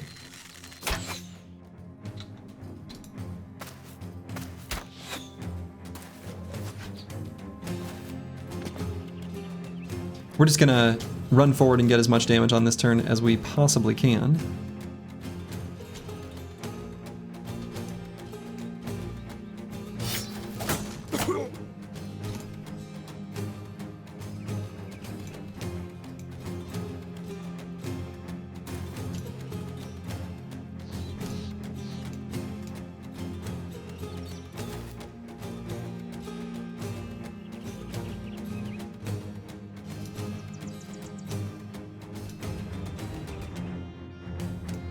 So places where we can get surrounds, we're getting surrounds.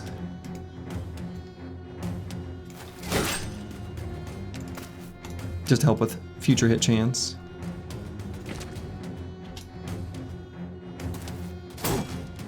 Alright, so that guy's an upper raider. I think he moved 2 hexes, right? What legendaries are we ready for? You know, we could do the abandoned village, or whatever it's called, here soon. Censor when? Not for a little while.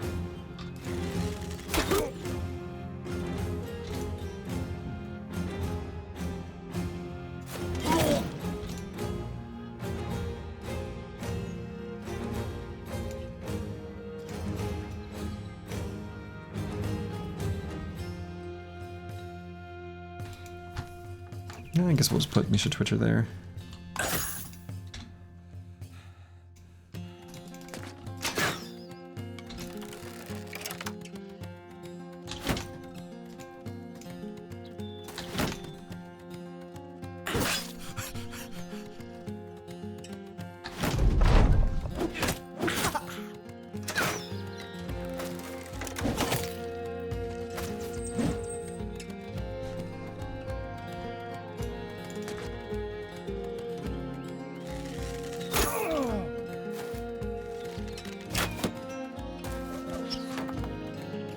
The Sturgy Guide should come next week, you hear rumored, right? That's the rumor. Oof, right in the tools. Gonna go give your YouTube subscription in anticipation for the guide next week? Yes. Yes, that's right. The long-awaited Slurgy build guide that we all know is coming next week. Everybody knows this. It is known. That's just a fact. That's just true.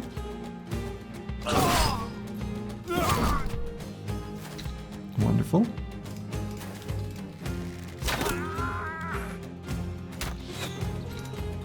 The Eternal next week.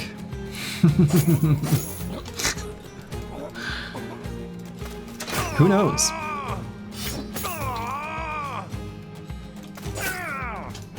Anything could happen.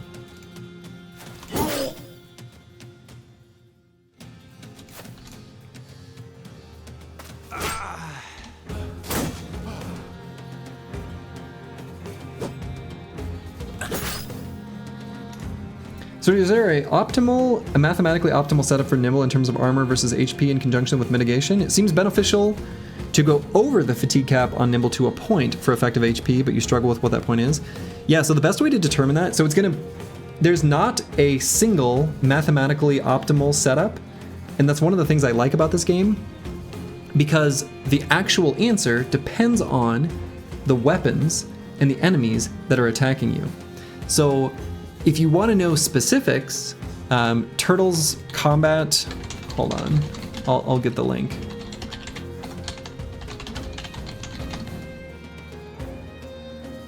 Yeah, Turtles damage calculator can be used. Generally speaking with Nimble, unless you have, you know, famed gear, but for most of the lower tier gear, you want to stay pretty close to minus 15 fatigue on your gear.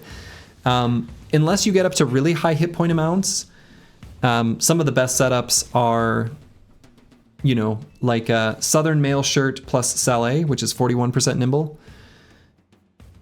Otherwise, you know, staying close to 15 is generally speaking a good idea. So you'd love to see me play a campaign where I play like the majority of you, where I do sell things and repair things? I mean, Aggie, that's almost all my playing is actually like that. My Winstreak series is very much a normal Battle Brothers run where playing like a normal player, doing normal things like buying and selling items. I played through every single origin and with the objective of defeating Black Monolith within 150 days. And all in a row as a win streak. And I did. And it's all chronicled over on the YouTube. That's where I started streaming and why I started streaming. And so not many people have seen it because, you know, I don't know. I was just a nobody. Like I was streaming to like just a handful of people.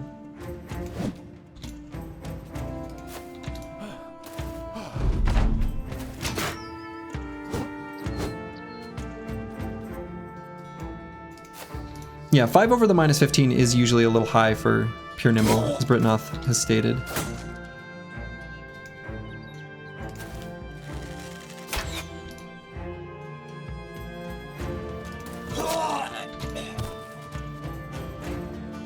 You were never a nobody, Slurgy? You were right. Yeah. I mean, I just mean that there weren't many people here watching. But I just wanted to... It's funny because I had no... I certainly had no grand aspirations, and I didn't think anyone would really watch. I just wanted to chronicle my journey. That's it. That's the whole reason I started streaming. Was I just wanted a... you know, a record of this thing that I wanted to do, this way of playing the game. So I started streaming. The goal was never to be a streamer. It was just to stream the game.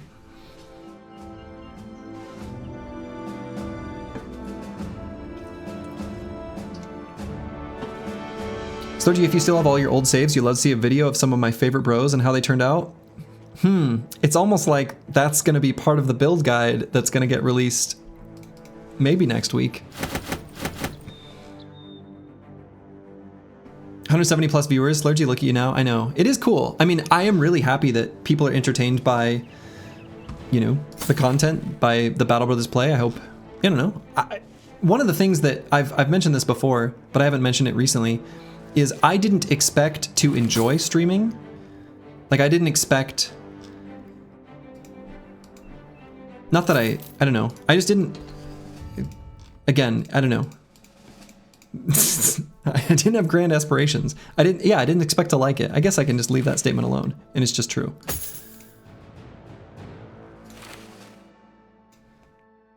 Honestly, we needed you. Nobody approaches Battle Brothers like you've done, and the numbers prove it. Well, I'm glad. Yeah, I suppose that's true. Though I don't think it's fair to say nobody has approached Battle Brothers like I do. I think there's a handful of other people who did, and do.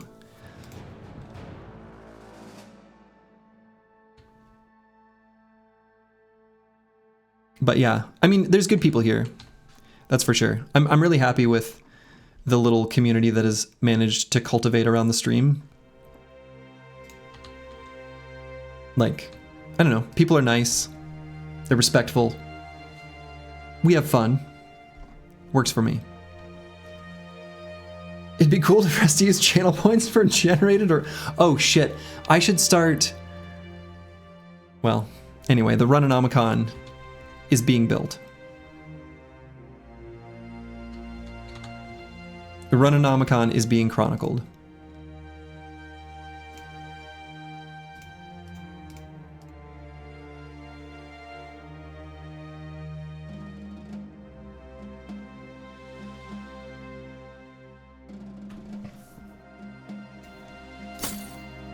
I wonder if I'd rather have, like,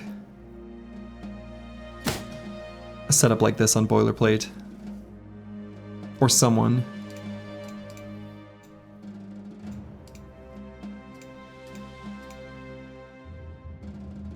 Boy, Aesthetic Gabe's getting... Oof. Things are rough. Things are rough around here as far as armors are concerned. You have a wonderful chill vibe, it's very calming and fun. Well, good. Thank you, Broad Metallic, too. Yeah, I mean, I play the game to have fun. So, at this point, you're here for the Slurgy reactions, more for the Battle Brothers. I feel like XCOM proved that part. Hey, well, I'm glad. I will say, in XCOM, when the HQ got attacked, that was so much fun. And I'm glad that people were good about not giving spoilers. Because, damn, that was scrappy. 210 viewers is quite a substantial and quick increase. It is. It is.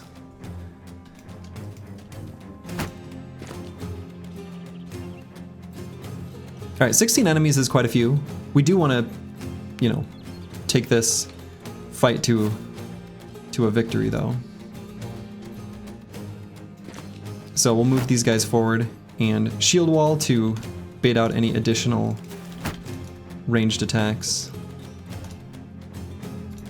They might still have lurking in the back. You're responsible for increasing Spear's demand of over 500%? Yes.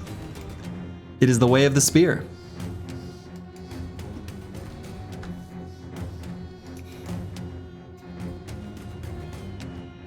Let's see, do I want to have these bros run up this hill? I guess I kind of do.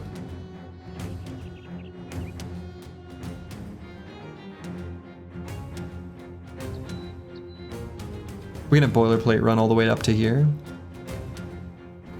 I think that's okay. There are a lot of thugs here, so despite their high numbers, this isn't that bad.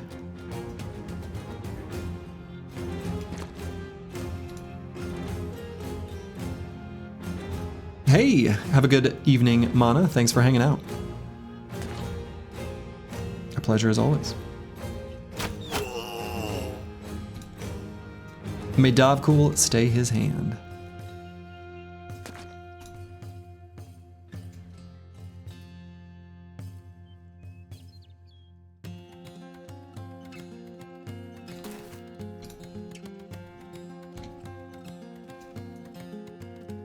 Alright, so we're gonna move boilerplate to there. And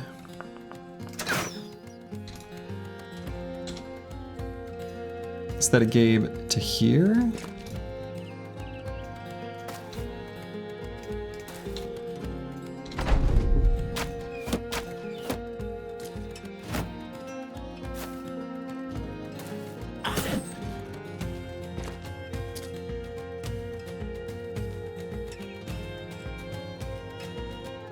We'll wait for a moment on Falsers, let them move forward.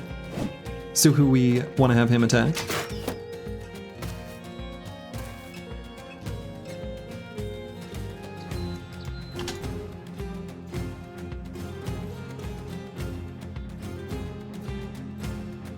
Let's see if Battle Pashi hits this guy in the head. Okay, I was gonna say if he hits him in the head, I think it's a one-shot.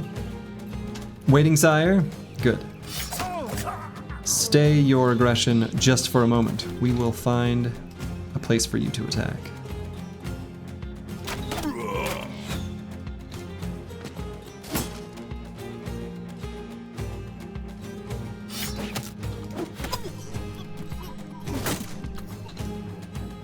When Sergi talks about Spearos, you can imagine Valhalla calling me playing in the background.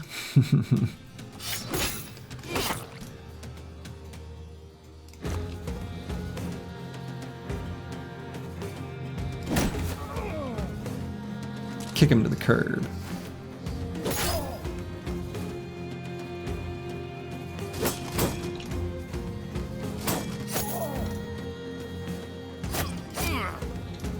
There we go.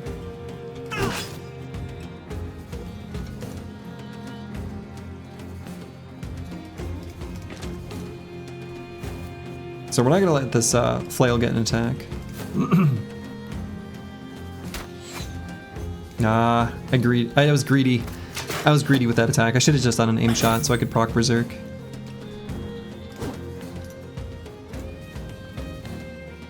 Greedy and not in a good way.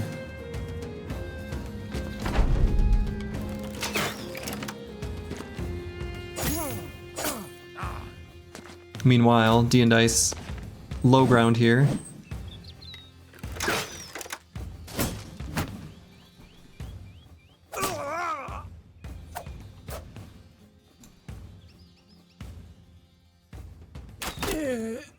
There we go. There we go. There it is.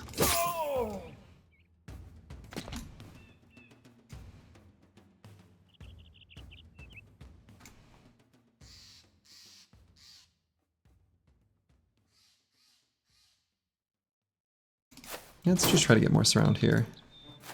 And that guy with the falchion. Faith guides your arrows. As it should.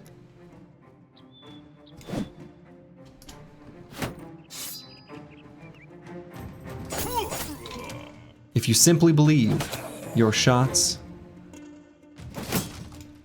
will fly true.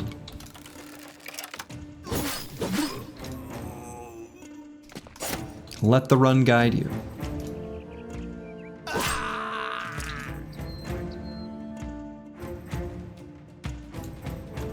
Could try to get that guy's armor. Maybe should.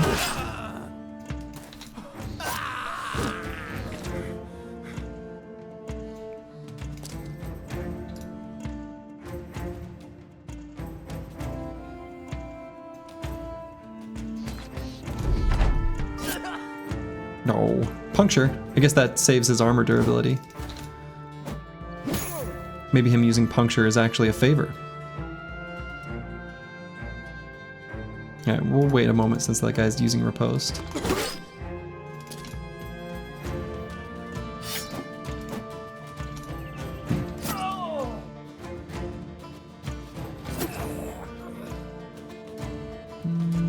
Yeah, we'll wait. Wait just a second.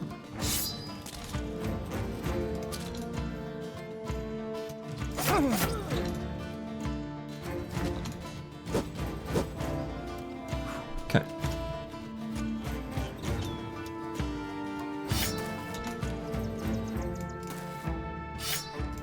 Cool. We're gonna dagger down this guy as well. Scavenger's going to be so welcome, and this fight might get us there. It'll be close.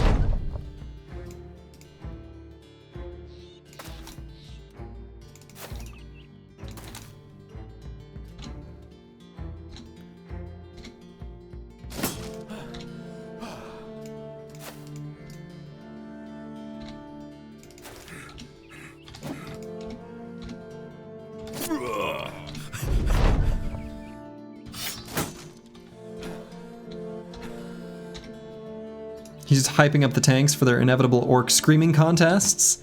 Oh man.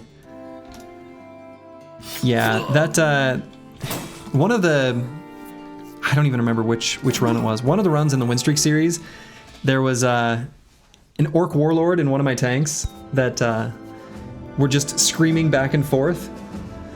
Whoa! Hiya! Whoa! Hiya! And that was the whole battle. They just did that back and forth. Nobody swung a single attack. You see the armors of a fallen hedge knight? Yeah, we got quite a few. Quite a few hedge knights have fallen before us. So we're gonna grab the full durability stuff here. We're gonna get it equipped. And hopefully that will save us some tools, because we should be... Oh, we're so close. We are so close. We are so close.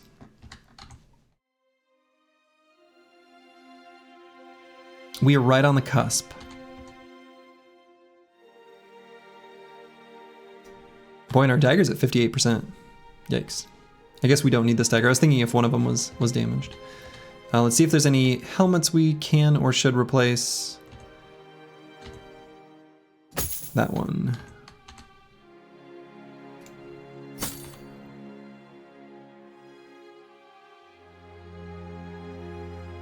Yeah, quick, let's slap some peasants. Right, that's all we gotta do. We're not famous enough for a third follower until we like beat up some peasants on the side of the road and steal their lunch money. Then, only then, are we known in these lands. Yeah, we don't even have a replacement armor to put here. Oh wait, yeah we do. That was a lie. I had to just scroll down.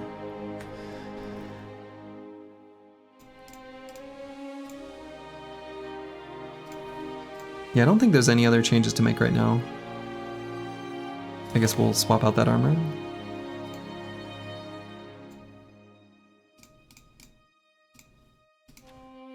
Tough life of the peasants that can only throw hands, right? Yeah. Okay, so the last two perks on all of our spear bros, again, this is gonna be a kind of goofy and dual purpose build. In some fights, we're gonna be hammer and spear, excuse me. Gave away the conclusion. In some fights, we're going to be shield and spear. In other fights, we're going to be shield and hammer. In any case, in some fights, we're going to be using lighter armor, where we want more spear walls. In some cases, we're going to be wearing heavier armor, where we want to withstand some punishment. Anyway, so we're going to be grabbing Underdog and Battle Forged as the final two perks. And so, we'll grab underdog first.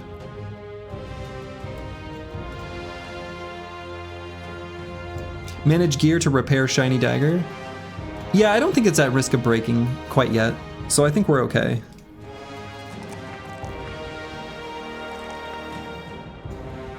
Nice level up from Disco Nick. Glad he had a +2 in melee skill.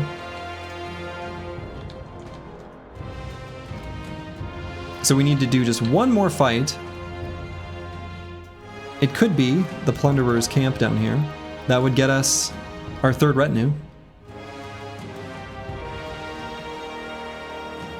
Feels like the scavenger is like necessary at this point. We're in pretty rough shape. Yeah, we can always puncture so the dagger doesn't break, exactly. We can always just use puncture and then it won't lose any durability. So I think we go ahead and just do this. And this will get us our beloved scavenger. The long-awaited scavenger.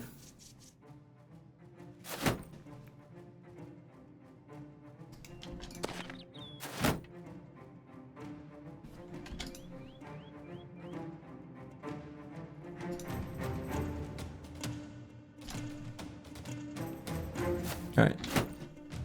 Push the RDF battery forward. Who knows, some of them might pull out jabs. Or throwing axes. Either one. Nice shot. Finally famous enough to hire an orphan? Yes. We finally got there.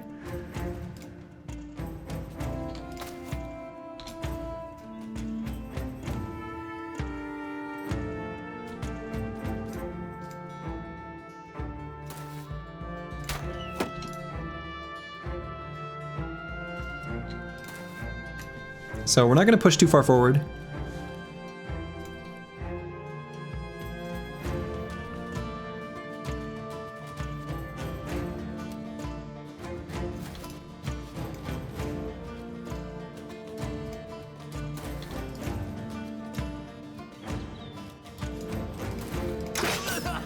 Nice.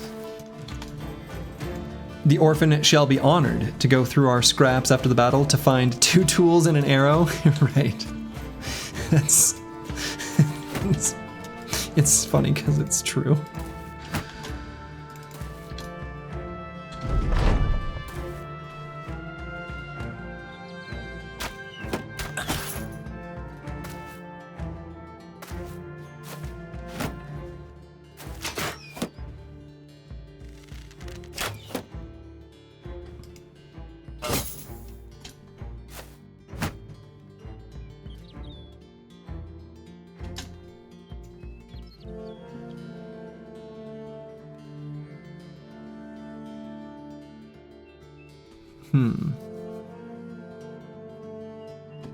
Let's let a few more move before we decide what exactly to do with Battle Pashi.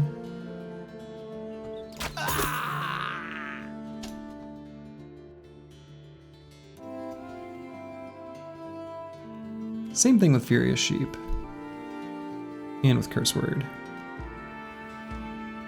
They've got a bunch of units that they're still waiting to move forward. I want to see where exactly they go before we react.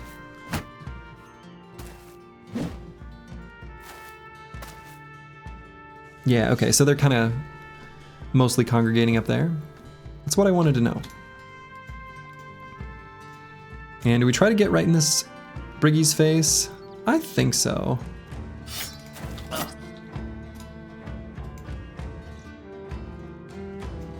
I mean, we could put Battle Pashi here and do a big reap. If I did that, I'd want to move Aesthetic Gabe forward and shield wall. I think that's okay. Captain, I found a tool and 2 arrows on 1 body, right? On 1 body, right? Cue the Star Wars meme. Ooh, good shot there by Falsers.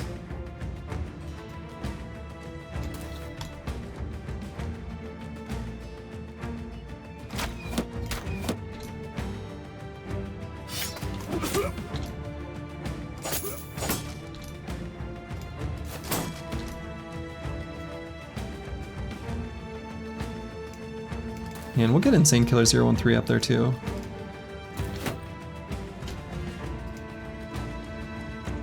And Boilerplate, I guess we'll have contribute to the daggering here.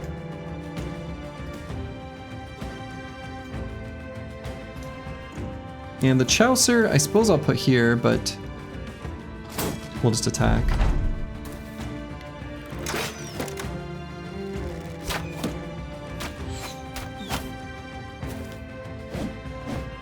Is that an actual Dagger Mastery Bro from Slurgy?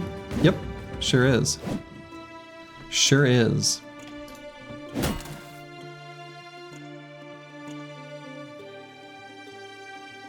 Alright, so the Brigade leader is right here.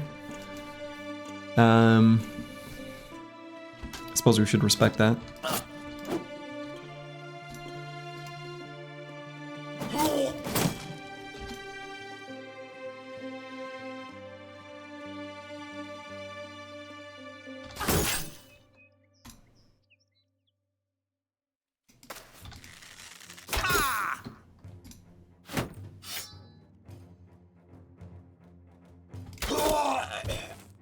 Sir.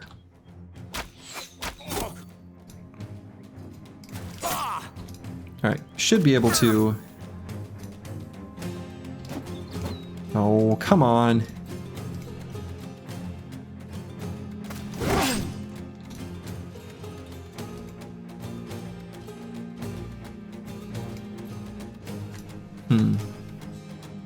Yeah, we don't want Battle Posture to get surrounded. We'll still just put Aesthetic Gabe back here, I guess.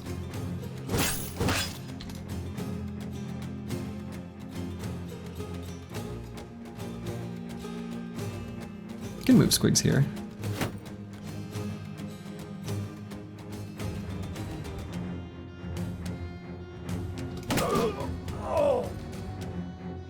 Cool.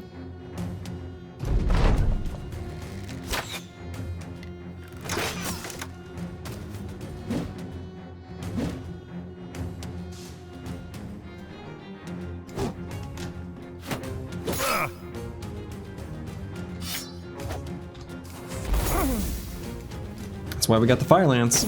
It's a weapon that our pure ranged bros can still hit things with.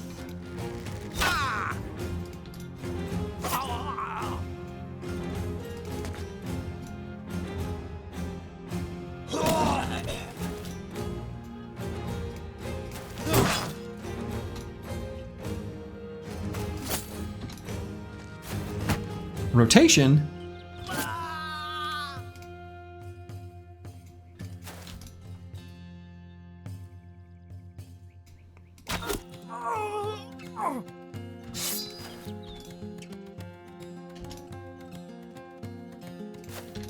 That's right, brotation. That's right. I said it wrong.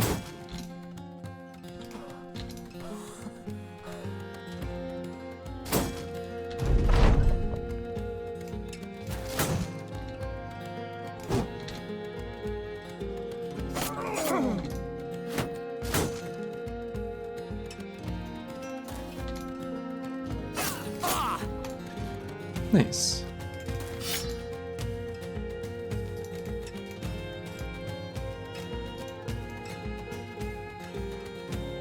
So, and by Fire Lance, you mean the Hot Spear? That's true. I do mean the Hot Spear. The Flamin' Spear. Sounds like that could be like the name of a restaurant.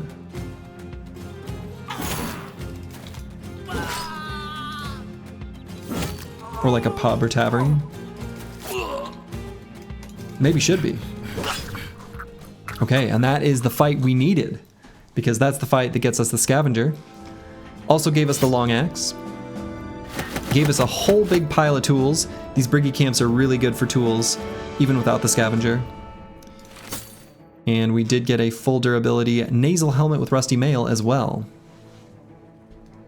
The Flamin' Spear is what they called you in college? Nice! Flamin' Hot Spear Toes. Now it sounds like a band. And I don't think there's anything else here we want. Possibly a high durability kite shield. Hell yeah, Rust. We love Rust. And we're just gonna do it right now. Let's hire the Scavenger. Oh. Just a little guy. Just a little guy who's gonna, hopefully, you know, make us get some tools. All right, I'm gonna use the restroom real quick. We'll level these bros up, do a little gear exchange. Don't go anywhere. Be back in a second.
All right, I am back.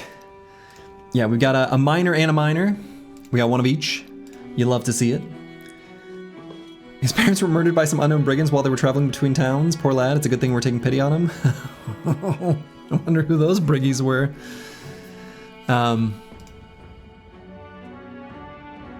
Okay, anyway, yeah, so on our Spear Bros, we're gonna be taking Underdog and Battleforged again for the kind of dual purpose nature of what we're gonna do with them.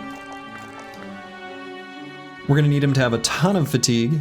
The more the merrier. So let's go ahead and grab that.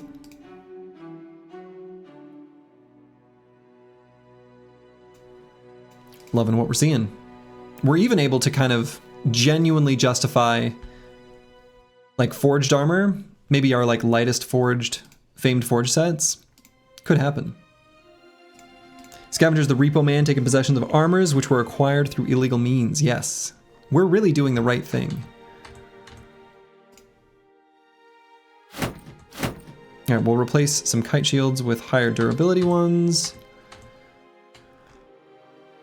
I suppose we should do the same thing with armors, or at the very least get better nimble setups. I guess things aren't looking too bad across the squad right now. They could be worse.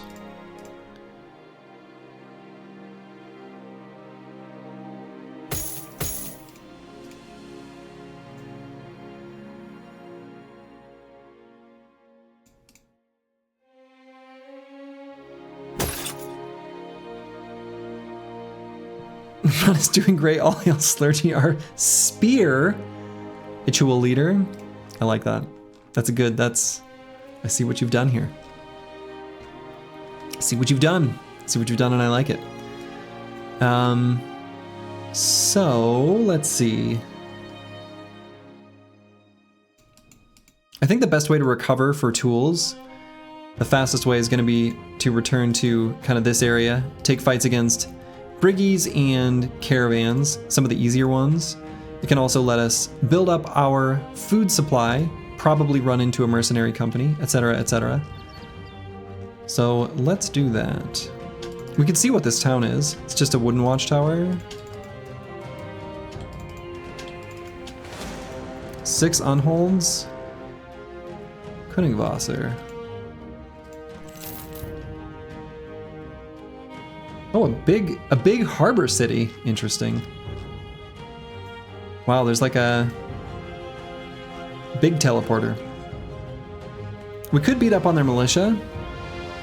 We don't want to fight both stacks at once, though.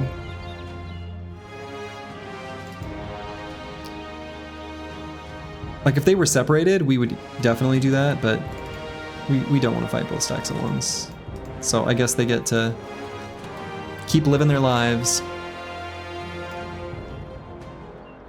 Even though they don't have tools natively, or like intrinsically, or whatever word we want to use. I hardly know any English or other languages. But now all fights can get us tools. All right, so this one, I think, what, men take everything.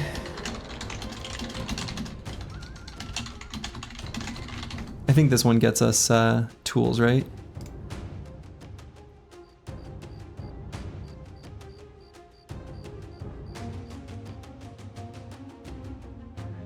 Yeah, this one's gonna be the best. We gained bread and medical supplies. Boo.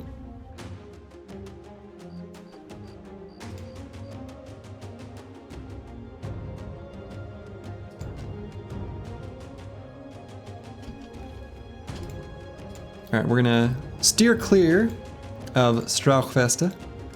We're not gonna deal with that.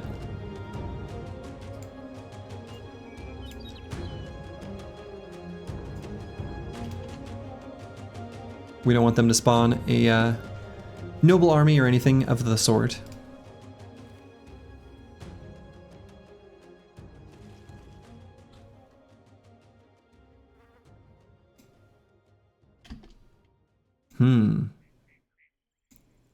These are big footsteps. What are these peasants running from?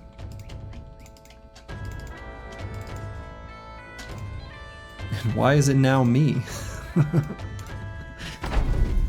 Which will be the next retinue. So the plan is actually that I'm going to get the cook.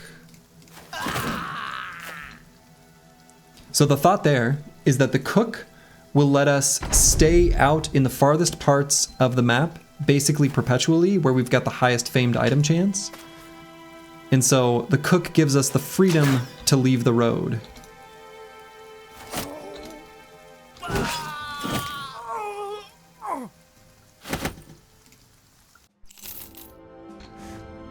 We didn't get any tools from that one, though. Sometimes the peasants will still drop a single tool. All right, so this is that caravan that we were shadowing.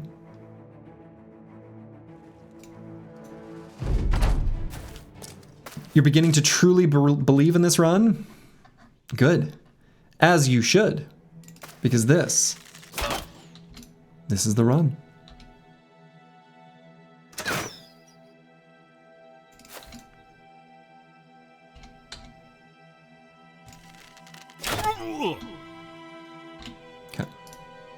So now we'll wait and let them come to us. Only now? Your guest says that Cook and Scout are roughly the same for staying out in the wilderness. The one spot where the Cook shines is the farming events in towns. I think it'll be better than... I think roughly staying out in the wilderness, I mean, the Scout also would help. Just being able to move faster, definitely. But I think the Cook has the Scout beat. What I'm thinking for slot number 5 is that we get the Scout, and at some point, once money has really stabilized, and we've maybe got like one card upgrade, I'm going to replace the Cartographer with the Bounty Hunter.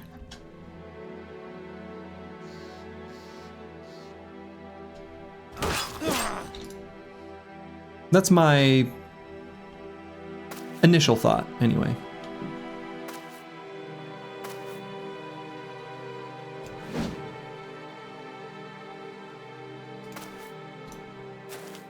Europeans might say this is the 30th run, but that's just wrong. Yeah, it's the 30th metric run, but that's not my, those aren't my units. It's the first Slurgy run. It's its own special unit of measurement.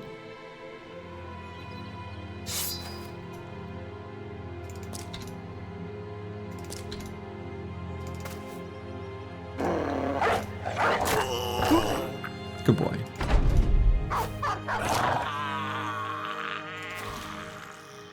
First of the win streak. That's right. That's exactly correct.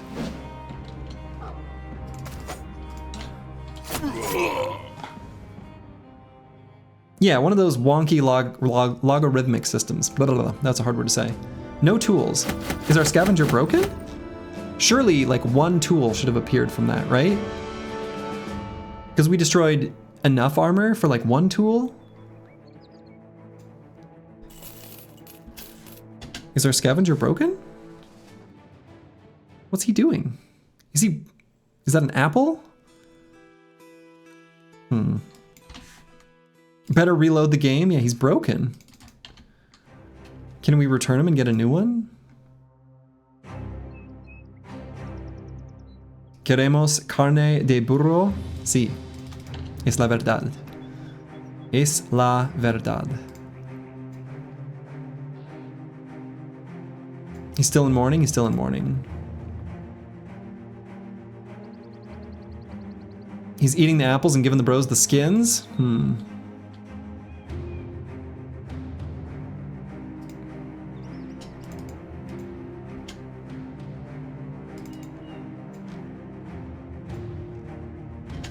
We never did get a whip, did we? That's such a disappointment.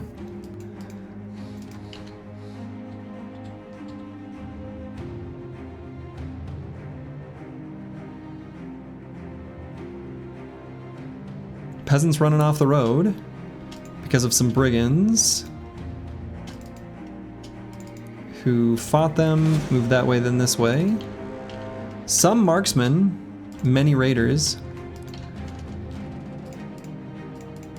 Okay, I guess fighting this at night in the swamp is fine. It's gonna be a bit of a slog, maybe in the literal sense.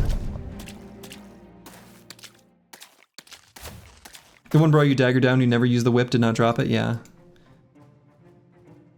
It was BS. I agree.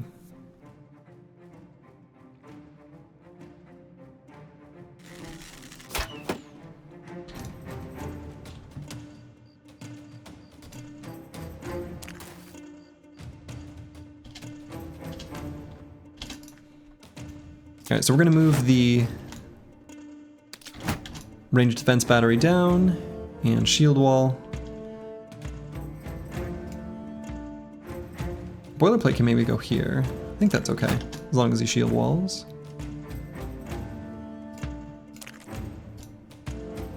They might destroy this heater shield, and that's okay. We've got other ones.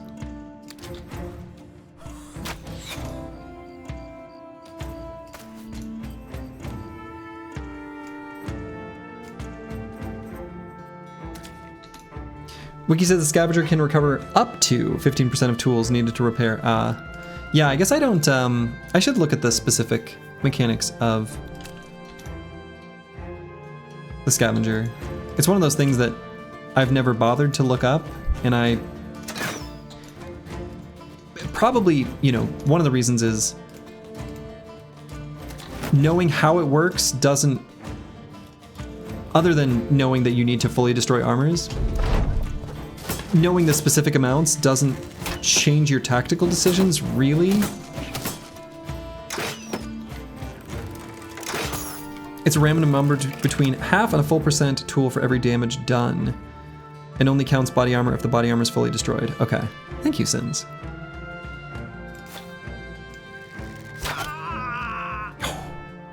Beautiful. Yeah, I knew it was only if the body armor is fully destroyed. That part I knew.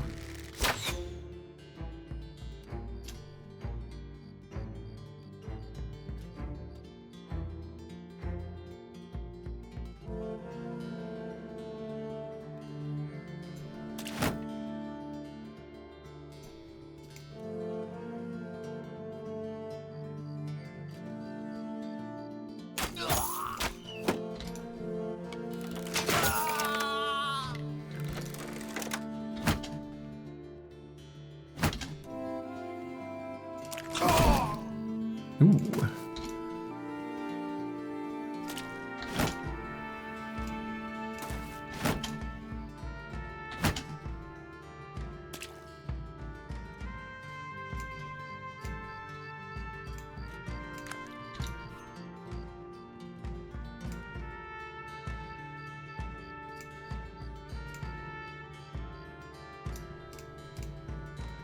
Yeah, we'll just go back down there. That's fine.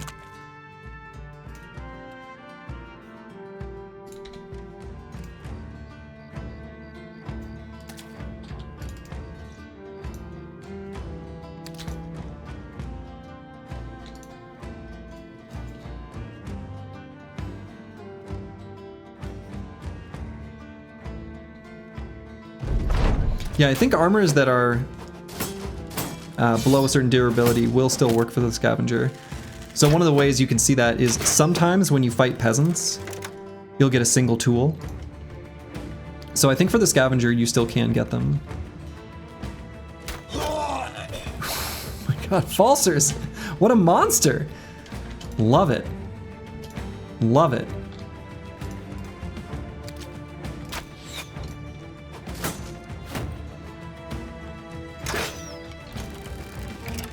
Alright, I think it's time. We're gonna run forward.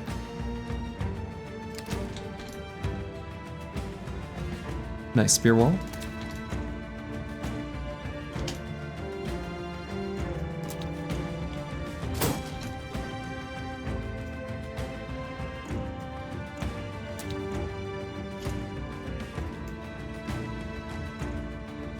Zerk Frenzy bow value. I mean, we're finding it.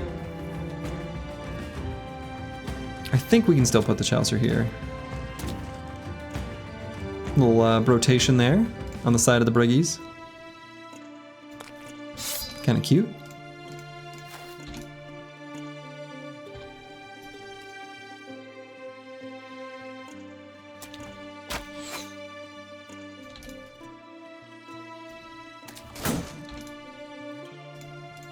Felt cute, might rotate later.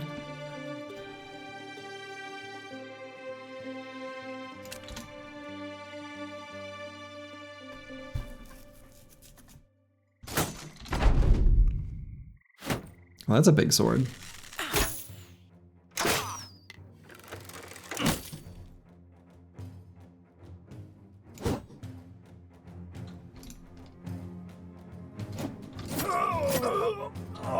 There. Sometimes you just get a whole armor, you know?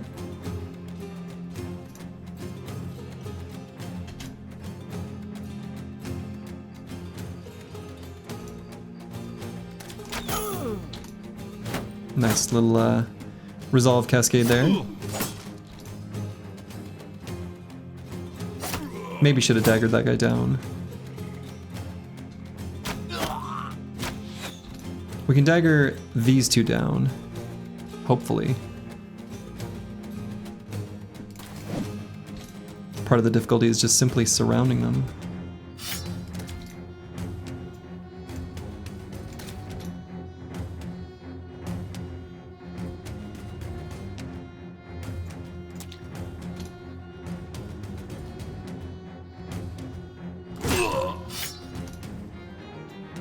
Brand new armor beats a few tools, absolutely.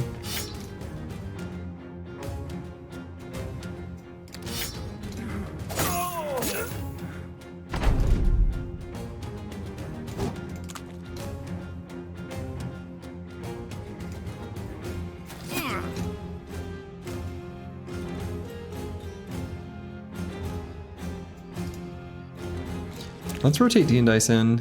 He's gonna do a better job of daggering this guy down. Well, he could have.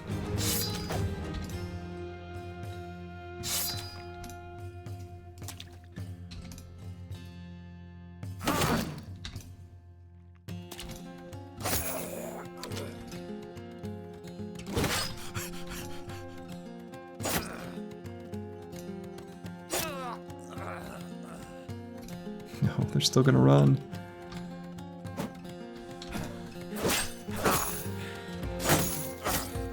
That's alright, we turn them into tools. We just turn them into tools. Problem solved. No problem. No problem. We still got their armors, we just turned them into tools. We just turned them into other armors.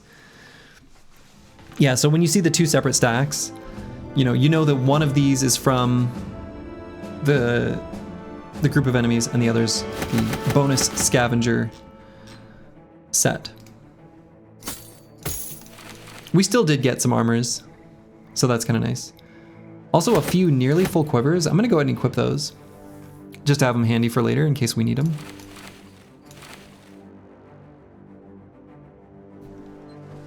And what else? I think that's good. Does Killing Frenzy increase puncture damage? Sure does.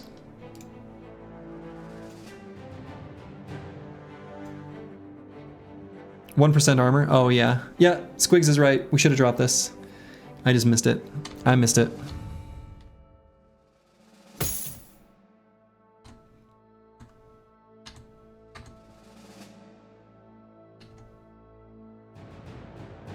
Okay, armors are actually looking like...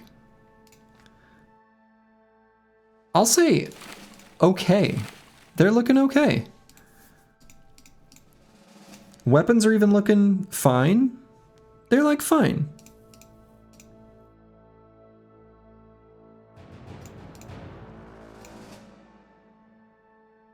Cool.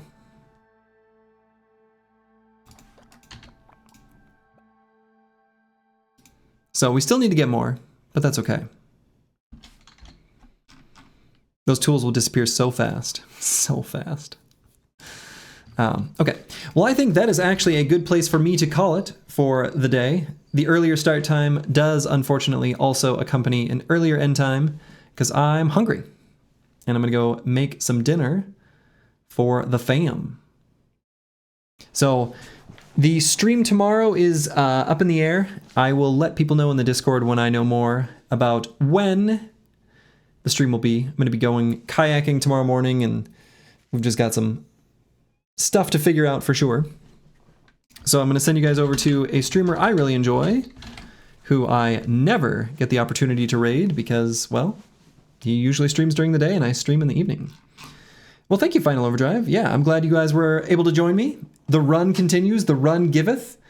And so, yeah. Wherever you are in the world, I hope you make it a great one. This is The Run. Ta-ta.